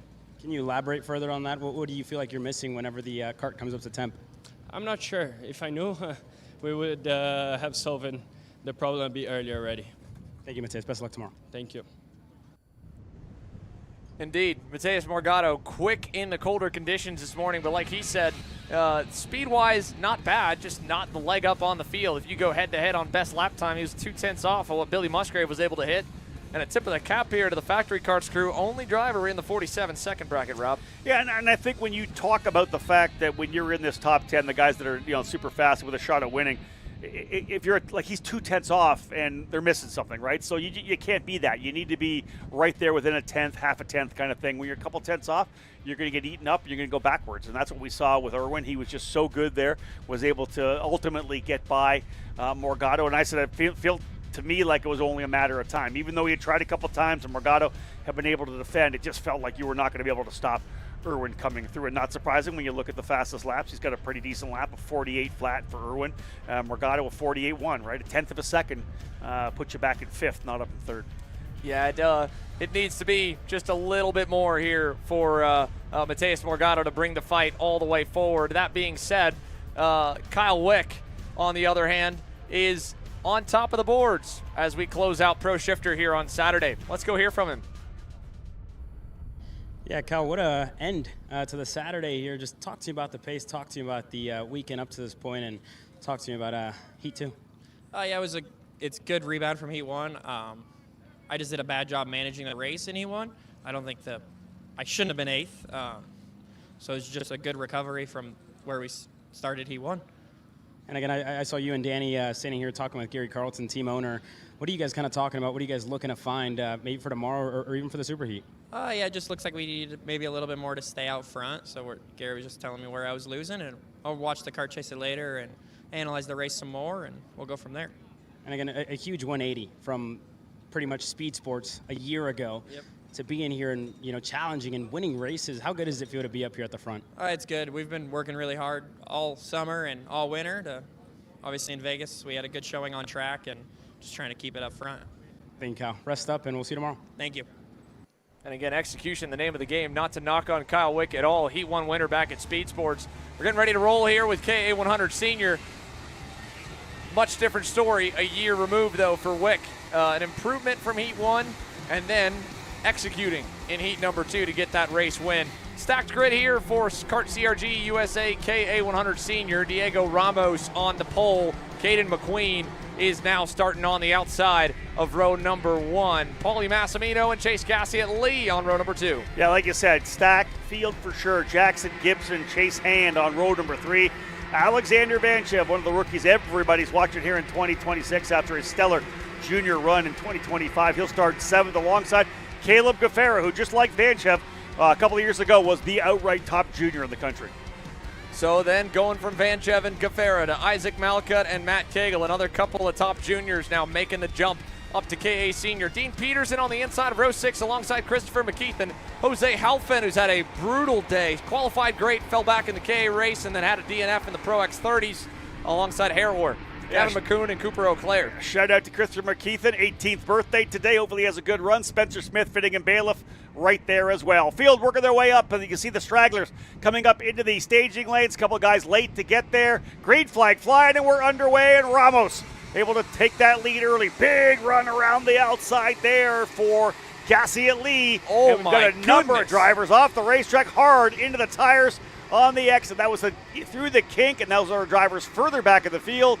Absolute chaos. Red flag flying down to turn number 4. Oh man, that was that was the right call right there. That track barrier pack is absolutely needed. Otherwise, you're going for a really rough ride and a whole lot of obstacles down in the start. And I'd love to know what in the world happened around 25th or so, where the pack, obviously someone must have gotten turned sideways in front of the field and then pile drived into the tire wall going down to the first corner. I'll add to one thing. Remember, as it started, you can see a lot of the guys at the tail of that field weren't even onto the grid yet. They had weren't able to get on track. They weren't able to get up with the pack. They probably were full throttle coming out of 11, 12, onto the front straightaway. So instead of being kind of just getting on the throttle, they're rolling down there at full pin.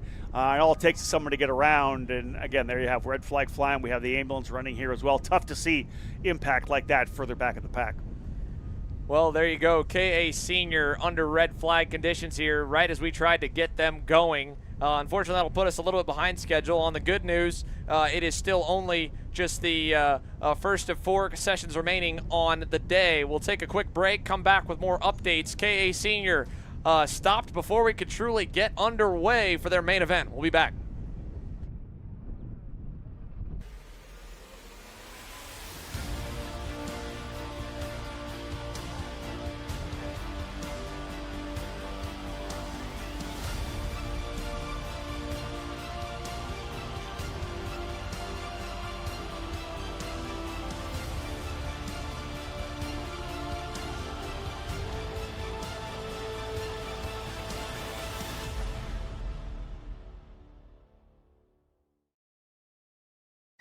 Musselman wins the Wisconsin Grand Prix. James Overbeck on start number 2 gets win number 1 in OKN Stars.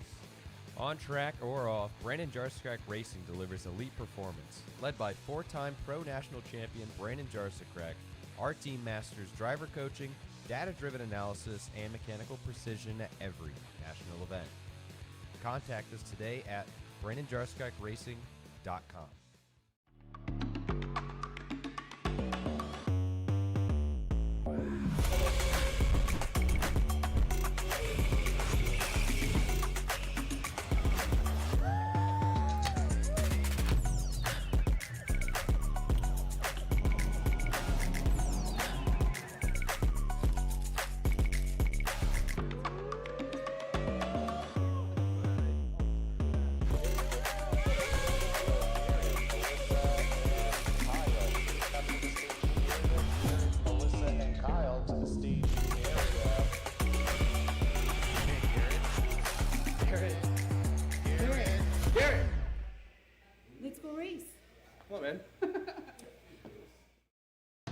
You have to fight to pull ahead, to find your edge, to do whatever it takes to make you 1/10 of a second faster, smarter, more committed than the other guy, because you've got the kind of passion that can overcome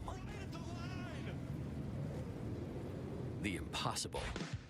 And we've got the most powerful performance race fuel available to help you do it. Sunoco Race Fuels. Take the lead.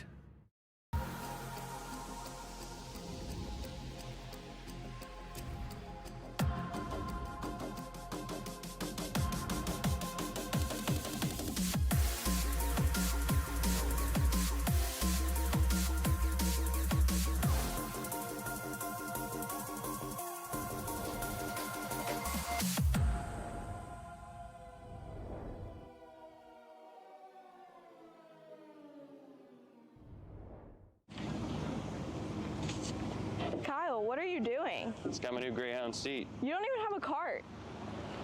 Doesn't matter. I have a Greyhound.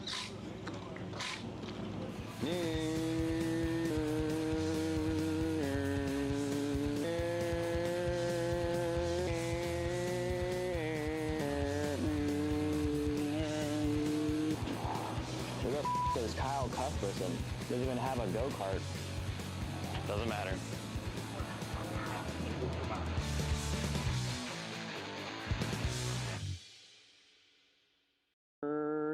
Cuthbertson through on Turney. Turney in the dirt. Welcome to the future of kart race preparation.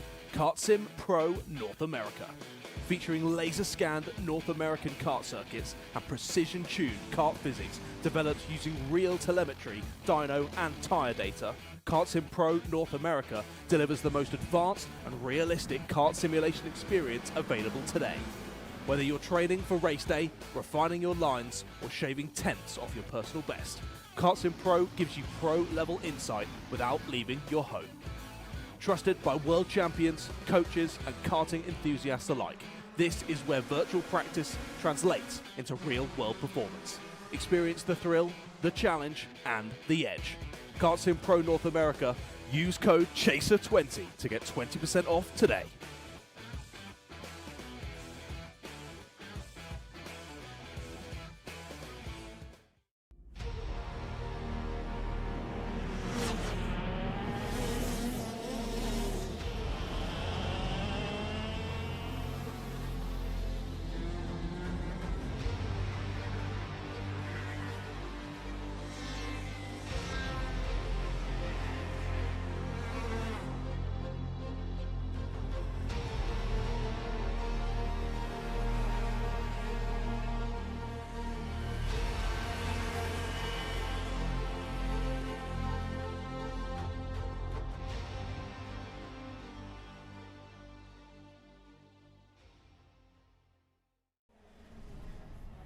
IAMI USA West is the official West Coast importer for IAMI engines and parts.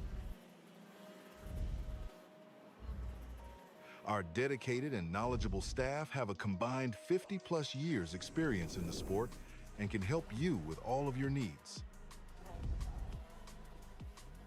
Call us today or visit our website to find your local dealer to shop. Are you stuck with your kart racing? Not sure the ideal kart setup? Or going to a track for the first time? Well, Kart Class has the answers for you. Our online portal has a wealth of experience and knowledge to help your kart racing. From kart setup advice to track guides that are targeted specifically to your circuit, or the driver coaching aspect with mindset, racecraft and driving techniques. If you want to take your karting to the next level, visit us at kartclass.com.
Macron Motorsports builds champions every day, drivers who won on the world stage. The Tillotson T4 Series is pure spec racing.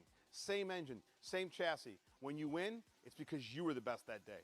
Your edge is not the kart. It's the setup, the strategy, and the race team. With our Arrive and Drive program, you simply bring your gear, we provide the equipment and the championship-winning support to every event. Stop wrenching, start racing. Your path to the T4 Nations Cup in Spain starts with us. For more information, contact us at macronmotorsports.net. Are you ready to get behind the wheel? From Formula One to NASCAR and IndyCar, all the pros start here.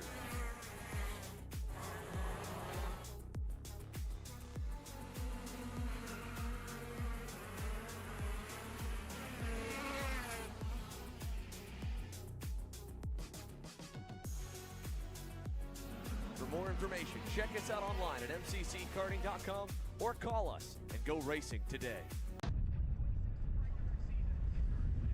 Currently under red flag conditions here at Musselman Honda Circuit in Tucson, Arizona. We were set to go green with our 47 driver K8 senior main event. We tried to, had a bit of a wild moment down at turn number 1 when getting this main event underway, Rob. Ultimately, the on-site medical team had to roll. They have re-racked the field, and well, actually, Rob, you and I will catch up here in a minute because we have the driver involved standing by down with Caleb Vieska. Caleb.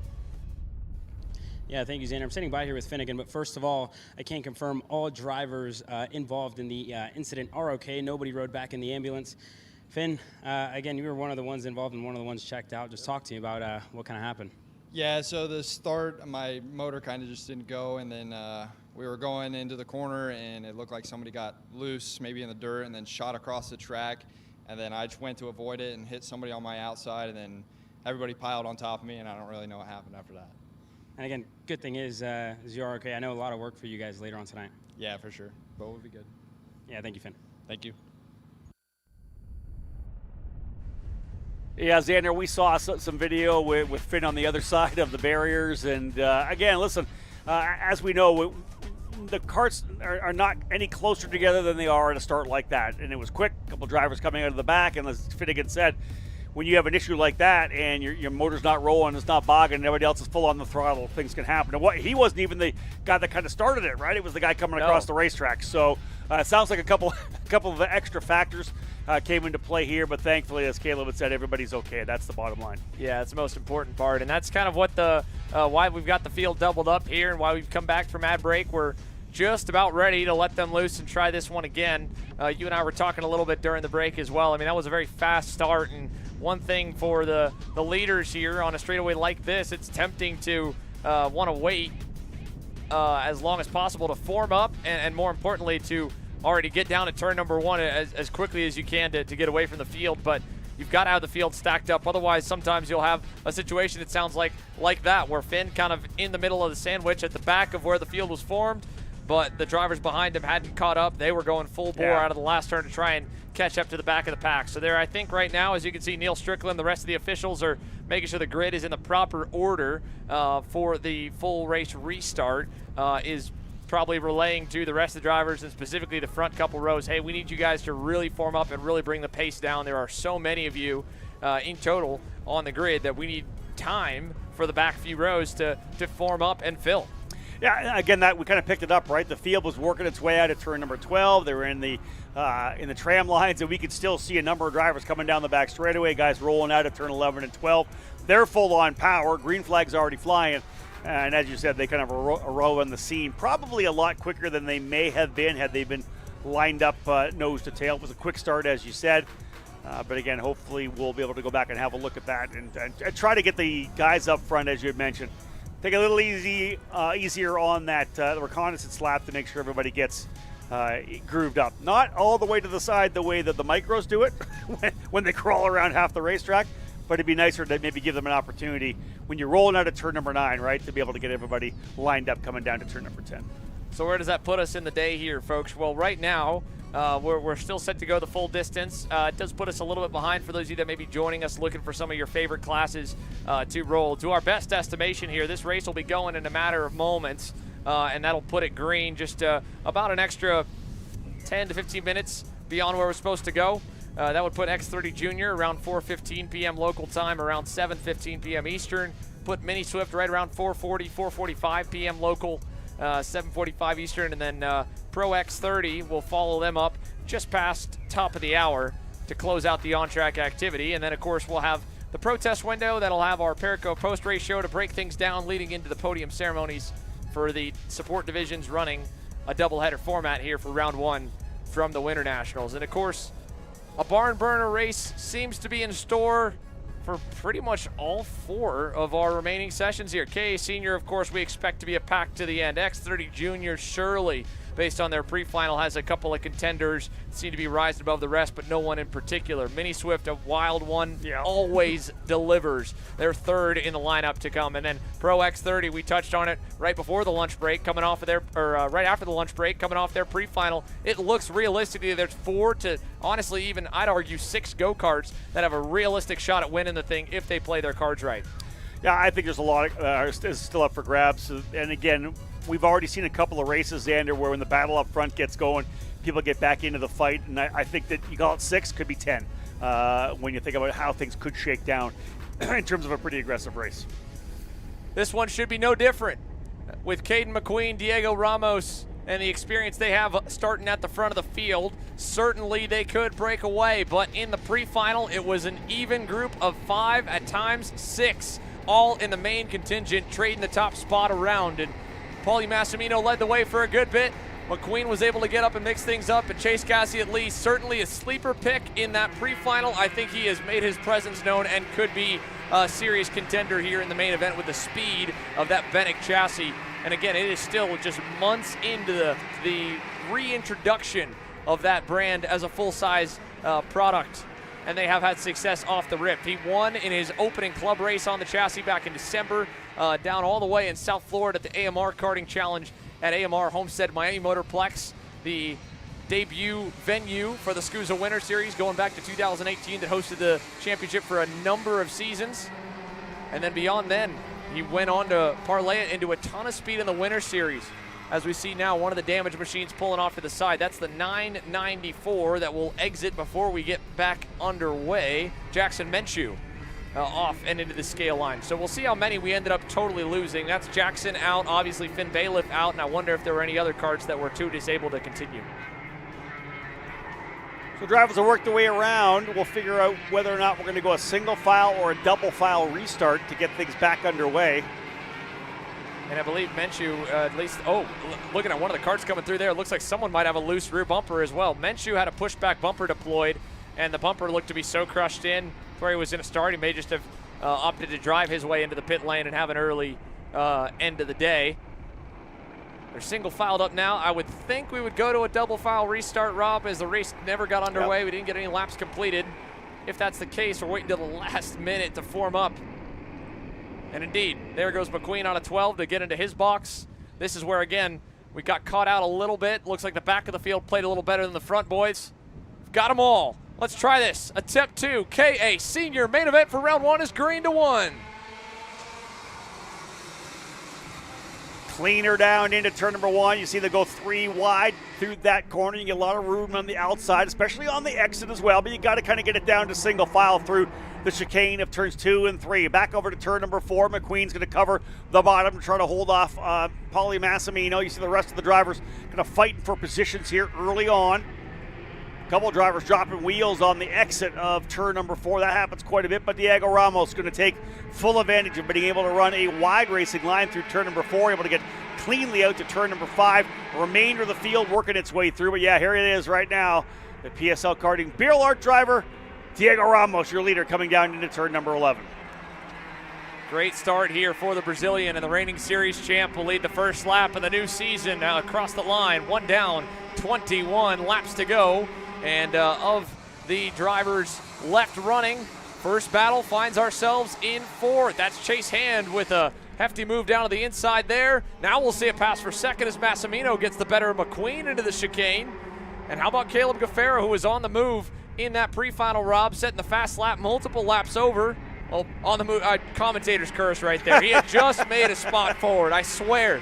And now he finds himself back a couple. Yeah, I looked over him, so he's on the outside there. He's getting hung up to dry a little bit. Yeah, but again, you're right. He did have a great run in the pre-final to get himself back up into the top 10 to start this one here. So the Hoach driver development pilot settling in nicely here. And again, early on, we know a 22-lapper for this one here. Lots of work still to be done.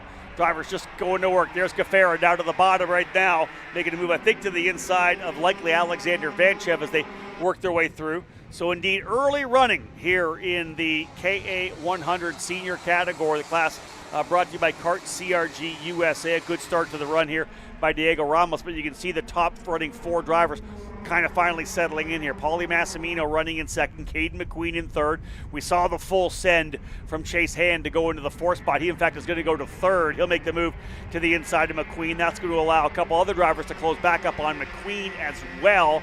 That's going to be, I believe, Matthew Cagle. Good run for Cagle here. Now up into the spot. He's right on the rear bumper now at Caden McQueen. So, again, the shakeup of the early runs giving us probably a 2-driver breakaway, maybe 6 in the lead group. Then you go a little bit further back there for the drivers in 7th, 8th, 9th, and 10th. Oh, my goodness. Big contact here in turns 9 and 10. Chris Harrower, Joseph Hewitt colliding, and neither one seems to want to take the blame on it there with the thumbs-up signal. Back up front, McQueen with a quick answer to Hand. But now that just brought Chase closer to his wingman and Matthew Cagle. Sorry, used to say Nico Sarfati. He's since moved up to the Pro X30 class.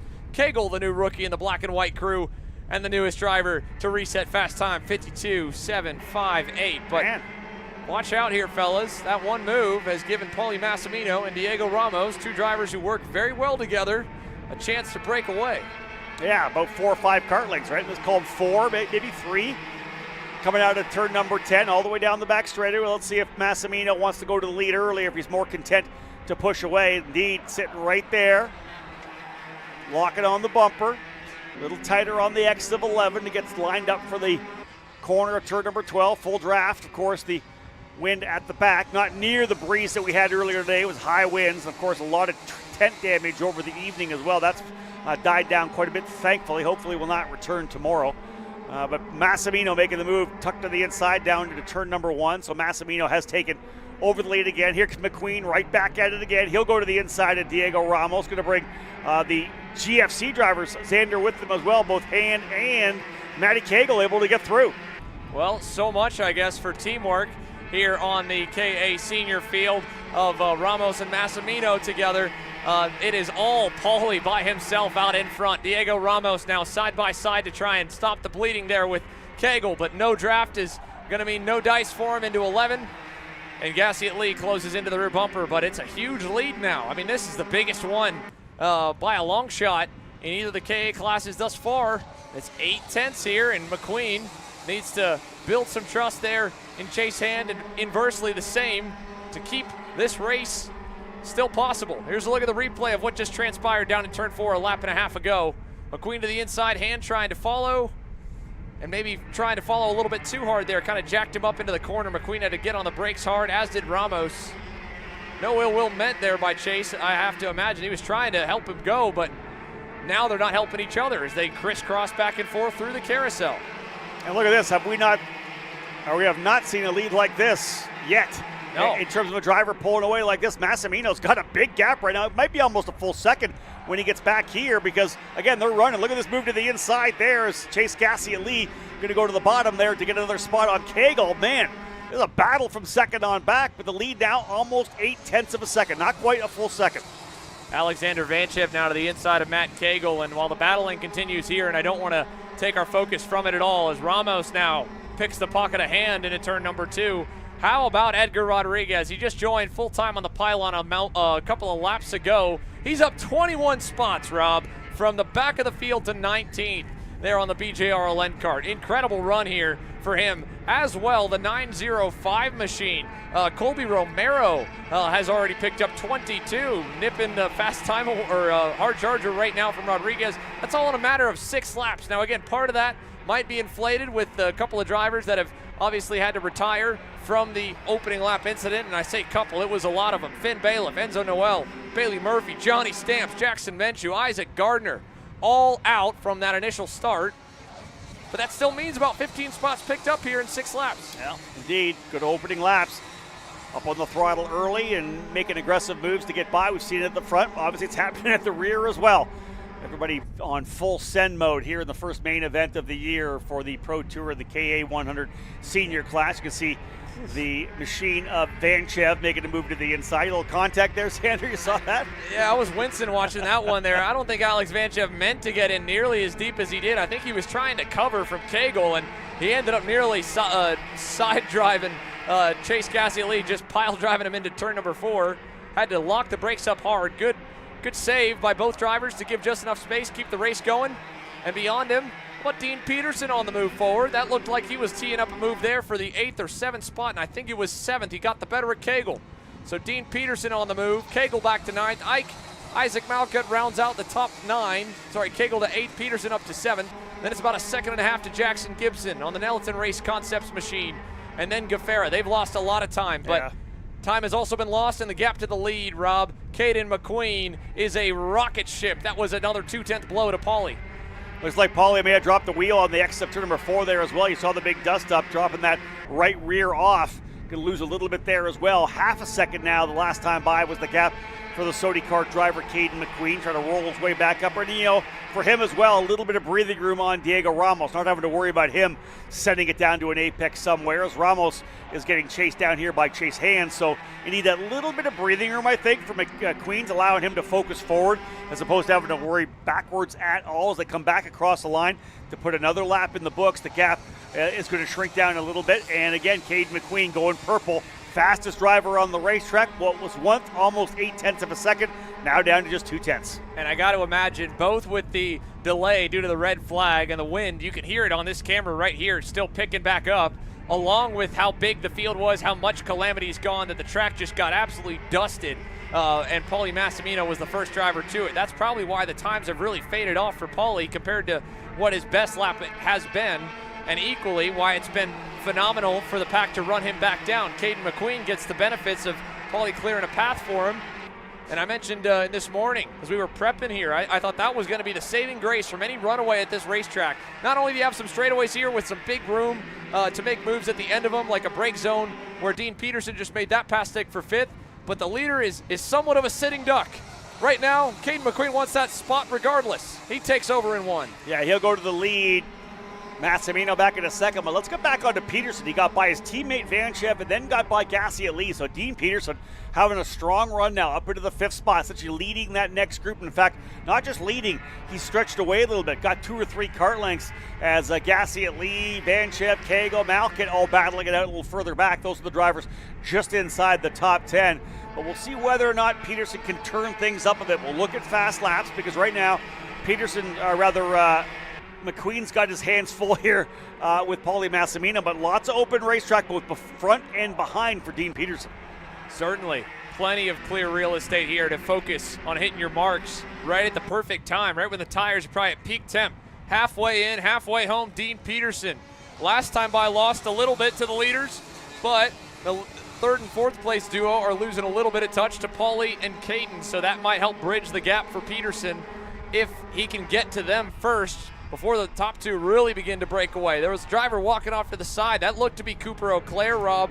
I don't want to speak too soon, but yeah, Cooper Auclair out a couple laps ago. The 920 is done, and I think we might have lost another one here in the last lap or 2, waiting on them to cross the line. That would have been Jasmine Buckley and Marcus Batchown, and they just barely crossed there, about 30 seconds away from the lead. So Auclair out. Maxim Barron was the driver involved with Chris Harrower, not Joseph Hewitt. My apologies there. We talked a little bit about Dean Peterson right now. We're going to get a really good look right now whether or not he has the pace. The battling behind him is pretty aggressive right now.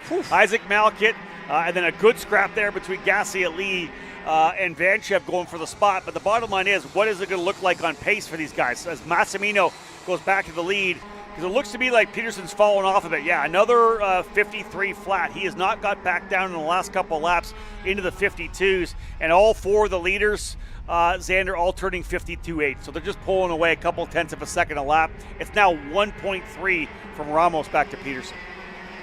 That's a decent delta here, and again, going the wrong direction, right? Good news is now Isaac Malkit's kind of gotten clear, broken away a little bit from that group of Gassi Lee, Vanchev, and Kegel, all kind of going at it. They aren't getting anyone else that seems to be having the speed to join them. Jackson Gibson's alone. Caleb Gaffara's also on his own. Jose Halfin with Christopher McKeithen in 12th and 13th, and they've got 2 seconds to boot. The whole pack, the whole field's kind of spread apart off the first half of this race. Some of the, probably the biggest conglomerate of drivers appears to be here at the top end of the field. Massimino and McQueen, and then about 7 tenths to Hand and Ramos. What are your thoughts? Are we going to get a 2-driver breakaway here? You saw Hand give a little bit of a gesture, I think, back to Ramos coming out of 12 down into 1, asking for some help. But you know, if they're not working together, they're going to lose this pretty quickly. It's going to be a battle for P3. If either of those drivers, Hand or Ramos, have any designs on potentially coming away with a race win here, they need to work together to try to reel in these front guys, because I'll tell you, Massimino and McQueen are putting down great laps. 52.635 last time by for Massimino. Not the fastest lap of the race, but 2 tenths quicker than McQueen on that last lap.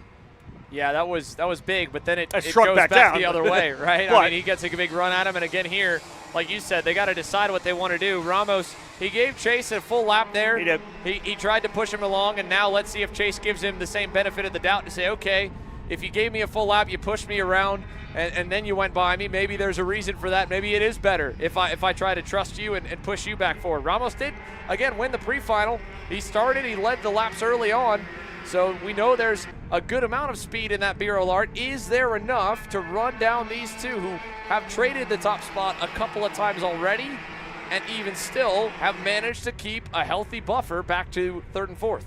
So McQueen closed up, and it's not that Pauly fell off, because McQueen found a bunch of pace on that last lap to close back up. Remember, I said he had turned a 57 flat to Pauly's 57.6. This time, McQueen goes back to a 57.6. So they're on top of each other now. 52.8 for Massimino, 52.7 for McQueen. So they're right there, but then you go a couple of tenths back for Chase Hand and Diego Ramos. So I don't know. I don't see third and fourth really closing now, but what did I say before? All it takes is 2 laps at the end for these guys to really be battling, and as long as Ramos and Hand are in that window, there's an opportunity that they'll be able to get a chance to fight for it. Yeah, I mean, what I'm seeing right now is a whole lot less daylight between Chase Hand and Diego Ramos than there is between McQueen and Massimino. And albeit there's no real headwind or tailwind kind of effect either way on these straightaways, the fact those two are able to push on a big straight like this, I have to think is going to help their case, because all they need is one more good shove to get within about a half second of Caden McQueen, and the hole that the top two are punching in the air is going to do the rest of the work. As we take a look here at the biggest mover, Edgar Rodriguez, continuing to march. Equally, how about the driver back in 21st, another new name to us, Owen Luther, 25 spots up here as he makes it onto the pylon. So big time plays for the pair of them. Edgar Rodriguez, he's at the point in the field now where he's going to have to just really put that speed of that BJR machine on display. Just going to pick up that spot. We saw Isaac Malk get rolling through. He is right on the bumper of Dean Peterson. Those two drivers are locked and loaded now. That's 5th and 6th, and their lap times are pretty good. They are losing a little bit to Hand and Ramos, but 52.8s. They're pulling away from Cagle and Vanchev and Gassi Lee. So great job there for Peterson P5 and Malkit right there in 6th. Good stuff for these two young drivers here. And back here, Matt Cagle, Vanchev, Gassi Lee, Jackson Gibson has almost caught them, and I think he has this lap. Look at that. Jackson Gibson with a big blow to the gap with the battling these three have had. He might be able to get a few more spots before it's all said and done. He was 2 tenths faster than the leader Gibson was. He did a 52.5 on that last lap. So one of the fastest drivers on the racetrack right now is battling there from 10th position. And mind you, another pass here just makes it that much easier. Again, these two heating the tires up, going offline. Chase Gassi Lee versus Alexander Vanchev through turns 4 and 5, duking it out.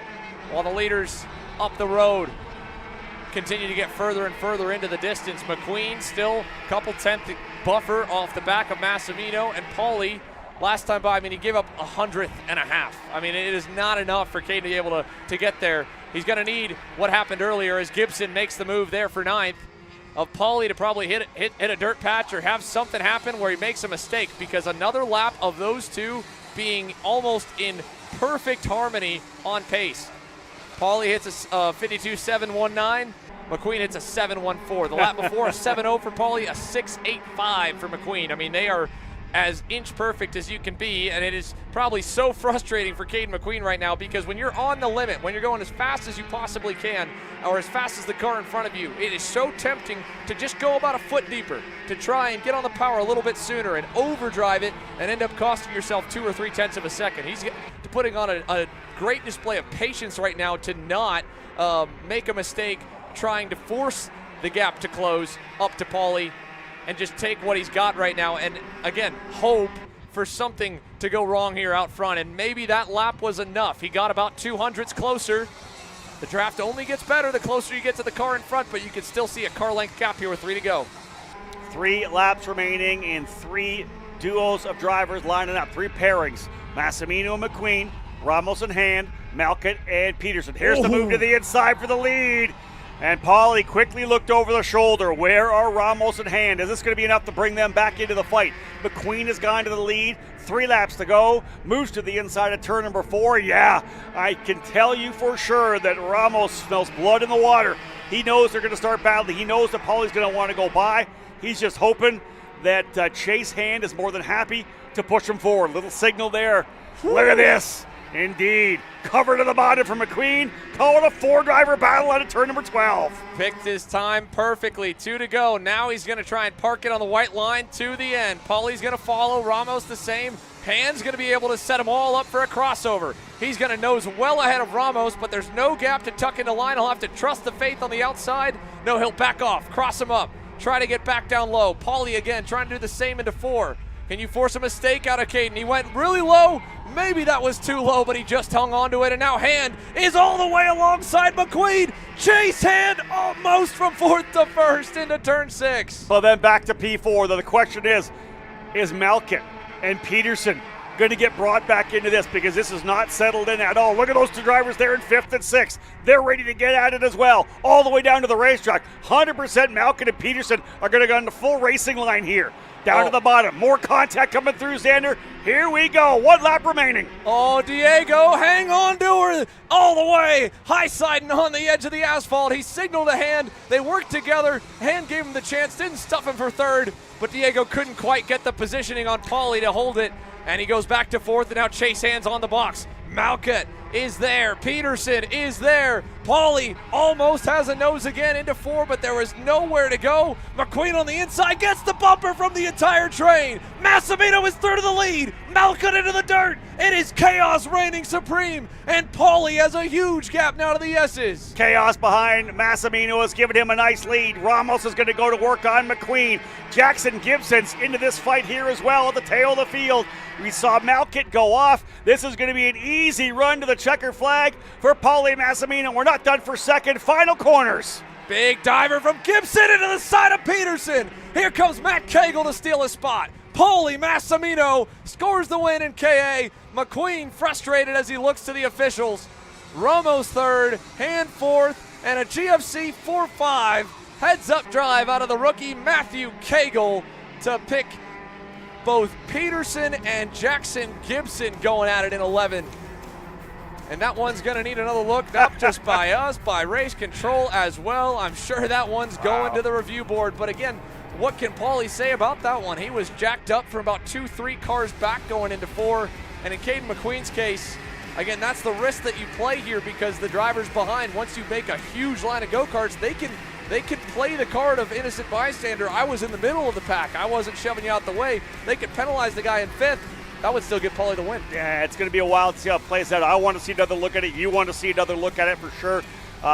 Again, wild in that one there. And then all of a sudden to see Isaac Malkut shoot across the racetrack left to right. Like shot out of a cannon. Someone got into the back of him. He went sideways. Shout out, as you had said before, Edgar Rodriguez plus 26th, 40th to 14th. Into the top 15 for Edgar Rodriguez. Rather fantastic drive for him. Well, let's take a look down in the scale line, see what the drivers' reactions ultimately are, and then soon after here we'll take another look at the aftermath of our KA Senior main event. It was bound to be a fight. It certainly was, all the way to the final lap of the main.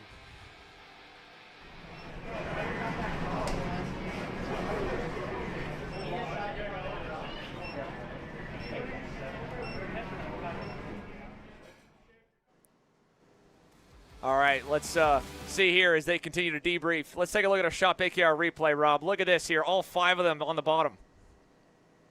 Indeed, watch the contact. Everybody kind of beating and banging. Not surprised McQueen gets shuffled off. There's the contact there between Peterson and Malkut.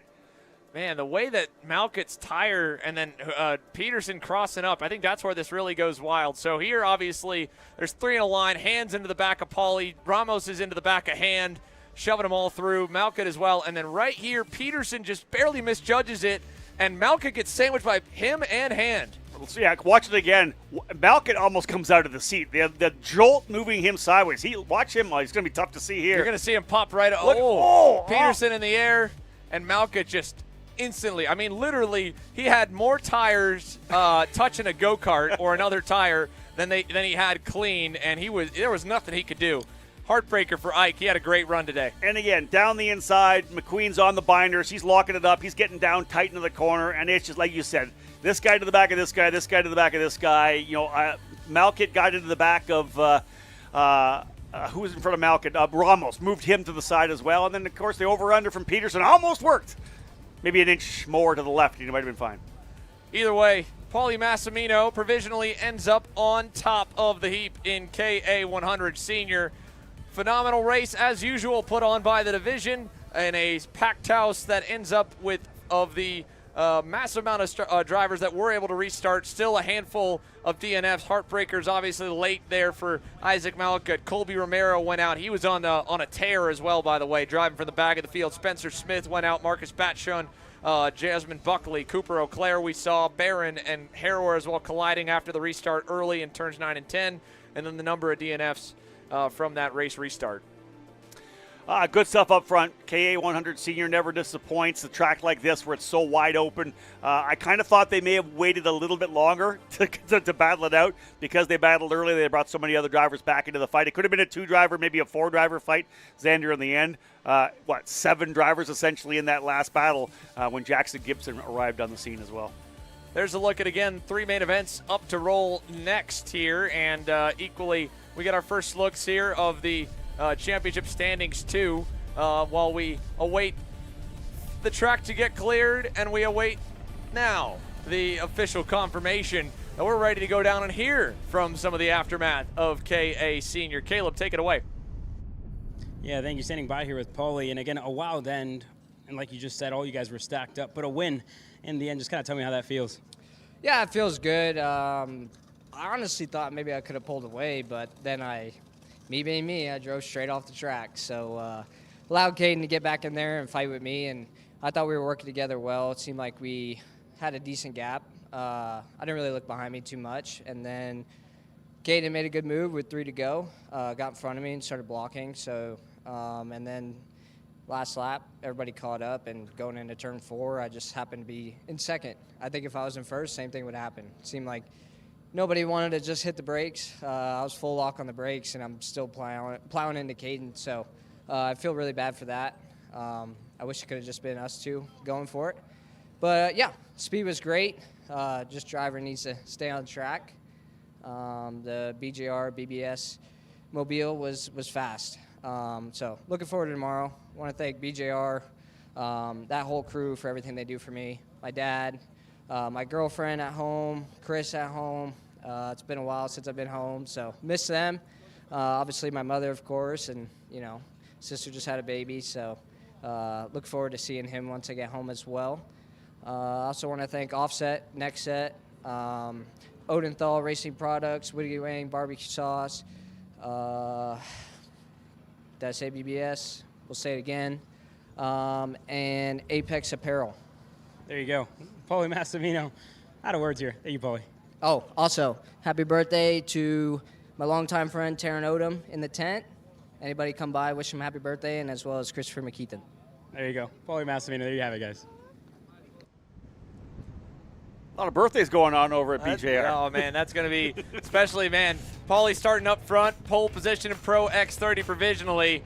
He doubles up on the day. It could be a heck of a party in the BJR camp. As they finished on track, this is what your championship would look like coming out of round number 1 here in KA Senior. Massimino on top by 10 over McQueen and Ramos. Little gap back to Chase Ann. And then Jackson Gibson leads the rookie contingent in 5th. X30 Junior now onto the circuit, ready for another barn burner main here, presented by Rawls & Performance Group, or maybe not. Travis Pettit was able to dominate the day here the last time the 125 juniors were on track, and he was as fast as could be in the pre-final here. He knows he's going to be wanting to make up for coming up just shy of a KA Junior win earlier this afternoon. He's got another chance here on the inside of Tristan Murphy with Ashton Wheeler, Nico Katowski in tow. Royce Vega and Nathan Golseth will be on row number 3. Vega in the RPG machine, Goleth in the Speed Race Concepts car. William Vitor, Xander, fantastic qualifying run and pre-final finish for William. He's going to start 7th alongside Maxwell Macha, and then Marco Salmon and Aston Wyatt on row number 5. Row number 6, Asher Pavon, Braden Wagner, Enzo Di Gennaro, and Leo Da Silva, and we'll cycle through the rest of the field because they're already out of turn number 12. Travis Pettit and Tristan Murphy are ready to get things going, looking for the green flag for the X30 Junior main, and there it is. We're racing from the desert. Great start for Pettit. Wound to second, and can we get them all out of the first corner? looks good to me here, Rob. Over to the chicane. We've got our field underway. 2 and 3 abreast, about 7th onwards. Yeah, we're talking about the fact with the no pushback bumper. Great job for those drivers working their way into turn number 1, getting through cleanly. Back into turn 4, another place where it traditionally stacks up on an opening lap. A couple of drivers dropping wheels on the exit of turn number 4, otherwise finally getting into single file as they always do, coming through the S's, turns number 6, 7, 8, 9, and of course 10. That leads them out onto the back straightaway. Big sweeping exit of the corner, then the long downhill run into turn number 11 and 12. Pettit with the early lead now. Looks like, I believe, Woon potentially up into the second spot, but again, we'll get that lap underway. Drivers working their way back through here, and a good start opening lap in the books to get this race underway. Pettit, Woon, Vega, Murphy, and Katowski. Top 5 after the opening circuit. Might not stay that way. William Vitor was all over Nico Katowski going down the hill to turn 1, and Nico did a great job hanging on to it, but he's going to be under pressure again here into 4, as is the field further back. Katowski hangs on, defends low, keeps the spot. Macha on top of Vitor even for a moment. Tire contact left front to right rear there as well, and further through the pack. They're all bearing down on these 3 because they have actually sorted themselves out pretty nicely here on this second lap by. So a gap forming from 5th to 6th, and then 6th is basically connected to everybody else on the racetrack. Macha to the inside of Vitor. Yeah, big send for Macha down the inside at turn number 11 to get that spot away from William Vitor. They, as you said, kind of stacking up a little bit behind Katowski as the top 4 drivers starting to stretch away. Big move to the inside at turn number 1. As Tristan Murphy steals that third spot away from Royce Vega, but they do have almost a full second from 4th back to 5th, although we'll see whether or not Katowski can lead that group back to the lead quartet. Now as they run through the infield section here, look at this. Tristan Murphy and Royce Vega, they've lost a little bit of touch to the top 2, even more so than the lap before. We're going to get a really good read on lap times this lap also, Rob, here, trying to get a gauge on who may have some early race pace in this 22-lapper. Obviously, Travis Pettit and Ashton Woon to the benchmark. Well, we're not going to see much out of these two, Macha and Vitor going at it into 11. But let's see what this lap looks like, 1st and 2nd versus 3rd and 4th. Now with Murphy in front, with a pass made, he was able to match the 2 leaders. Further back, Katowski, faster than the leaders at a 51.35. So it doesn't seem early going yet. That these two, Ashton Woon and Travis Pettit, are all she wrote when it comes to X30 Junior contenders, and I would be surprised if they were, Rob. There is a lot of talent on the racetrack right now. The big run down from turn 10 to 11, Murphy reached down and gave the radiator shroud a little tug down, trying to get a little more temperature in that power play. We'll be surprised if we see him bring it back up if it's warmed itself up a little bit, but yeah, ask him for a little bit more. And again, you see that gap starting to stretch, as you had said. So indeed, a bit of an issue there for Murphy. And again, that gap is starting to stretch. You mentioned that. Now almost a half a second from Woon back into Murphy. So indeed, do we see a 2-driver breakaway? Can these front 2 guys lock up and pull away and maybe not battle until the last couple of laps, as opposed to bringing everybody else back in? Right now, both Pettit and Woon, we know they know how to win. They're coming off victories from last weekend here at Tucson, but right now looking good up front. In terms of up and down on the opening few laps, going the right direction has been Enzo Di Gennaro. The wrong direction was Nathan Golseth. Those two are 8th and 9th. Di Gennaro started 13th. They're a little ways back again from the top 2 that are kind of holding station out front. And then Grayson Walcott, who had the heartbreaking end to the pre-final, going out. He's up 8 already from the back end of the field, charging up the leaderboard. Royce Vega wanting to charge 1 spot back higher to the inside and through for Royce. And that brings Katowski back forward. Nico had a little bobble right there in turn 12 about 3 laps ago, Rob. Had to really have the hands busy to save it. He's now been able to recover since, and he's right there knocking on the door at 3rd and 4th. Yeah, another adjustment on the shroud for Murphy that last time by. Wants to get that temp exactly where he wants it here, but still strong. Here's the move to the inside. Looking to the bottom of the racetrack. Katowski's going to come with him. That's going to move Vega back into the 5th position. So Murphy up into 3rd. Katowski goes to 4th. Vega back into the 5th spot as Woon and Pettit still locked and loaded up front. The gap still decently running there at over a half a second. Indeed, the battling that continues to happen here, Xander, for 3rd, 4th, and 5th, really allowing these front 2 drivers to pull away. Nico Katowski side by side with Tristan Murphy down the backstretch. And now through with a fast lap of the race here. That fast lap, by the way, 0.2 better than the leaders. Now he's got clean air. Doesn't have a lot of ground to make up to get into the draft window of the top two. And talk about an inverse from the pre-final. I mean, Kwiatkowski had little to no pace in the second half of that pre-final, Rob, and he was on full defense mode and kind of gave that race up a little bit to try and just salvage a decent starting spot for the main. You see a driver do that, especially in a main, but even in a heat race, and you kind of get frustrated as a fan, as we are watching the racing, wanting to see the fastest kids get up to the other fast kids in the front. But strategically, it ends up looking like it might have been a really good play for Nico and not just a display of aggression, because he has a car now that it seems like he can fight for the race win with. Yeah, we're going to be watching the splits and watching lap times, no doubt about it. It's whether or not, we talked about this in another one of the races, is there enough trust out of Tristan Murphy not to go back by? Hey, listen, you've got good speed. I'm sticking with you, or I can barely stick with you. Maybe you're helping me run the new pace I'm running. Let's go together and see if we can't reel them in. That's further back. That's William Vitor again in that number 713, right on the bumper of Maxwell Macha. An update on them right now. Lap time wise, they're a little bit off the speed of the leaders. They're not far off though, and they're not far off gap wise, but they have been caught. Nathan Golseth has reeled them in, and he's brought Troy Ferguson, Enzo DiGennaro, both forward. Ferguson again, like Chase Cassie at lead, the lone to full-size Bennett chassis entrance. And then there's Marco Samet. This place has not been kind to young Marco based on how last week went. Speed looked good, but certainly the results were not, and it was not so much fault of his own. At one time, I think he ended up almost kissing the chain link fence in turn number 1 on a race start, Rob. So good to see him marching in the right direction right now. And in terms of the right direction, let's take a look here. Nico Kwiatkowski, that time by. First time he really didn't gain on your leaders. Gave up 1/10 of a second. Ashton Woon pushing on Travis Pettit, trying to keep it a 2-horse race. Is maintaining a nice gap here from 0.9 to 1.1 seconds back up. It goes over Kwiatkowski. And here's Woon's teammate in Golseth making that pass stick for P7.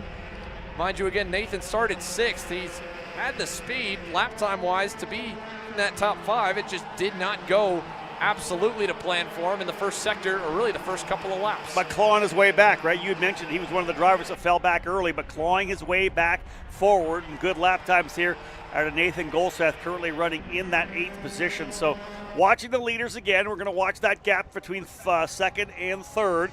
It was a 0.9 of a second, now 1.1. So indeed, leaders are stretching away. Even though Kwiatkowski's got great pace right now, that front-running duo of Pettit and Woon are most definitely working together. And there's that battle further back as Golseth gets another spot. He finds a way by Macha.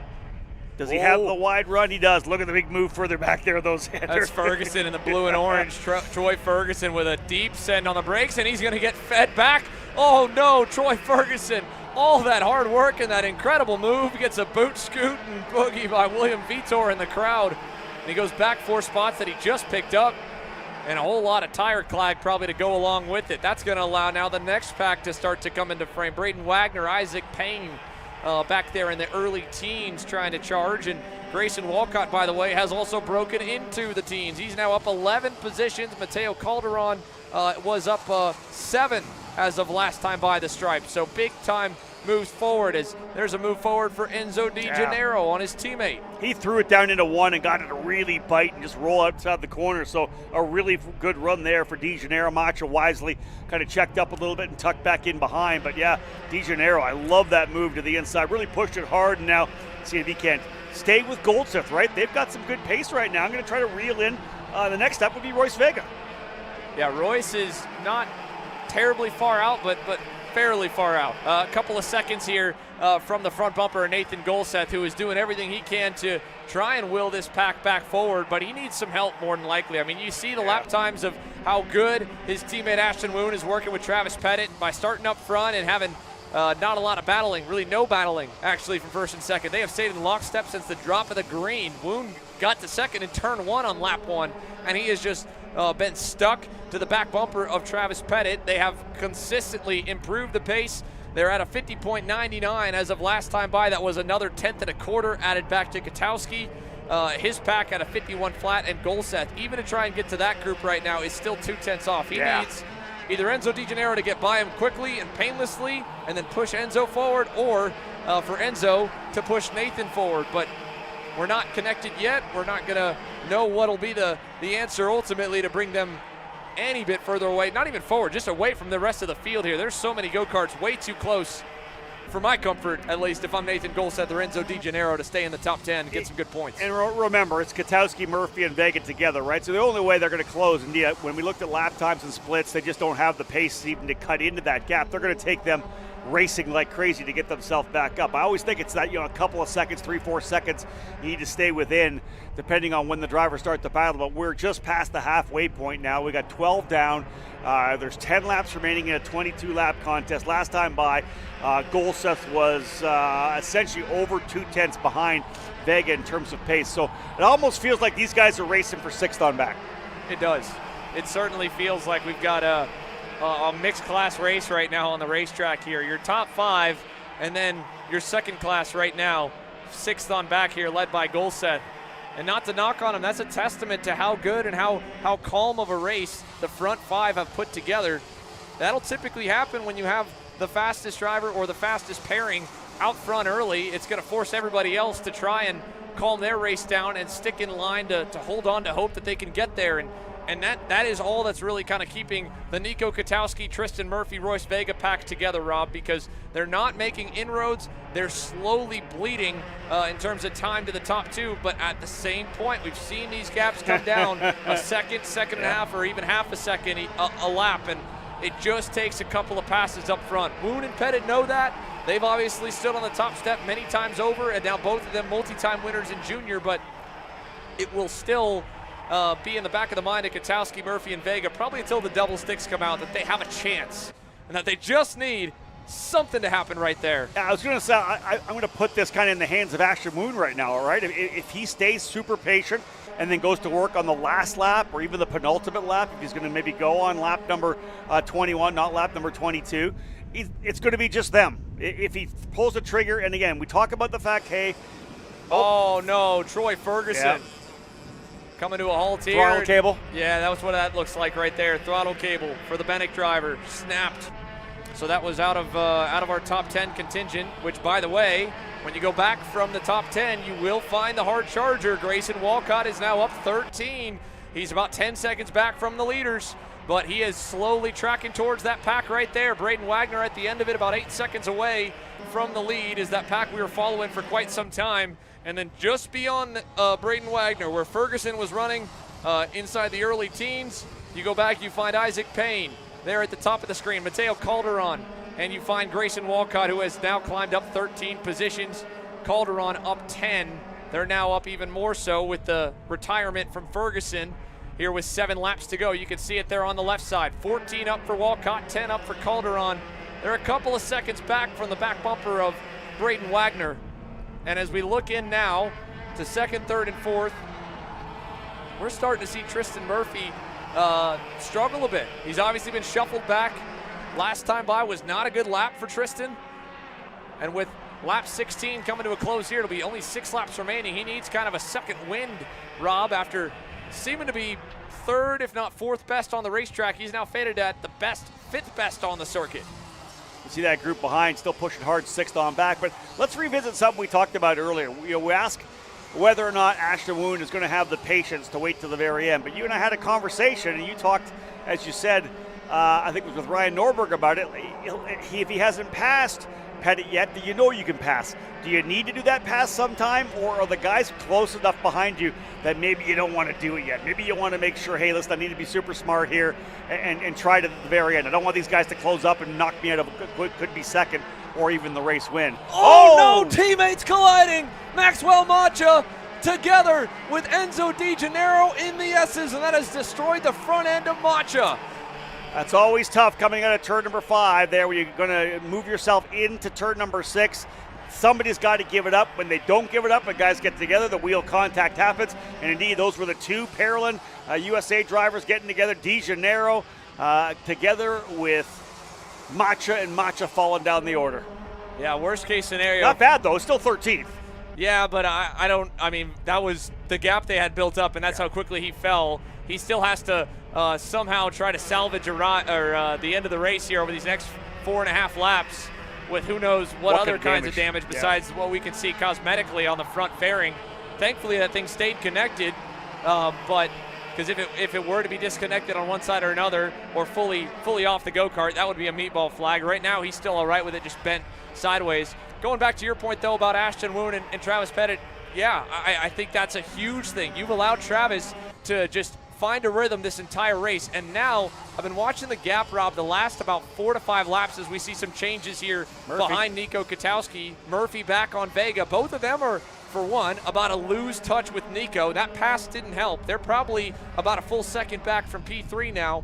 But more importantly, Ashton Woon has not broken back inside the 2/10 barrier to Travis Pettit in the last couple of laps. He has been at about a car length to a car length and a half buffer. I mean, the best he's gotten to is at the very end of the straightaways, he has been able to run to the rear bumper of Pettit. Like right here, you start the straightaway a car and a half back. In KA100 Junior, less horsepower, no rev limiter, you can keep on spinning in the draft and you can get a run. But you saw, he never even got all the way to the bumper, and now he's struggling. Yeah, agreed. Running in the dirty air, his tires have been hotter, he's been behind him the whole race, the rear end stability is starting to fade, and that's the downside of, again, being right behind another driver in that slightly dirtier air, heating the tires up more.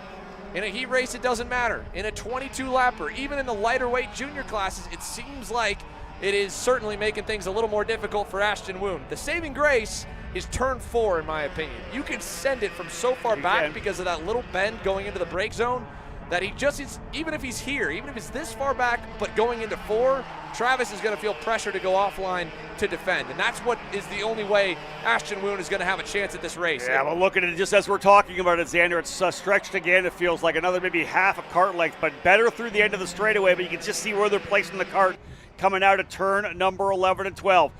There it is. 2 laps remaining in this one here. 20 down and 2 to go. The gap just under 0.3 of a second, 0.290. Ashton Woon has not pulled the trigger as of yet over the first 20 laps of this race. Has not tried it to see whether or not he has it.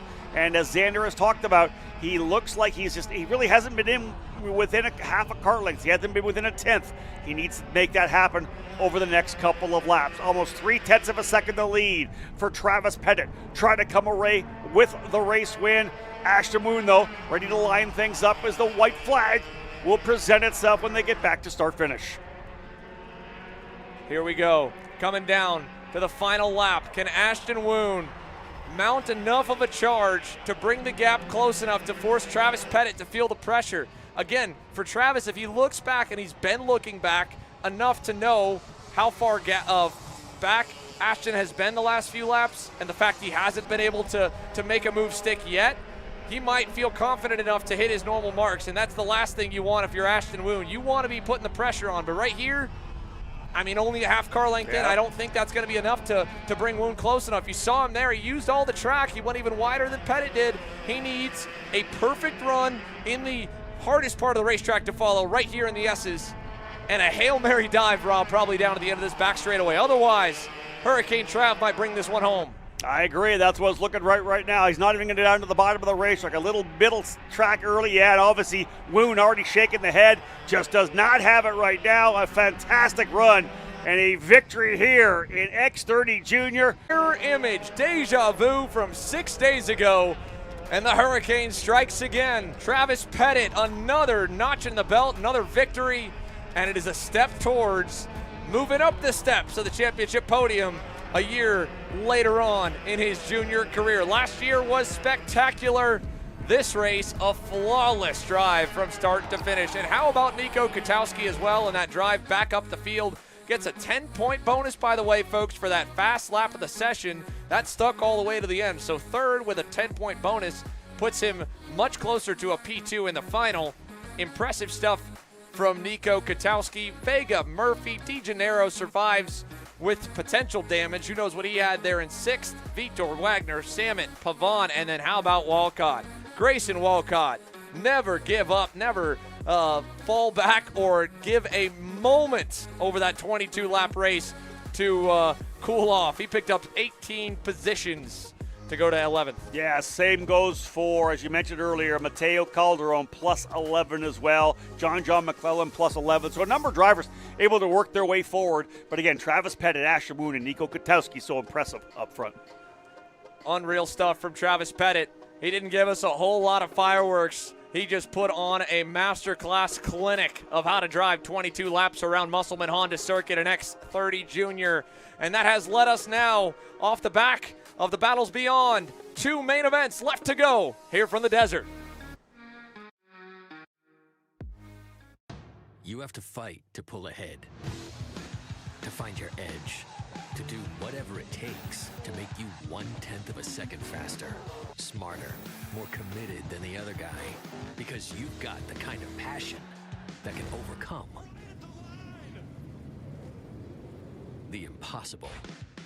And we've got the most powerful performance race fuel available to help you do it. Sunoco Race Fuels. Take the lead.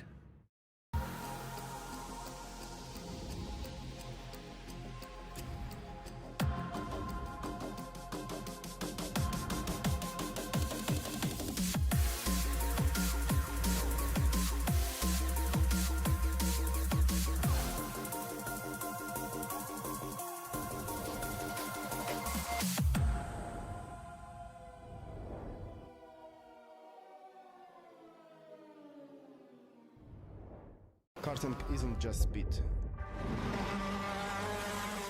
It's control, precision, freedom. At Atlanta Motorsport Park, Kart Freedom isn't just a team. It's where drivers are made.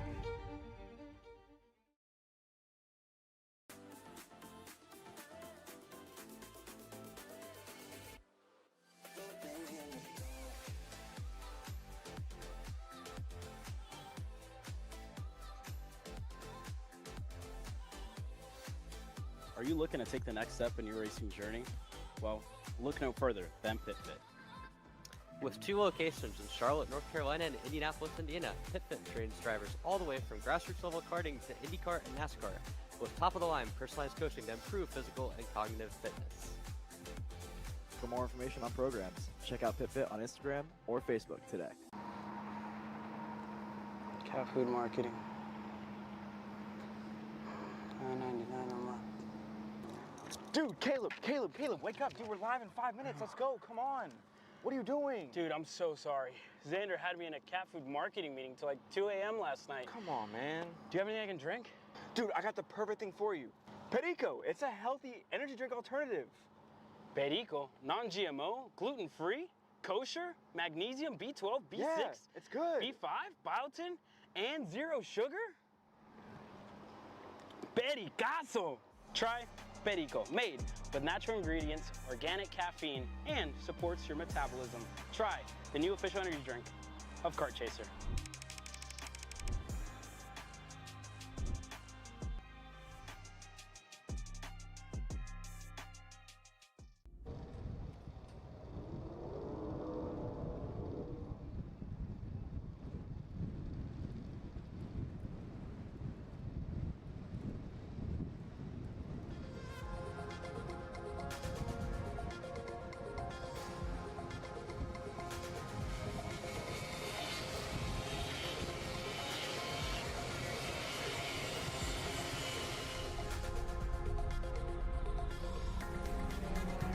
Only 2 more races remain here as we get set to go. Round 1 of the Superkarts USA Pro Tour, the Winter Nationals here at Musselman Honda Circuit in Tucson, Arizona. Rob Howden alongside Xander Clemens as the drivers here in Mini Swift getting set to roll out. Lucas Tarango will start on the pole position after a very strong RPM-dominated pre-final. Jake Manalio starting on the outside of the front row. Brody Stoffel, part of those 3 drivers from RPM up front. Connor Lipka going to start on the outside of row number 2. It'll be Dutch Westbrook and Mason Brody on row number 3. Hudson Howard and Max Santana, row 4. Aiden Go and Colton Bruck on row number 5. Row number 6, Axel Tibbs and Lachlan Postel lock it out with the black and white machines, and it's Samuel Chavery, Chase Rittering, and the FDM Pantano on row 7. Further back, Cole Harris in the number 115 starting on the inside of row number 8 alongside Matthew Pasuli. Then it'll be Kimo Ahmad and Caden Cladera on row number 9. Forrest Blair and Samia Alterchet Sanchez on row number 10. Row 11, Liam Astalis, Jet Fisher. Long road ahead, long race ahead. 20 laps in store for the Mini Swifts for our second to last main event on the day. Rob, at the Winter Series, every single main event in Mini Swift delivered. It is a high bar that Lucas Tarango and Jake Manolio have to live up to. The pre-final was good. What does the main event have for us in store from Musselman Honda Circuit in Tucson? Round 1 for Mini Swift is green down the hill into turn number 1. Everybody got to give himself enough room. One driver spinning further back. That might have been Forrest Blair around again in turn number 1. But indeed, otherwise, everybody underway clean. Yeah, Forrest Blair again connected this time with the number 121 of Caden Cladera. Those drivers going around on the entry to turn number 1. Otherwise, you can see how hectic it gets over in turn number 4. 4 wide, funneling down into maybe 2 on the exit. It'll eventually be single file once they get through turn 5 and into the S's for the first time. Indeed, underway with the main event 20-lapper for Mini Swift. So 2 casualties off the start. The other 20 starters appear to be good on the backstretch for the first time as they round turn number 10. And Lucas Tarango representing the Ruthless Karting group, still with the orange and black colors, but this weekend pitted along with the rest of the Nitro Kart cavalry with Ryan Perry Motorsport and RPM filling up the top 10, now swapping the top spot. Jake Manolio down the inside. I wonder what was the coaching amongst the team, or especially with Jake Manolio in the pre-final, Rob, because he was kind of the loyal pusher for a lot of the race, waited a lot longer than maybe he should have to take the lead. Unfortunately here, sometimes that's what happens when you allow yourself to be the second driver in line. They don't want to follow you because you've set the precedent. Tarango back in the lead, Westbrook to second, and with that, our second lap underway here in Mini Swift, and equally, our winner from X30 Junior and the aftermath from it is down with Caleb. Yeah, Travis, back-to-back on the day, KA Junior, X30 Junior. And again, tell me about those last couple of laps, just keeping Ashton at bay. Yeah, man, I mean, I just had to keep my head forward, consistent laps, lap after lap. Ashton did a good job staying with me there, but yeah. And again, we talked about it a little bit earlier, right? But the first thing you came and said to me, you said good points. Yeah. And again, that's kind of been the focus for this year. Yeah, I mean, for sure. I mean, I'm trying to get the championship for both K and X30 Junior, but hopefully we can do it, man. Who's made it possible for you here this weekend? Yeah, my mom, my dad, my family watched back at home. We're Allison Performance Group, my mechanic Brady, and Alex Vincent Performance Engines. Well, there you guys have it. Travis Pettit sweeps the day in Junior. You know, Xander, for me, again, talking to these young drivers, you think about the mindset they have, the racecraft they learn, everything you learn working for one of these, or working with one of these bigger teams, or even the smaller teams with great coaching. It's that mindset of how to win a championship that you have to learn, right? The young kids get in here, they're rookies, they're just hammering out, trying to get good results. Sometimes the mindset, sometimes points are the thing you think about. You still want to check those victory boxes, right? Everybody wants winners. They want the guys that win races, and you love winning races. But sometimes a second or a third with a fast lap is a fantastic result. And things happen so fast on the racetrack. Obviously, Rob, you've raced, I've raced, we both still do, and the adrenaline, it still hits you all the same as it did the first time you sat in a kart. And so it's easy to get swept up in that energy-wise and kind of lose that bigger picture mentality. You almost have to be in it enough and have conquered every other aspect of it, including winning races, to normalize that feeling and be able to think in that way. And Travis Pettit, I think that's where, and not to say that it hasn't happened for anyone else, and not to say he doesn't enjoy this victory, but it does feel a little bit normalized for Trav with the year he's had so far, that he's able to think, yeah, this was good. I also won last week. It's not that big a deal yet. A bigger deal is a championship. It's something he'd love to have. He hasn't gotten one yet on the SKUSA Pro Tour, but as mentioned there, this is a massive points day for Travis. And with the best 5 out of 6, you never know when it could be a bad day because it could be out of your control. Every point, every session matters to maximize it. That doesn't always mean never giving up on a battle or a race or position. It just means giving what the race will give you. And today, Travis, it gave him all he needed to lead every single lap and dominated. And right now, the same is kind of happening here for Lucas Tarango and Jake Manolio. In Jake Manolio's case, he's playing the smart game, and in this case, it's almost a mini championship, right, for the Mini Swift drivers, because there is the chance to break away and potentially never get caught again. We're seeing that right now. The top 3 have a almost full second gap to Mason Brody. Another half second until you find Hudson Howard and this 4-pack right here with the likes of Max Santana, Brody Stoffel, and Connor Lipka all in tow. So if they stay hooked up, it'll be that much harder for anyone else to reach them, and they might even be able to drop Dutch Westbrook off the back, because you see Dutch, a little bit of daylight between the 133 Bennick and the top 2 drivers now. Yeah, and I think you're right. Manolio, again, fantastic wingman, was in the pre-final and is doing the same thing right now. You see him kind of take a little bit different line coming through 11 and 12 to get a little more air over the wing there, the front bumper of that kart, just so make sure he knows exactly where he needs to be coming out of the corner, and make sure he doesn't get too much air wash coming through that corner as well. But again, here's a move to the inside a little later, a little further back. Love to see the battling further back with Brody Stoffel trying to get himself back forward. You mentioned that battle already with Santana and Lipka and Howard in the middle of that fight. So yeah, this is 4 corners ongoing, Rob. Santana sent it into 2 right as we took back the focus to the leaders, and then got past in 4. Brody Stoffel in 2 corners, picked up 2 spots. Got by Hudson, got by Max. Now he's at the front of the pack. Now he's trying to hunt down his teammates. Let's see what kind of a lap time he can turn once he gets to the lead group here, right? Not having to check up behind anyone else. Can he, number one, first and foremost, pull away from Santana, and whether or not the next lap time is going to be a smoking one. As he comes across the line, the leaders are doing 56 flats, 56 twos. He did a 56.4 with the pass on Santana. So when they come back around with him with open racetrack, we'll have looked to see whether or not Brody Stoffel has got the pace to potentially reel in the guys up front. And looking at the racetrack, Rob, this is probably the darkest we've seen it through the lenses of our fantastic camera crew around the circuit. It feels like it's a little bit overcast here in the later stages of the afternoon. I mean, we anticipated the heat. It was originally projected to still push up towards the upper 90s today. It has certainly not been the case. It's still very warm. You still have a bit of a breeze going on, unlike the crazy wind gusts we had this morning. But the first bit of cloud cover is probably going to bring the surface temp down, and I wonder if that's going to play a factor into the mindset of the Pro X30 mechanics and drivers, setting air pressures for them, and what it might have done for the Mini Swift mechanics and drivers as well. Did they shoot or estimate the track to perfection, or did they end up anticipating a hotter surface? Because it certainly doesn't look nearly as bright as it was just an hour or 2 hours ago with the earlier batch of mains and that Pro Shifter heat race. Working lap number 8 now in the later stages of the day for sure. I mean, we're still hours away from sunset. The sun won't go down until about 7:30 here in the desert, and with Arizona not doing daylight savings, but still, it seems like we've got a bit of a different environment than even just a couple of races ago.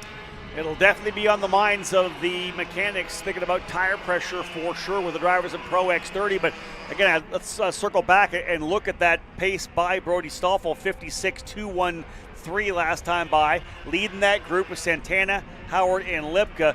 But he was about a 1/10 of a second behind the leaders. A little faster than Dutch Brett Westbrook in that last lap, but indeed was, again, a little bit behind the leaders by about a 1/10. So that group running currently 5th, 6th, 7th, and 8th doesn't look to have the pace to eventually reel in the leaders unless the battle starts happening and they start falling off a bit.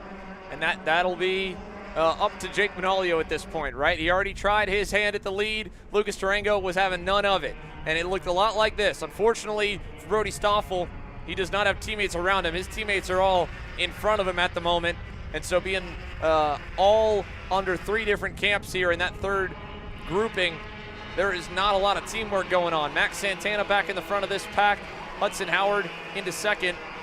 It has allowed, of course, Mason Brody to get further away. And Mason Brody, credit to the 109. He has tracked down Dutch Westbrook all on merit, Rob, to get to the guy in third and to try and push him forward. And look at this comparison as well. Talking about, again, the humidity is about double what it was a week ago. The winds are still up there in the low teens. But most importantly, the track surface temperature is nothing like what we saw this morning. In comparison to the air temps, we're up at 87 degrees. The track temp is less than 10 degrees hotter. Last weekend with the sun baking this place, we had 140 degrees as the peak track temp, and the air temp only peaked at 101 or 102. So vastly different conditions, obviously vastly different than yesterday as well, with the high heat, low humidity, and high sunshine. So this is a huge, huge curveball thrown at not just the Mini Swifts, but the Pro X30s coming up as well. We're seeing it kind of play out in real time as we approach the halfway mark. The haves and the have-nots in terms of raw speed are certainly making themselves shown here. And the good news for the have-nots, if you will, those outside your top 4, the top 4 have connected. Yes. Mason Brody has pushed Dutch Westbrook to the lead, and we're going to see some changes. How about 2 attempted there? And it's going to be 2 moves forward. That is Tarango back to third as Manolio gets back in front. Yeah, this is going to open things up right now. When it was just the two drivers, as you mentioned up front, it's going to be a little different, right? That guy in second, the wingman, can be as calm as he wants, as patient as he wants. But when everybody starts getting into the battle here, that kind of shakes things up. And that's why you saw Manalio had the lead, did the racing line into turn 4. No, here comes everybody else back through on the inside again. So now we've got a new driver out front here in Dutch Westbrook. He's leading now in the 133, surrounded by a bunch of RPM drivers, but he has got that lead now as they come down the straightaway. Whether or not it's going to help Santana and the rest of the crew further back, he, Howard, and Stoffel, we'll see. Right now, early in the run still, like we're looking lap number 10, right? We're working lap number 11 here now, so indeed, there is still lots of time to go, but we had a little shake-up there. We'll see if we get more of that over the next couple of laps. And look at what has happened to Jake Manolio in that one lap here. Initially going to the lead, but then having the whole pack freight train him in turn 4 cost him a lot of momentum. He's now kind of clawed his way back up, but that one bit of back and forth action here was the best thing that could have happened, and now it's happening again. Another new leader, Mason Brody, is out front. Oh, all for a corner. Dutch Westbrook right back into the inside in turn 5. Great stuff still, again, for Max Santana, for Hudson Howard, and for Brody Stoffel back there in the second group. They are loving this to be happening so early in the main event. We're only on lap 12. It'll be 8 laps still to go when they get back to the line, but 4 is just about too many to be a calm run up front, it appears. Yeah, I want to look at lap times and look at the gap when they come back across here. Last time by, Santana, I think, was about 2.4 back. Let's get lap number 12 in the books here. We'll tell you where we are in terms of Santana. 2.9. Actually lost it, 2.6 back. They don't have the pace right now to stay with them. So tough stuff for the drivers in that second group. We got 4 drivers, though, ready to battle it out for 3 spots on the podium. And again, the battles will continue with one more race still to go as well. You saw a look there at Chase Gaziatli, Blake Nash looking on. Ryan Perry Motorsport, this will be the last one they have major contenders in. However, Kart Republic, MPG Motorsports, Hudson Howard, their lead effort here in Mini Swift, Joe Turney there, their lead effort in Pro X30, getting ready to go and having that ultimate decision time here of whether or not they make any changes on air pressure at the moment or anything else. This is obviously lined up on the grid already. Gus Lawrence as well, looking on, trying to get a gauge of what is to come and what it will be in store for their 22-lapper. But with now 13 complete, 7 to go, Mason Brody out in front. He's got a win already this year, as does Manolio, as does Brody Stoffel. However, Dutch Westbrook's SKUSA Winter Series, a bit of one to forget. So much hardship here for Dutch Westbrook back at the early stages of the year. This is hopefully tracking for not just a good day, maybe a great day if he could get the win. He's smack dab in the middle, outnumbered 3-1, and at the moment, like you said, Rob, tracking the lap times, I thought they might have closed in, but the leaders locked back up again, and they have pulled that gap back up to 3.5. Yeah, Jake Manalio's got to get back up on it here because he's been dropped a little bit off the tail of this trio. The laps are winding down. I got to expect Manalio will be fine still because it's going to take one big move somewhere that'll stack them back up and allow him to get back in. A bit of a flat slide coming through for Brody there. Coming through turn number 12. Yeah, that's going to brought everybody back on him as well. Just didn't get the thing to rotate, I think, the way he wanted to, coming down into 11 and slid wide on the exit. Means you got to come back around the corner for turn number 12 and lose a little bit of the pace, the exit speed you would have wanted to carry through 12 back to the start-finish line. Not going to hurt him, though, with Westbrook and Tarango right there. Indeed, look at that. They've really dropped Manalio in a big way. I don't know that it's just him getting dropped or is the pace falling down here for Manalio a little bit. Yeah, 56.227, about a 10th off Xander on that last lap. Not ideal for Jake Manolio. He needs this section to go good. Dutch Westbrook, on the other hand, glued to the bumper of Mason Brody. The more RPM nitros that fall off the back of his bumper, the better his odds get at having a shot at this race win. Mason Brody out of the last turn will come to the line. 3/4 of the way in. 5 laps to go in Mini Swift, presented by Mega Power Engines. And it is all lockstep here behind the Californian Mason Brody, Dutch Westbrook, Lucas Tarango. Among the 3 has never won on this stage. And could it be the day for the 167 machine to stand on top of the podium? Back in third, Dutch Westbrook, again, he's got to play this one as good as he can, but that isn't doing it. He lost a little bit of ground, got out of shape, and Tarango couldn't quite get there. Not deep enough on the brakes into 5. I always feel like this is kind of the calm before the storm, you know? Feels like it builds up. They're just kind of hanging out here right now. They know they're all going to go to work. They're all thinking about it. You've been there before. You've been behind the wheel of a guy. You're chasing them for a spot or a race win. It's like, hey, when do I pull up the trigger? When do I do this? For us here in the commentary box, we're just calling it, waiting for it, because you know it's going to happen sooner or later. The guys at the sidelines, the crew, the mechanics, the team owner. There's Ryan Perry. He knows something's going to happen. And right now, that little shakeup, the issue that happened with Westbrook and Tarango wasn't able to take full advantage of it, that's given him a little bit of breathing room. Yeah, it's either going to play out really well for Dutch, or Tarango's going to fall back, get help from Manolio, and then it'll go worse for Ware being outnumbered 3-1. But right now, little gap that is formed back from second to third might be, like you said, that mistake turning into the best case scenario. Although Brody didn't have the best exit out of the G course carousel, and because of that, it is none other than another car length and a half lopped back off the margin to Tarango. He had a good run there. He will be close enough to still field the draft on the front stretch. Dutch Westbrook needs to do everything possible to shove Mason Brody into the stratosphere and get him away. And Mason, realizing the race is coming to a head and he's trying to block for the lead. He might have just lost the lead there. He did. Dutch Westbrook to the front and Tarango to second here into turn 2. Well, like we said, calm before the storm. Beautiful over-under that Westbrook knew he had some room to be able to do it. Went way wide on the entry to get that better run out of the corner instead of white lining down the bottom behind Brody, and he's able to take the lead. Now he's got essentially the big lineup of RPM Nitros right behind him. He's got Brody, Tarango, and Manolio on the bumper.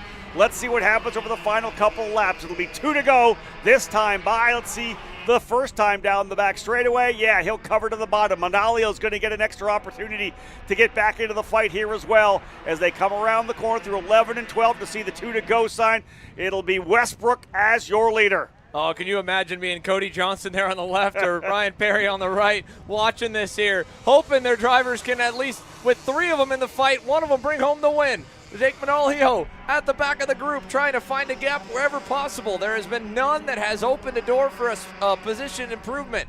They've still got 4 seconds and change back to Hudson Howard. Mason Brody finds the first hole in the game of Westbrook. He gets the lead. Westbrook got tripped up. Now they're 3 wide. They're swarming him. Around the outside for Manolio. Inside for Tarango. Manolio crosses them both up. 3 wide, down to 2, down to 1, and it's RPM 1, 2, 3. Yeah, that was tough. He left the door open in turn number 4, had a little bit of a checkup, got into the back of Brody coming out of turn 4, had to check up, and of course the other 2 RPMs dove on top of him, left side, right side coming into turn number 5. Westbrook goes back into P4, but there's still a long way to go. White flag's going to fly as they come across the line. Which one of the RPMs is going to take it, or is the Bennett going to find a way through? Brody leads Manolio into turn 1. Dutch Westbrook opens up. The front 3 go to the bottom. He'll get a big run right up to him, and that'll put him all single file into 2 and 3. All your front 3 in the marbles. Tarango opened up a little bit into the chicane. That'll help him in the run to 4. Gives a shove to Manolio. Westbrook way high, way wide. Can he cross them all up? He'll pull alongside Tarango. He's nosing alongside Manolio into 5, but nothing there. And Brody's going to get a bit of a gap now. One spot there, though, for Westbrook as he's able to get to the inside with that over-under. He's able to put one of the drivers back a little ways. Tarango goes back to 4th. Big lead still for Mason Brody. Here comes the run down the line. Manolio's going to have a run down to the bottom of the racetrack. Let's see whether or not Westbrook's going to send it way wide. Nothing yet. Do we get an over-under coming through 11 and 12? No, really solid run through the corner for Mason Brody, and he's going to come away with the victory. Round 1 win, and Mini Swift goes to the RPM driver Brody with the victory. Wild last couple of laps. Great stuff for Mason Brody, and the West represents and brings it home with the 109. Jake Manolio's second. Dutch Westbrook ends up on the box there in 3rd with a good heads-up move on the final lap to get back onto the podium, Rob. Tarango and then Hudson Howard wins out in that second battle against Brody Stoffel and Max Santana. Connor Lipka, solid effort to get back up the leaderboard into 8th. He gets by the Parolin duo of Bruck and Aiden Go at the end of the top 10. And that'll seal it there. I wouldn't say anticlimactic. There was battling, but we expected probably some more heartbreak in the last 2 turns than what we saw. Mason Brody, picture perfect there in the final 2 turns. The odds were stacked against Dutch Westbrook on that one for sure, 3-1. But indeed, a good move for him as they were kind of to the bottom of the racetrack in 4. A big over-under allowed him to slide by Lucas Tarango. Not quite enough to be able to get one more spot, although I thought Jake Manalio may try something. Maybe a big over-under, trying to go to the outside, the right side of the racetrack to get a better run out of turn number 11. But I think he was more than happy to kind of grab that spot. Mason Brody, though, coming away with a big win. Solid way to start off the 2026 Pro Tour season. And just like that, 7 afternoon rotation sessions in the books. 1 class remains. Batting cleanup on the day. Nash Motorsports Pro X30 ready to do battle for 22 laps right after this.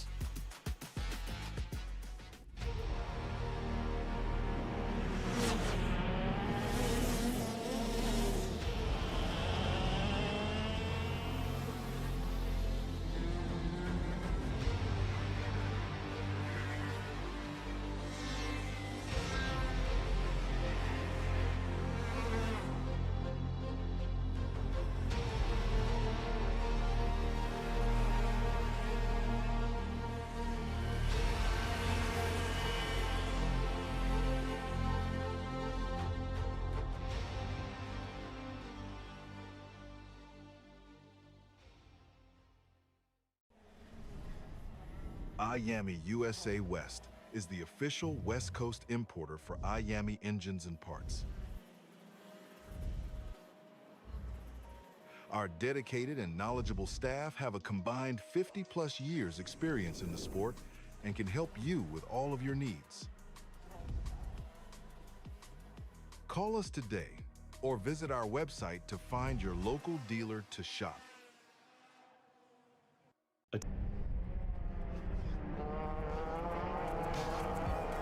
Pro X30 ready to get after it for 22 straight laps. It was an all-out 4-man dogfight in the pre-final. Paulie Massimino got the best of him over Joe Turney, with Oliver Hodgson and Gus Lawrence lining themselves up on row number 2. Yeah, look for more, of course, coming out to Sean Butcher, the Englishman for RPG. Blake Nash ready to fight it out as well. He was right in the middle of it. Aiden Ingrata's had a great Q1 to start the season off. He'll have to work his way back forward here again. He'll start 7th alongside that top rookie candidate, Alexander Vanchev. He'll start in the 8th position. Row number 5, Diego Ramos, the 4-plate, starts alongside rookie Keegan Kaminsky in the GFC Formula Works entry, the 334. Then row 6, as we turn the page on back, another black and white machine. In fact, an all GFC lockout of row number 6. Jake Drew, the shoe on the inside. Nico Sarfati on the outside. Davin Roberts, Oliver Calvo on row 7. Lots of birthdays today. Nico Sarfati having his birthday as well. Chase Gassiet, Lee and James Overbeck on row 8. Finnegan Bailiff, Ryan Norberg. Wrapping up your top 18. Drew Thermalaswamy, Caden McQueen, and more. 45 plus Pro X30 action from the desert. Musselman Honda Circuit. Round 1 of the SKUSA Pro Tour is green.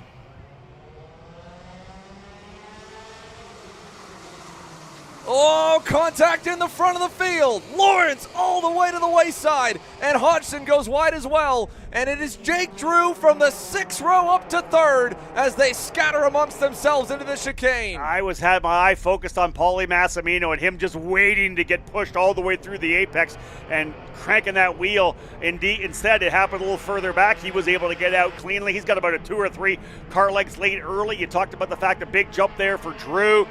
Turney slides into the spot. I think that's Aiden Ingrata as well, potentially up into the 4th position. So Ingrata, who started further back, 7th to 4th on the opening lap. But indeed, Paulie Massimino coming off that KA 100 senior win will lead early. He'll grab lap number 1 here of 22 in Pro. The SKUSA Supernats Pole Award winner, Jake Drew, has yet to get a Pro X30 main event win. And this kind of rocket ship start could open the door, but Joe Turney is right there, and Aiden Ingrata is as well, as he gets the better of the multi-time race winner, Joe Turney, out of turn 1. Heads up move from Ingrata, and Massimino, feeling all the pressure, is stacking them and packing them into turn number 4. That's about 10 of them deep Ramos in the middle of it. Butcher, Roberts, Sarfati is there, and they're 3 wide, putting the Englishman in the middle. Sean Butcher going backwards one more spot. Oh, we didn't expect anything less of the opening couple of laps here in Pro X30. We know we'd have a barn burner early. Everybody with their elbows up, trying to make sure they're not going to get shuffled all the way back. In fact, already a big low line move to the bottom for Massimino. He'll get pushed from the back. Big slider through, and that's one of the GFCs around. Contact. Who else is out on the outside of the corner? Butcher, and Ramos turned backwards in front of the field. Keegan Kaminsky tried to have a last-second send up the inside.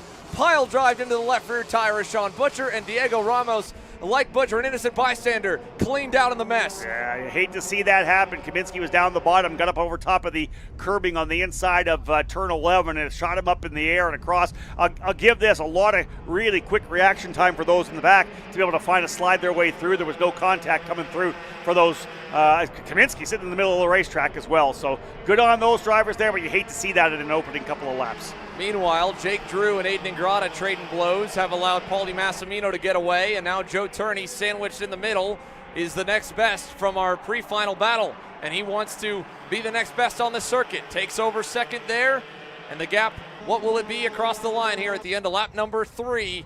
Massimino by about 6.5 tenths. Here's a look at the replay. Kaminsky just way too hot, and at the same point, Ramos, simultaneous wrecks there. Kaminsky into the left rear tire of Butcher, and Ramos into, I think, Hodgson, yeah. Watch this, Kaminsky into there. Hodgson on the brakes. Had no idea Ramos was trying to go past him, and Diego almost had a path clear to pick up a spot. Instead, he ends up going all the way to the back of the grid. Yeah, tough for everybody involved in that one. I'll be surprised. He looks pretty good right now, but you would think maybe some damage to the left front on Hodgson, but he's running pretty good right now, still holding the spot in P7. Looking at Gus Lawrence. Where has he found himself after getting put darn near into the weeds? Back in 16th here. He's trying to work the back. Actually, I believe 15th now. A number of contenders pushed back on the start. Blake Nash now making a move. That was nice on Gassi at lead. Lawrence looking for 14th here down at turn 1, and up front ahead of him. Still a lot going on. Hodgson on the rookie Sarfati down there. Buddy J, Jesus Vasquez Jr. started way back outside the top 20. He's up 16 spots, by the way, Rob, and he just got another one on his teammate in turn 1 this time. He's up to 4th. Yeah, Theo Silveira up 22 as well. I love these drivers taking advantage of some of the chaos to get through. So good big moves by a couple of drivers to get themselves back forward. But as you said, Silveira's 14th. Vasquez is up to P5. That puts yourself in a much different zip code when it comes to trying to go for a race win.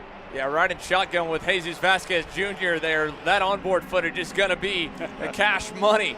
He's already knocking on the door. A last weekend's double winner, and the winner the last time the Pro X30s took to the racetrack in Texas, Aiden Ingrata. How about the young lady out of Colorado? Macy Williams also inside the top 10, up 16 positions, mind you. The SCR machine moving forward, and Gus Lawrence, purple, fastest on the racetrack, albeit buried in the midfield right now, trying to work the back of Gassi at Lita, make up for lost ground and lost time.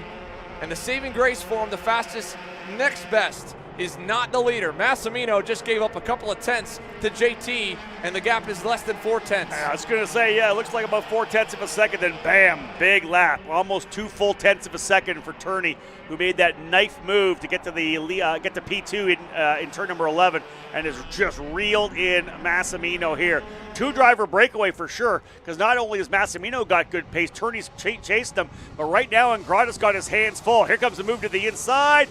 Book it. Vasquez goes to P3, and Ingrata back into 4th, and Hodgson right there as well. Joe Turney was still a lot faster than anyone else, and he went purple last time by. In fact, he'll be looking for the lead any moment now, but he seems to have cooled it off as he rolls up to Massimino into 4. Lots of dirt and debris on the racetrack coming out of that corner. Hodgson taking advantage to get by Ingrata into 5. And so Ollie moves back up the board. Jake Drew still hanging tough inside the top 10 ahead of Williams, Sarfati, Calvo, Vanchev. Those two a good bit separated. Calvo's at the back of the main contingent, running for his own race team for the very first time. And then back from 9th, it's 2 seconds where you find Vanchev, Nash, Sangera, and then Gus Lawrence. 5 seconds away from the lead. Do we have a change? We do. Joe Turney to the inside in turn 1. Yeah, that little fade to the right and the dive to the left coming through the kink down into turn number 1, and a great run to the front for Joe Turney. He puts that Alonso out front now for MPG Motorsports, and Massimino wisely tucks back in, see if he can leverage the opportunity to pull away. This could end up being a two-driver battle to the end if Massimino's got the pace to stay with Turney. Otherwise, you see Hodgson, he's finally been able to get by. Hodgson's been a man on the move after that contact between he and Ramos over at 11 and all that chaos, Sander. He's got himself up into the third spot. You see the factory cart leading that next train. Paulie Massimino and Joe Turney were joking with me on Thursday practice, Rob, that they're pseudo teammates this week because, again, while Massimino has Overbeck in the class as well, they are still working on developing James to get him to the high caliber that Pro X30 demands. As we see this battle here, there's a great bit of it on display, and Turney equally working to develop the likes of Sergei Karamseli. Looks like a hose has come loose on Oliver Hodgson off the radiator. Looks like he was spitting a lot of water there coming out of turn one, and there's contact. Jake Drew up and over onto the side of Aiden Ingrata. Yeah, that was on the exit of that corner. Both those drivers diving hard into the corner of turn number 4, and they're try to get that camera to see if we can't pick up what's going on there with Hodgson. But yeah, tough for those two drivers. That was 5th and 6th. That's going to move a couple of drivers up. Sarfati, Williams, Calvo, Vanchev, all going to move up a couple of spots. And after that rocket ship start for Buddy J, Jesus Vasquez Jr., his momentum has started to fade. His teammate now going by with Williams. So Nico Sarfati, best of the rookies. Well, for a moment. Macy Williams down to the inside with help from Vasquez. Goes back around Sarfati. And Hodgson certainly has something bleeding out of, looks to be more so the overflow tube than the actual radiator hose. So he seems to be all right, but he's all alone now in third. No one in sight as they continue to duke it out for 4th and back things up. Yeah, you see the damage on that. I would wonder whether or not is that from the incident with Diego Ramos, or was there enough more contact afterwards that would kind of be in line with a right rear tire coming across the side of the cart. It certainly looks like it might have been from that. Here's a look as well, similar type of moment. Two drivers fighting for real estate. Ingrata, I don't want to put full blame from that angle, but it certainly looks like he crowded Jake Drew in turn 4 pretty tight. Look at the dust on the racetrack down the front stretch. The leaders just had to take a bath in the sand coming out of turn number 12. Both of them trying to weave it off the tires. Ended up working out good for Turney. But a great angle on the split screen there of both what happened between Drew and Ingrata and equally what Turney and Massimino just had to drive through. Yeah, that was some tight racing down in turn number 4. That'll be something we'll leave up to the SKUSA officials to decide on that. But yeah, nobody was giving anybody a quarter of an inch over there in turn 4. But indeed, this is a bloodbath here, Rob. Look at this. Vasquez and Nash colliding, and Davin Roberts, they're 2x2 into the S's. Vasquez Jr. trying to hang on strong ahead of a cavalry of them. Yeah. 10 deep here in the early teens. He's stacking them up, Xander. You can tell for sure everybody's trying to find a way by. Look at, here's the move to the inside finally to get by. Norberg gets just drilled right there by Levi Sangera. This is a bloodbath in the midfield right now, down in 11. Levi Sangera with a Hail Mary pass that was overcooked, just sent the number 2 plate into the pit lane darn near. Same incident, almost identical to what happened to Sean Butcher moments earlier. We're seeing things kind of start to percolate here. It's getting a little fiery. And again, number of drivers making moves that maybe they wouldn't otherwise make. But yeah, like we said, turn 11's been the hot spot here today. Turn 4, of course, as well.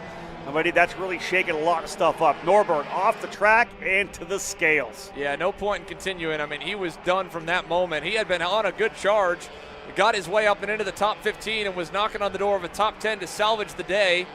And it has not gone to plan or gone to what hopes could have been for the 2 plate. Look at this. Sangera trying to send it on Gassiet Lee and just completely misjudges it.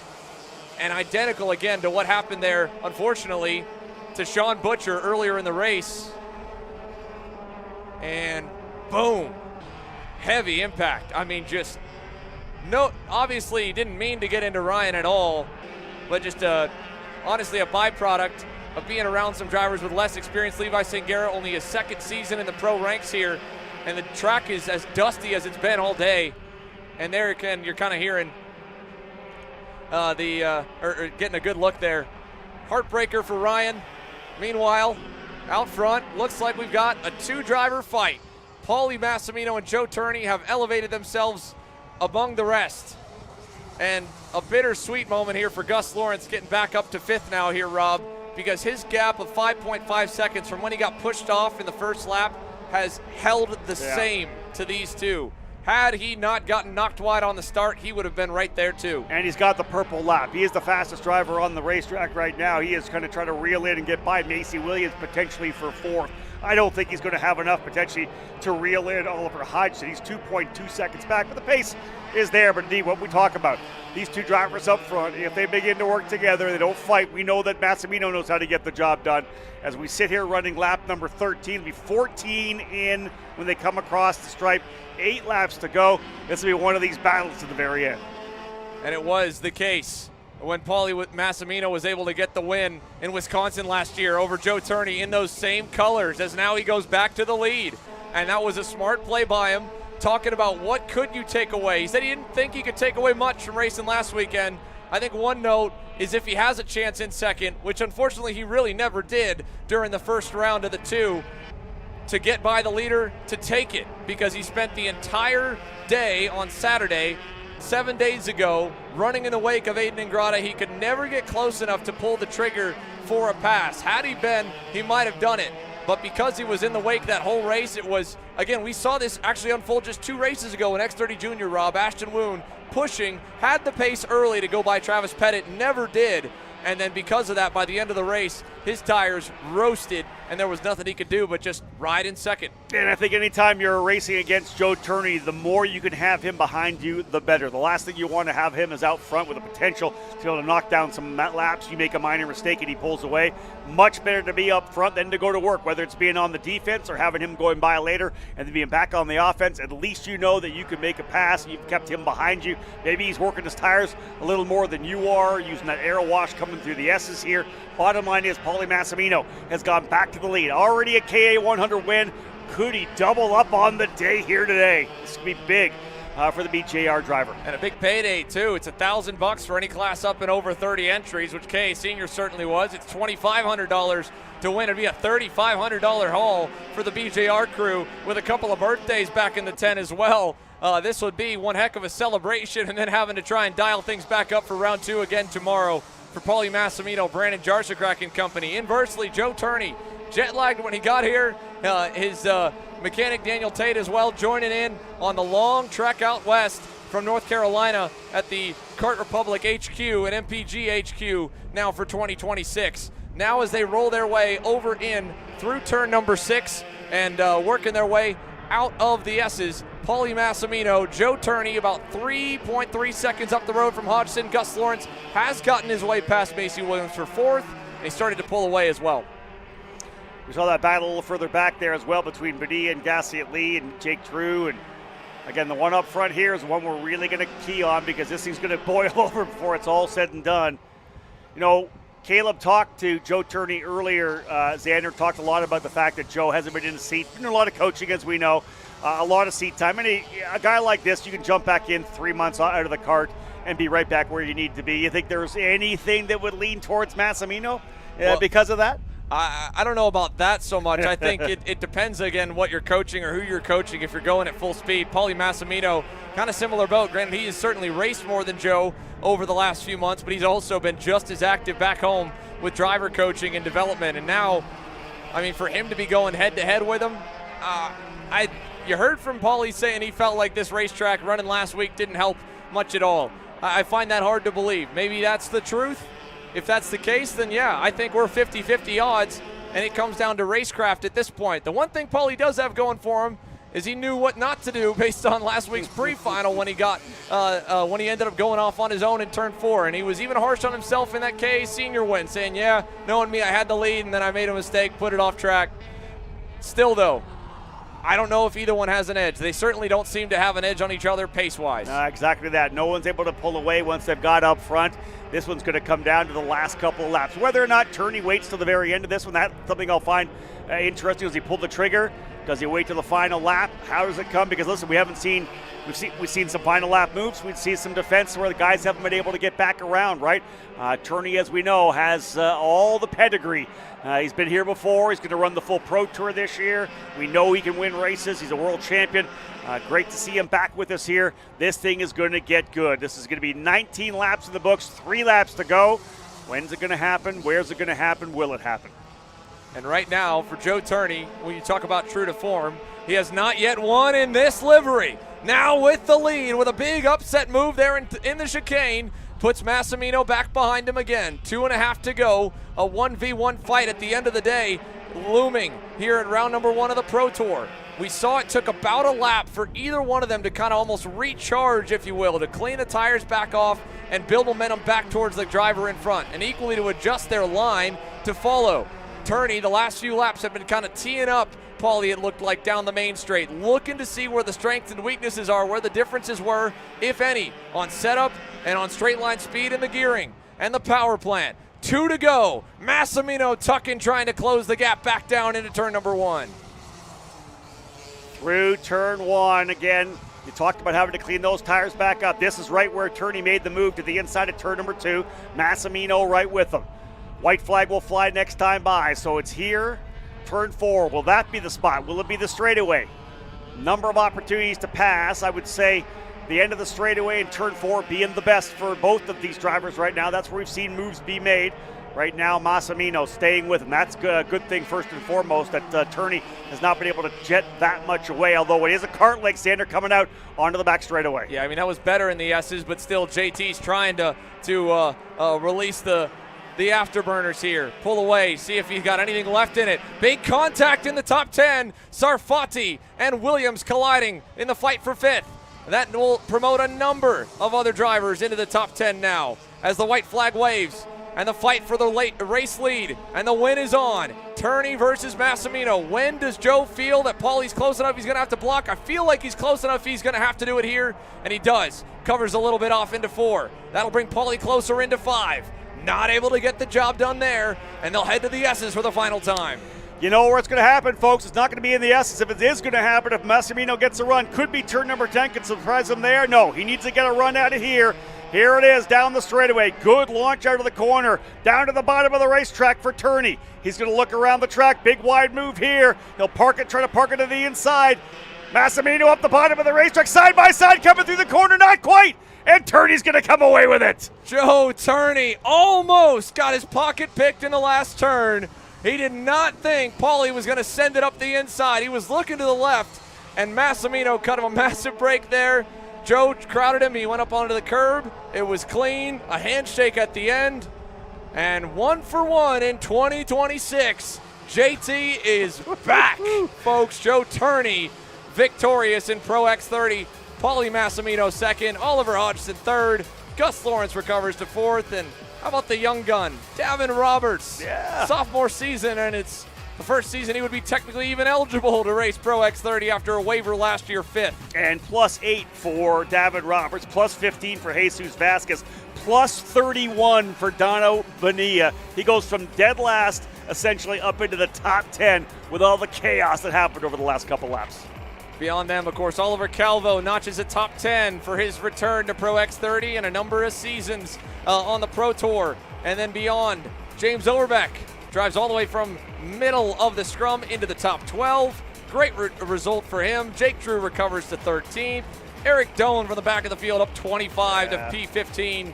And then Jose Halfin, Jake Craig up a number. Sean Butcher, what could have been for the 3rd consecutive U.S. Pro X30 start for the driver from the UK, getting knocked off the racetrack in the opening stages.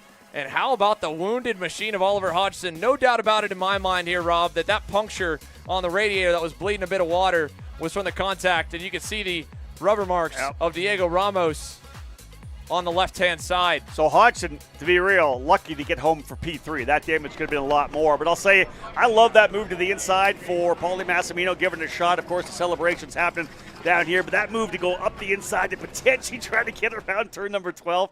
He could have run him off the racetrack for sure. He didn't. So all told, just a fantastic finish to that one. And indeed, as we take a look at the rest of the field, and equally here, what has become of the main event in Pro X30. Overall, solid day here for Joe Turney. He'll be getting ready to stand by with Caleb Vieska here in a matter of moments coming off of this main event.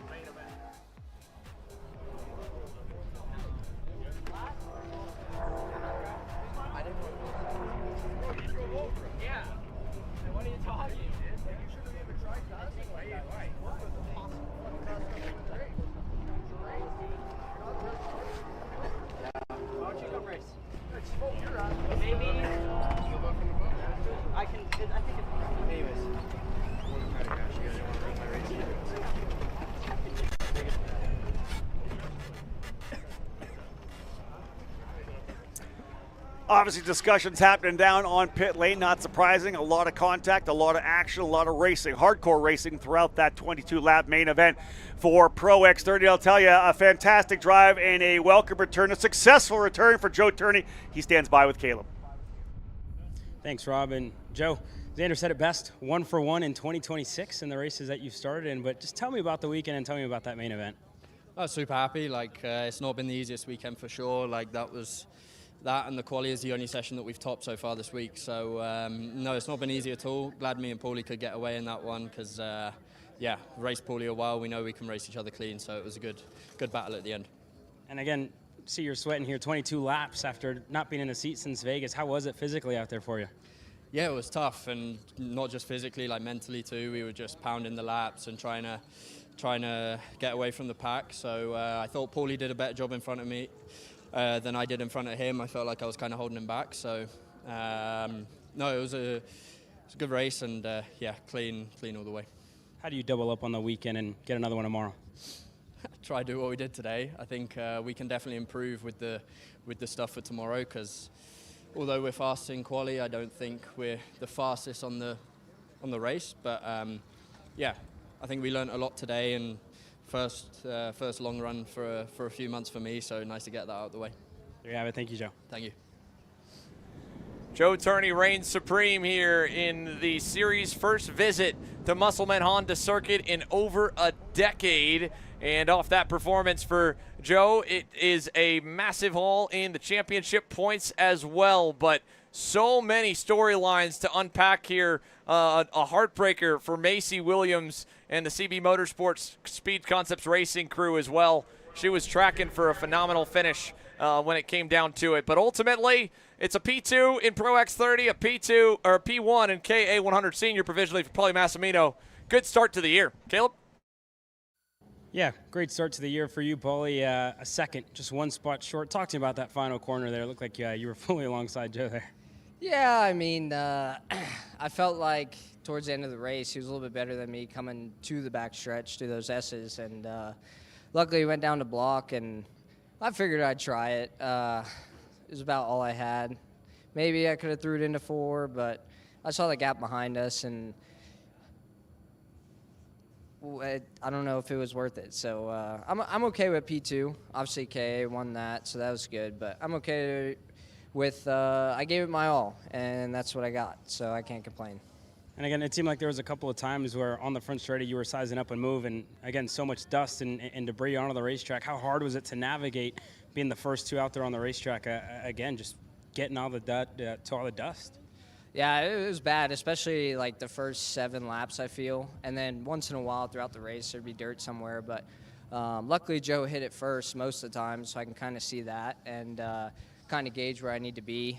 I also had, Chase Jones on the fence. I think he was giving signals to Joe, but I was getting a reading on that. So I saw him give 4 to go, and I was tempted to start blocking, but I didn't want to bring anybody else into the fight. There you go, Paulie. And again, we kind of talked about the progression throughout the year, right? How good does it feel to start off and be in conversation for the championship here? Yeah, I mean, I think we've always been in contention, I think we've always had the speed most of the time, but just mainly bad luck or poor decisions on my part. It's kind of what's kept us back a little bit. But this feels good to start on the right foot. I can't thank the BJR guys enough. They gave me a phenomenal package in both classes. I felt really strong about our X30 after the last session, so we'll keep pushing tomorrow. And obviously, thank you to BBS for the amazing horsepower. Our power is good in both classes, so I can't complain about that. And Offset, Nexet, Odenthal, Wiggity Wayne, Apex Apparel, and everybody else that supports me. There you guys have it. Paulie Massimino, second on the day. Thank you, Paulie. Thank you. P2 in the main, but P1 in the pre-final for Paulie. And a tip of the hat to him as well, Rob, for admitting, hey, man, that was all I had. I'm happy with it. I could have done a couple things a bit more aggressive, but, that was a good day. And goes back to what we were talking with Travis Pettit and Junior earlier. And championships are won by winning the war and not the battle. Battle today belongs to Joe Turney, and provisionally it puts him top of the heap when it comes down to the point standings, of course. It's a solid start to the year for Joe Turney and MPG Motorsports, no doubt. And it's his first win in the Alonso Kart. We talked about a little bit at the beginning of the race there when those two were getting away. The only other time we got to see him in those colors, Paulie got the better of him to get the win back in Wisconsin. So they're one apiece on that head-to-head fight, and they are 20 points apart in the pre-drop standings now coming out of Sunday from round one of the Pro Tour. Good day in the books. We obviously had that moment in KA Senior. Other than that, as expected, this track raced exceptionally well, and thankfully it cooled off a little bit. Appreciate you turning the AC down. I appreciate that too. Up. I'll say this: it's a long way to Sunday at the Summer Nationals, right? But the journey started. That's it. The first races are in the books. Points, as you said, already are being tabulated. It's a long way to go until we get to round number 6 and get that done to find out who comes away with those number 1 plates. But the bottom line is, there's a lot of drivers that stepped up in a big way. There's guys that had highs today. There's guys that had lows today. You hate having to take a drop in the opening race of the year. Some happen, and you got to come back strong on Sunday. Here's a look at the full top 10 with the dust settling, and there'll still be probably some changes from this based on how much carnage ensued in the opening main event of the season. But your top 3 in the points obviously expected as your top 3 from the on-track activities. Turney, Massimino, and Hodgson. Gus Lawrence with that valiant charge back up to 4th with the 10-point bonus for the fastest lap is probably going to pay off in the overall run for the championship to improve on that number 7 plate. Davin Roberts, how about it there in 5th? Alexander Vanchev, highest of the rookies, in 6th. Nash, Calvo, Chase Cassidy Lee on his 2nd full season, and Buddy J. Jesus Vasquez Jr. Incredible drive in the opening couple laps to end up crossing the line down in 6th. Net gain of 15 leapfrogs him way up from where his pre-final spot would have put him in the point standings. And more importantly, that 10th spot is going to be something we're talking about quite a bit throughout the rest of the season in Pro X30 and Pro Shifter. That Circle of Champions fund, huge for a number of these drivers to continue racing into the not-so-distant future as, of course, 10th upwards pays not just cash in the point standings, pays the entry in tires for the entire next season Pro Tour Championship. But as we get set to close the book on the day here, beautiful scenes out at Musselman Honda Circuit in Tucson, Arizona, Rob. I'd say a successful return so far here to the venue, and certainly have enjoyed having you back here with me and talking about all the action that we've got so far today. Well, again, you're going to see it here in the recap, all the fantastic races. That's what I love about this track. I've called lots of races here. There's so many opportunities to overtake, and I think that's what makes it a lot of fun. Like a couple of drivers said, it's not overly technical, but you can do a lot of deep sends to make some big overtakes here.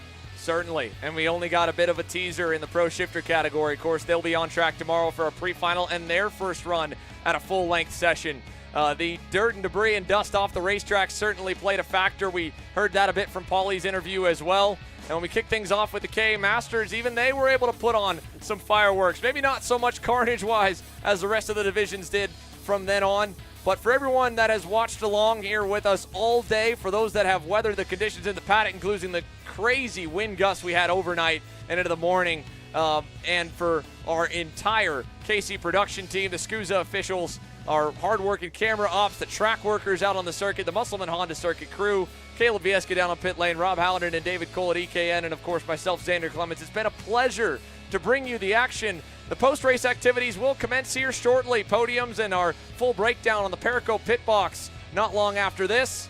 And of course, on-track activities right back at it tomorrow morning for round 2 and round 1 for the Pro Shifters, bright and early at 8 a.m. Arizona Mountain Time here from Musselman Honda Circuit in Tucson, Arizona.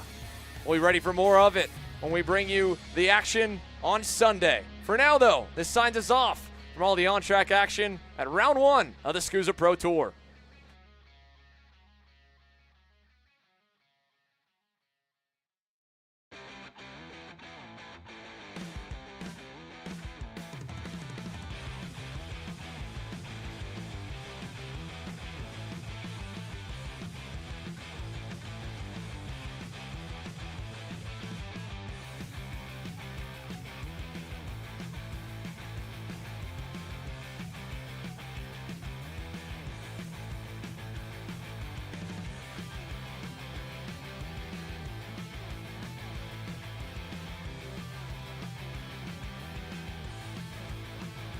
Attention Superkarts USA drivers.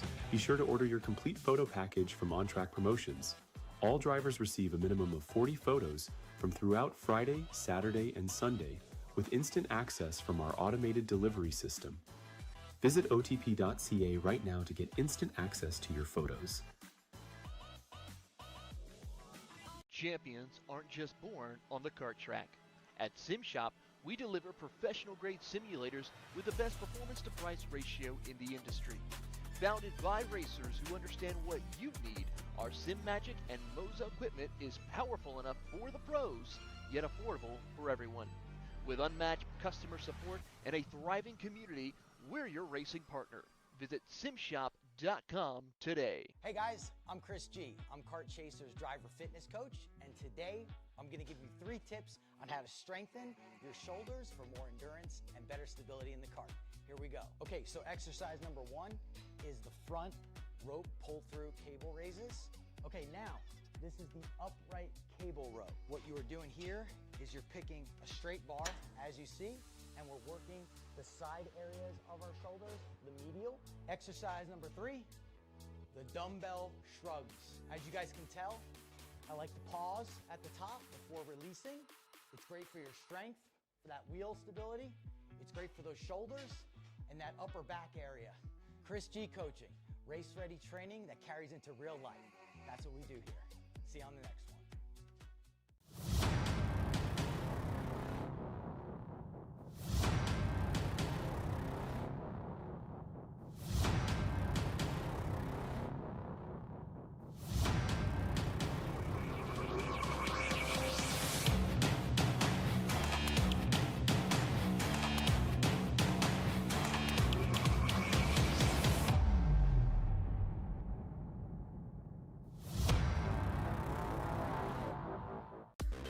Motorsport is reinventing itself, and our mission is to accelerate this transformation so that it becomes even more efficient, cleaner, more spectacular, and more sustainable.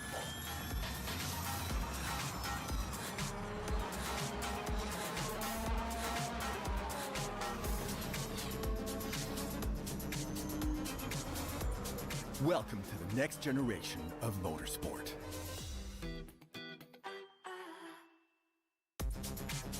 TotalEnergies and Peugeot co-developed the 9X8, an eco-responsible hybrid electric hypercar capable of outstanding performances. You know, I'm really starting to like this go-karting thing. Yeah, me too. Oh my gosh, can I show you this cute dress I just got? Yes, of course. Oh my goodness, it's so cute. I just love shopping. I love shopping too. Oh my gosh. Wait, did you guys say you like shopping? Of course. Well, dude, I have the perfect place to do that at. ShopPayCara.com. At ShopPayCara.com, you can get free shipping on orders $200 or more. You can get anything you want, like MXC rims, gloves, rib vests, shoes, anything that you need, all at ShopPayCara.com.